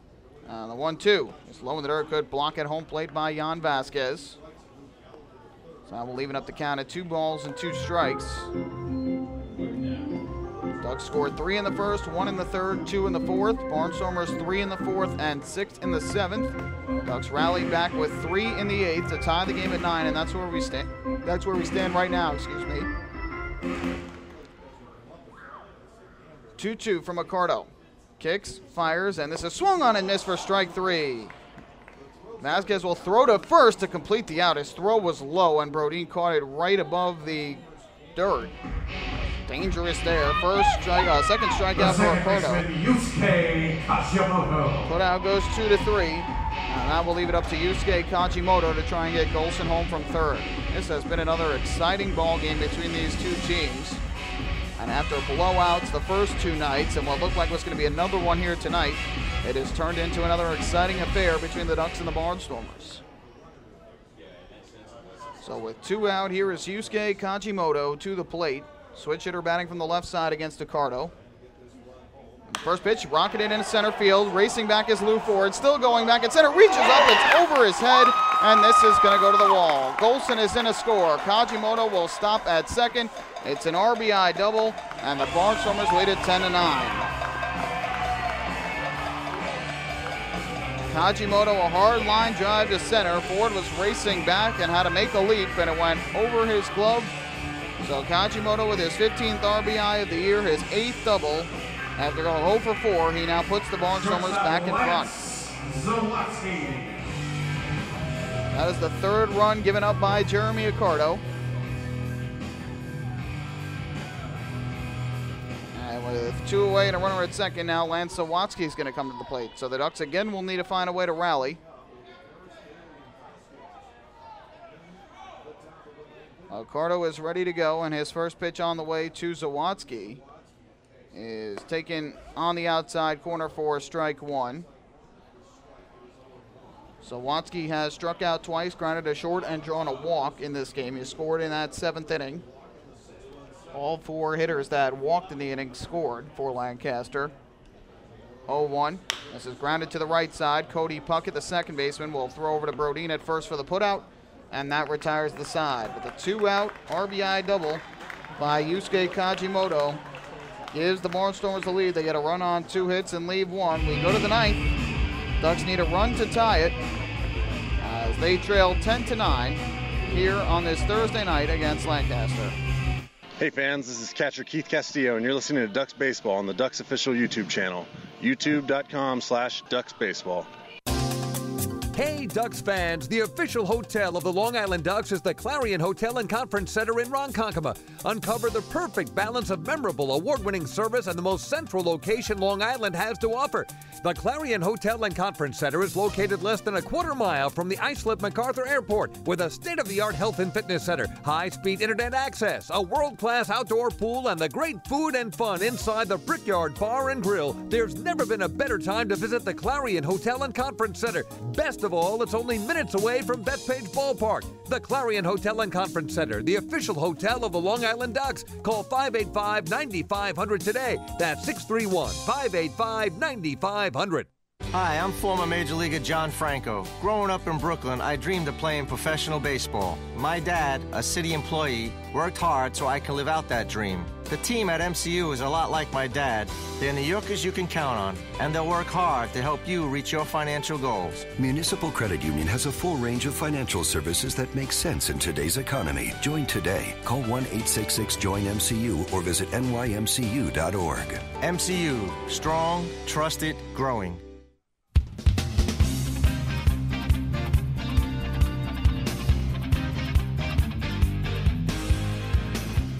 To the ninth inning we go here at Clipper Magazine Stadium. Long Island Ducks and the Lancaster Barnstormers in the final game of this three-game series. And the Barnstormers, after trailing 6-0, rallied to take a 9-6 lead. Ducks answered back with 3 in the 8th to tie the game. And then the Barnstormers, with a run on a 2-out double to center by Yusuke Kajimoto, have retaken the lead 10-9. And now Jason Urquidez, the right-hander and closer for Lancaster, who pitched an inning last night, gave up 2 runs, will come on and pitch here in the ninth inning. He's going to face Harris, Bailey, and Vasquez. And it'll be interesting to see once Vasquez gets to the plate if Kevin Baez goes to Keith Castillo off his bench. And the reason why is because Castillo hit a 2-run home run in the ninth inning last night off of Jason Urquidez. So it'll be interesting to see how this goes. But some final lines for you. Jason Richardson goes 2/3 of an inning in the 8th inning. He pitches, gives up 2 hits, 3 runs, 2 of them earned, walked 2 and struck out 1. Ross Peoples faced 1 batter, nothing across as the runner reached on an error, and Brody Downs goes 1/3 of an inning. No hits, runs, walks, or strikeouts as he got Randy Ruiz to bounce back to the mound. The Ducks have left 8 on in the game. Barnstormers have left 4. And it'll be Harris, Bailey, and Vasquez to lead things off for Long Island. Third baseman Brendan Harris. So here is Harris to start, batting from the right side against the right-hander Jason Urquidez. Harris struck out looking against Urquidez last night in the 9th inning. And the first pitch on the way is taken up and in tight for ball 1. Harris tonight is 1 for 4. The one hit was back in the first inning, an RBI single to right field that scored Lou Ford. 1 ball, no strike pitch upcoming. Urquidez from the wind deals, and Harris takes way low and outside. It goes all the way back to the backstop. Count 2-0. Urquidez threw 18 pitches last night, 12 for strikes. And he is the 5th reliever used by the Barnstormers tonight. And Drelzik threw 3 perfect innings. He was in line for the win, but now Brody Downs would get the win as he got out of the 8th inning and ended up being the pitcher of record when the Barnstormers tied the game in the bottom of the 8th, or took the lead in the bottom of the 8th. 2-0, Harris takes all the way and misses low, ball 3. That's how the 9th inning started off last night for the Ducks when Urquidez walked Randy Ruiz. The Ducks trying to get the tying run on base here, as Harris 1 pitch away from reaching first. Surely he'll be taking all the way here with a count of 3-0. Urquidez gets the sign, and here comes the pitch. Harris takes, and it misses low and inside for ball 4. So Brendan Harris draws the leadoff walk here in the 9th. It's a Municipal Credit Union walk with a purpose. Every time a Ducks batter walks, the Quacker Jack Foundation wins, and as expected, Kevin Baez will go to his bench to get more speed on the bases. And he will call on Chris McClendon as the pinch runner. Running at first base for Long Island, number 5, Chris McClendon. By the way, defensive changes for the Barnstormers. James Skelton stays in as the catcher as he pinch hit for Apodaca. Jerry Owens had pinch hit. And now Casey Frawley is in the game at third for Lancaster, as he pinch hit for Amos Ramon. First pitch up coming from Urquidez to Bailey, and he'll take a fastball, strike on the outside corner, 0-1. Frawley has been bothered by an injury, so he is playing as he is the only player available, or was the only player available on the bench for Lancaster, and he needs to go and play. So it's an 0-1 count on Bailey. Urquidez from the wind. And from the stretch, excuse me, 0-1 is hit on the ground to short, could be 2. The flip to second for 1, the turn to first is high. Bailey beats it out at first base. As the throw from the second baseman, Kajimoto, was a bit high. So it'll go down as a fielder's choice. And the fielder's choice goes 6-4. So out at second base is McClendon. Catcher Jan Vasquez. Kevin Baez will not go to his bench to call on Keith Castillo, who hit a 2-run home run last night off Urquidez. Instead, he will stay with Vasquez, who had some ninth-inning magic against Southern Maryland last week when he hit a solo home run in the ninth inning out to right at Bethpage Ballpark. And that allowed the Ducks to tie the game. They went on to win it in extra innings, and we'll see if Vasquez can come up with some more magic here. Bailey leads at first with 1 out. Ducks trail by 1. And the first pitch from Urquidez on the way. He deals, and Vasquez will take a strike on the outside corner. Sergio Miranda is waiting on deck for the Ducks. He would pinch hit for Dan Lyons most likely. Again, Miranda is a switch hitter. Lyons is 0 for 3 with a walk tonight. He is standing in the dugout with a bat in his hands but no helmet. So we shall see. 0-1 to Vasquez, and he takes just low and outside. And it'll even up the count at 1-1 strike. Vasquez singled to right and scored in the 8th inning. Before that, he struck out twice and was hit by a pitch with the bases loaded.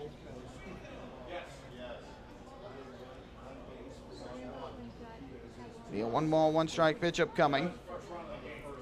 Urquidez, long stretch, and now the 1-1.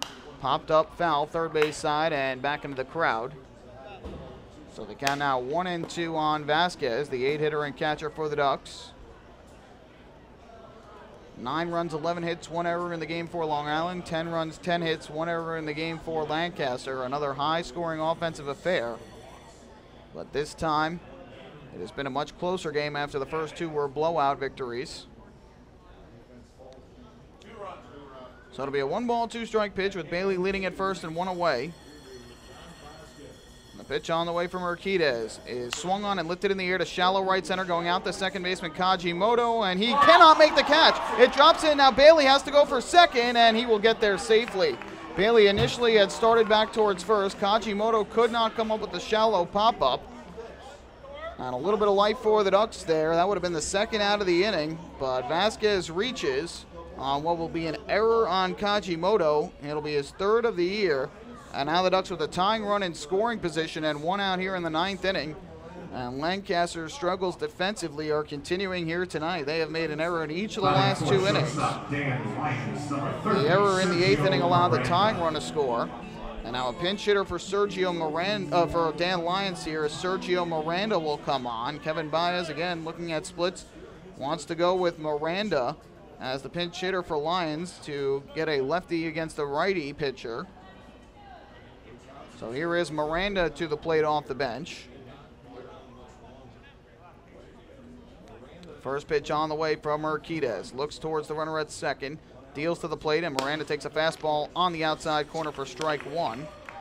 Against lefty pitching this year, Miranda is a 200 hitter, 2 for 10.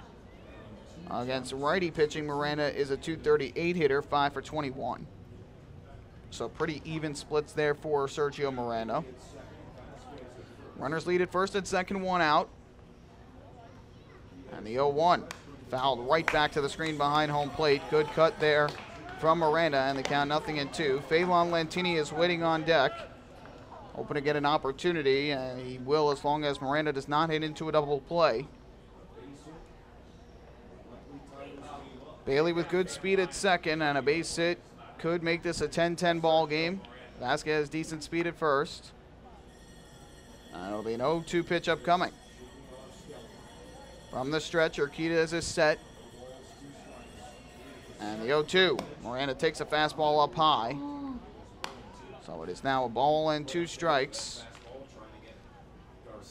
The Barnstormers want to win this game specifically because the Revolution won earlier today. So Lancaster wants to remain a game in back of York in the standings. The Ducks want to win because Somerset lost to York today. So the Ducks trying to move within 2 games in the Liberty Division standings of Somerset. So a lot at stake on both sides here. Game 31 for the Ducks, 34 for the Barnstormers. On the 1-ball, 2-strike pitch from Urquidez to Miranda. Kicks and fires, and Miranda swings and misses for strike 3. There's a strikeout brought to you by Miranda late on the fastball, so that is strikeout number 1 for Urquidez. The Ducks are down to their final out, and they will leave it up to Phelan Lentini to try and come through here and keep the game alive for the Ducks. Right field here, Phelan Lentini. Well, Lentini tonight is 3 for 5 at the plate. He has singled to every outfield position, to right in the first, to center in the second, and to left in the fourth. Scored a run and stole a base. Again, the Ducks with the tying run at second, the go-ahead run at first. Bailey is at second, and Vasquez at first with 2 away. Urquidez gets the sign. And his first pitch on the way to Lentini. Swung on and chopped foul at home plate. Bounced in the dirt and hit off Lentini in the count 0-1. Last 2 times up, Lentini has grounded out to short in the 6th and to first in the 8th. And you know Lentini would love to come up with a big hit here against his former team. He has had a terrific series to this point here in Lancaster and has done very well against the Barnstormers so far this season.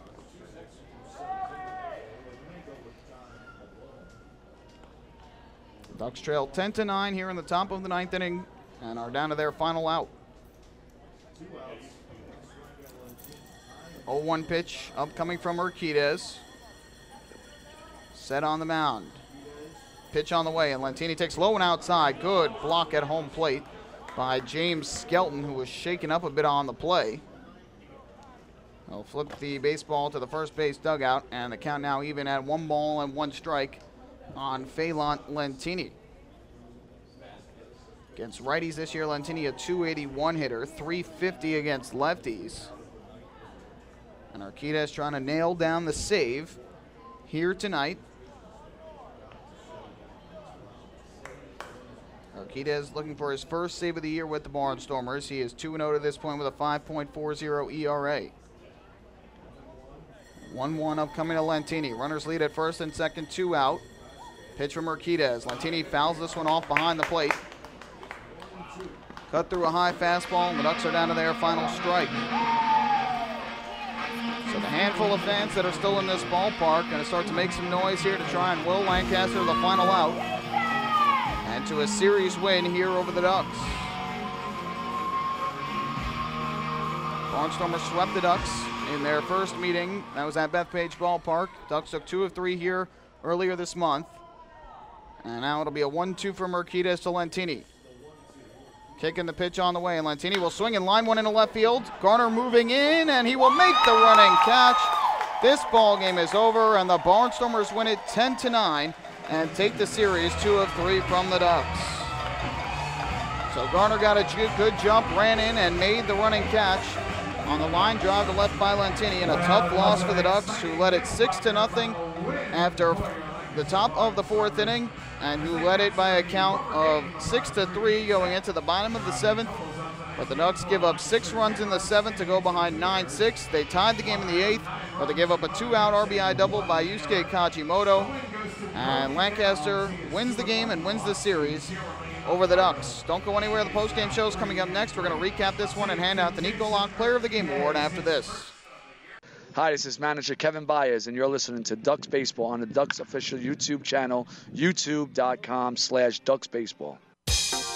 Hey Ducks fans, your recreation destination this year is The Rinks at Hidden Pond Park. The Rinks features 2 full-size ice rinks, a 97-acre summer day camp, a New York State licensed preschool academy, and a wide variety of birthday party options. Learn to skate, join one of many hockey leagues, swim in an Olympic-sized pool, and enjoy all the fun that The Rinks has to offer. Visit us today at 660 Terry Road in Hauppauge, or check us out online at therinks.com. The Rinks, your recreation destination. All 2,000 of us at PSEG Long Island care deeply about our communities. Our company has a long-standing commitment to giving back. And our people, along with our energy efficiency and renewable energy programs, are helping to improve the businesses and towns we all call home. Learn more about how we're working together to better serve our communities. Visit us at psegliny.com/community.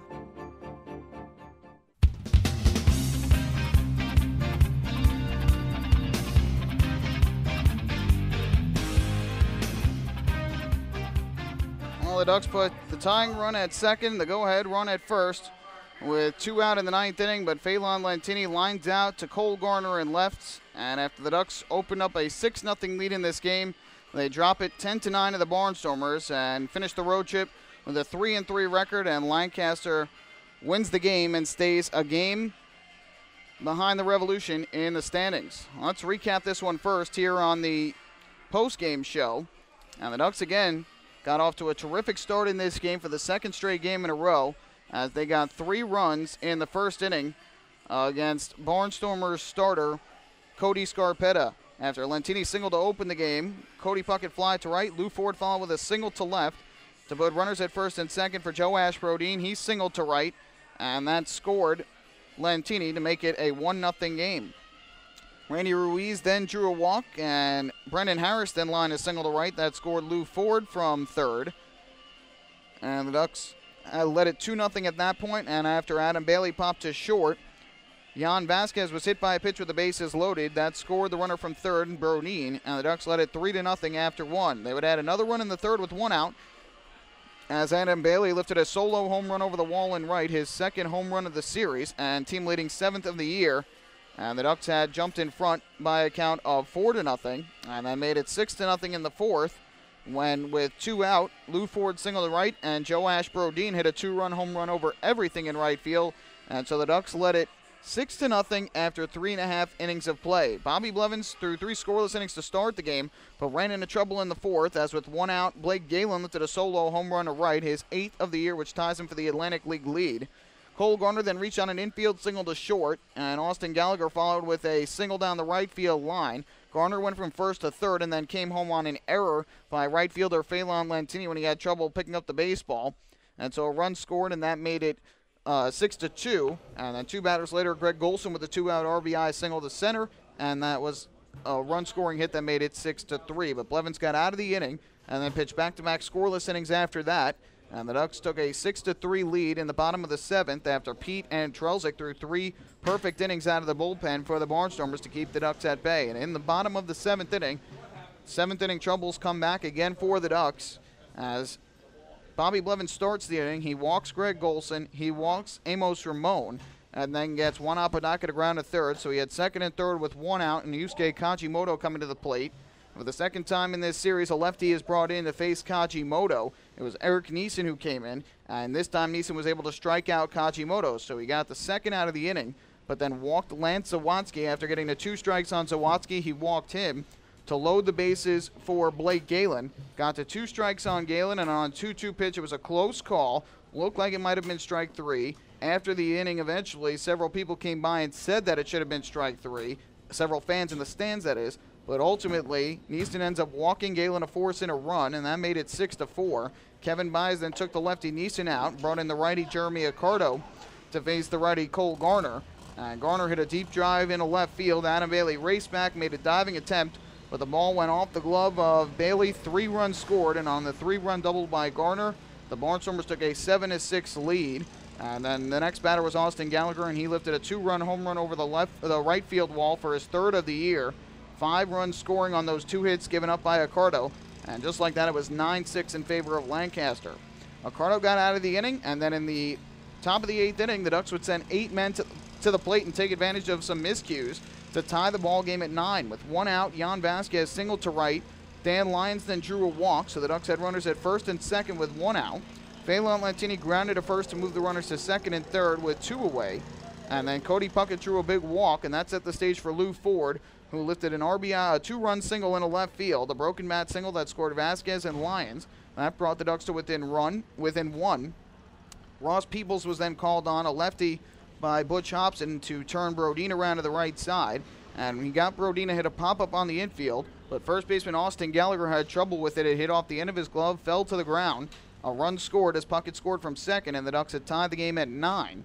Brody Downs was then brought in to face Randy Ruiz, and he got Ruiz to tap it back to the mound and end the inning. So the Ducks stranded 2 in the 8th, but they tied the game at 9. However, in the 8th, Jeremy Accardo was kept in the ball game by Kevin Baez. Craig Golson led off with a double into the left field corner, and then was moved to third on a ground out by Jerry Owens, who pinch hit for Ramon. So a runner at third, 1 out. Accardo was able to strike out James Skelton, who went in as a pinch hitter for Juan Apodaca.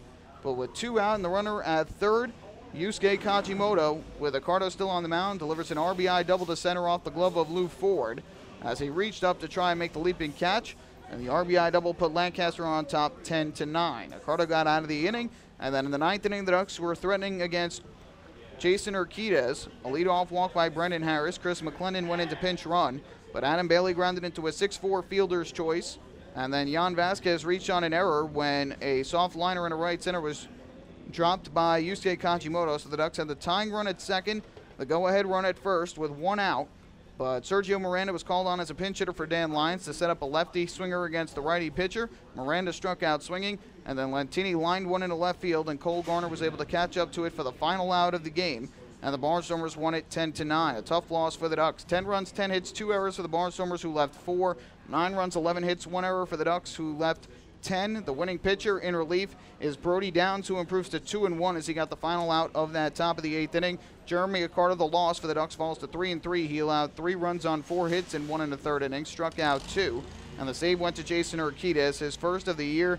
The game took 3 hours and 18 minutes, 2,218 the announced attendance here at Clipper Magazine Stadium. As for tonight's Nico Lock player of the game for the Barnstormers, we're going to give it to Cole Garner, who was 2 for 4 at the plate with 2 runs scored, including that big 3-run double to left field off of Jeremy Accardo that put the Barnstormers in front.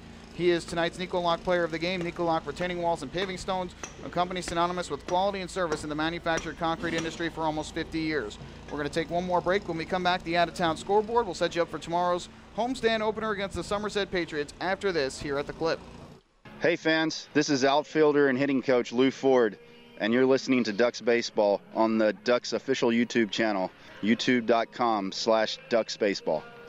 Few places on Earth offer the charm and excitement of Fire Island. At Fire Island Ferries, located conveniently at 99 Maple Avenue in Bay Shore, they offer convenient travel to Fire Island 7 days a week. Fire Island is quickly becoming a top destination for families of all ages. Experience the informal, carefree communities, the dazzling night scene, enjoy fine dining, or climb to the top of one of the tallest lighthouses in the United States. But there's only one way to get there, by calling Fire Island Ferries at 631-665-3600 today. For fare and scheduling information, please visit fireislandferries.com. Bring your birthday to the ballpark this season and celebrate with the Flock. Kona Ice birthday party packages with the Long Island Ducks are now available for the 2014 season. Each package includes 10 box seats, a commemorative birthday t-shirt and autographed baseball, a pizza and Kona Ice party in the Hebrew National Picnic area, and so much more. Best of all, the birthday child will stand on the dugout while the entire crowd sings happy birthday. Reserve your party today by calling 631-940-3825 and ask for the group sales department. Kona Ice birthday parties with the Long Island Ducks, a once-in-a-lifetime experience.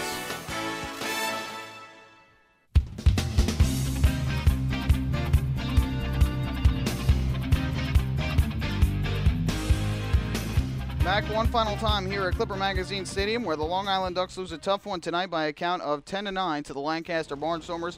So Lancaster ends up improving to 20-14 on the year. The Ducks drop to 17-14, and Lancaster ends up winning the series 2 of 3. The Ducks fall to 3-3 on this 6-game road trip. They'll return home tomorrow. More on that in a moment. First, the out-of-town scoreboard. Revolution won earlier today 6-1 over the Somerset Patriots, and it seems like whenever the Patriots lose, the Ducks cannot find a way to get a win, and whenever the Ducks win, the Patriots also find a way to win. The Ducks remain 3 games in back of the Patriots in the Liberty Division standings. The winner was Bo Vaughn, improved to 2-1. Matt Zielinski, the loss, fell to 3-1. Aaron Eggleston hit his first home run for the Patriots, while Jason Repko hit his first and Sean Smith hit his third for the Revolution. In Southern Maryland tonight, Blue Crabs win a 1-0 shutout over the Camden River Sharks. They one-hit Camden. As Brian Baker threw 7 shutout innings to get the win improved to 1-3. Jay Cale threw a complete game for Camden, but he takes the loss to fall to 2-3, and Jim Ed Warden earned his 6th save of the year. No home runs, and Medina had the only RBI of the game for Southern Maryland. Doubleheader tonight in Bridgeport. Game 1 went to the Skeeters, 7-6. The winner was Jared Wells, who improved to 1-0. Gary Majeski, the save, picked up his 5th of the year, and Tim Gustafson took the loss. He fell to 0-2. 3 homers in the game. Delwyn Young his 4th for Sugarland, Cody Overbeck his 7th, and Luis Lopez his 2nd for the Bluefish. Game 2 going on right now, and the Bluefish have a 3-1 lead, bottom of the 4th at the ballpark at Harbor Yard. Tracy McGrady started for the Skeeters. He went 1 1/3 inning, gave up a hit, 3 runs, and 3 walks. Did not strike out a batter. Corey Van Allen is now in the game for Sugarland. Matt Iannazzo started the game for the Bluefish, who have 3 RBIs from J.R. Towles. Mets and the Phillies tonight. Mets won at 4-1 over Philadelphia at Citizens Bank Park. The winning pitcher was Zach Wheeler, who improved to 2-5. David Buchanan took the loss to fall to 1-1. And the Mets had a home run from Chris Young, his 4th of the year. Marlon Byrd hit his 7th of the season for the Phillies. Rangers and Canadians. The Rangers in the 3rd period have a 1-0 lead over the Canadians. There is 1:53 to go, and the Rangers are trying to clinch a spot in the Stanley Cup Finals. 1-0 lead over the Canadians with 1:53 to go. The Spurs 77, the Oklahoma City Thunder 63, 7:09 to go in the 3rd quarter, Game 5 of the Western Conference Finals in the NBA. That series is tied at 2 games apiece. The Long Island Ducks will return home tomorrow, and they will welcome their 6 millionth fan through the gates at Bethpage Ballpark. Game time 7:05. Gates open at 6:05. The Ducks are 522 fans away from welcoming their 6 millionth fan, and will do it tomorrow night. So get your tickets now. You have your chance to be that lucky 6 millionth if you get your tickets and arrive to the ballpark early. Again, the gates open at 6:05. Tickets are available. You can get them at the Bethpage Ballpark box office by going online to liducks.com or by calling 631-940-TIXX. The Ducks will send right-handed pitcher Sean Garceau to the mound. He is 3-1 with a 6.11 ERA, but he has been absolutely fantastic over his last 3 starts and is coming off of a complete game shutout in Sugarland. He'll be opposed by righty Darryl McCall, who has struggled for the Patriots. He is 1-1 with a 7.07 ERA. And it is also a rematch of last year's Atlantic League Championship Series, and the first time the Patriots returned to Bethpage Ballpark since that championship series, where the Ducks took the first 2 games over the Patriots in dramatic fashion at the Duck Pond. So it should be exciting on Friday night. A great game overall, a great night overall at Bethpage Ballpark. So make sure you get your tickets, and we'll see you at the Duck Pond tomorrow night, where the Ducks and the Patriots will open up a 3-game weekend series. So that is going to do it for us here at Clipper Magazine Stadium. And for the road trip tonight, once again the final score: the Long Island Ducks fall to the Lancaster Barnstormers by a count of 10-9. We invite you to join us for our next Ducks broadcast, which will be tomorrow night at Bethpage Ballpark, where the Ducks and Patriots open up the 3-game series. The first pitch is slated for 7:05 p.m. Pre-game show is going to begin at 6:50. You can hear it right here on the Ducks official YouTube channel. Live streaming video and audio will be brought to you. You can also listen to it on the Ducks official radio home, Long Island's home for news, traffic, and weather, 103.9 LI News Radio. Mark Schwartz will have the call of all the action from Bethpage Ballpark in Central Islip, New York. My name is Michael Pollack. Thanks so much for spending your Thursday night with me and spending your road trip with me. I hope you enjoyed the broadcast. Have a great rest of your Thursday night. We'll do it all over again on Friday evening from Bethpage Ballpark. Good night and so long from Southern Pennsylvania.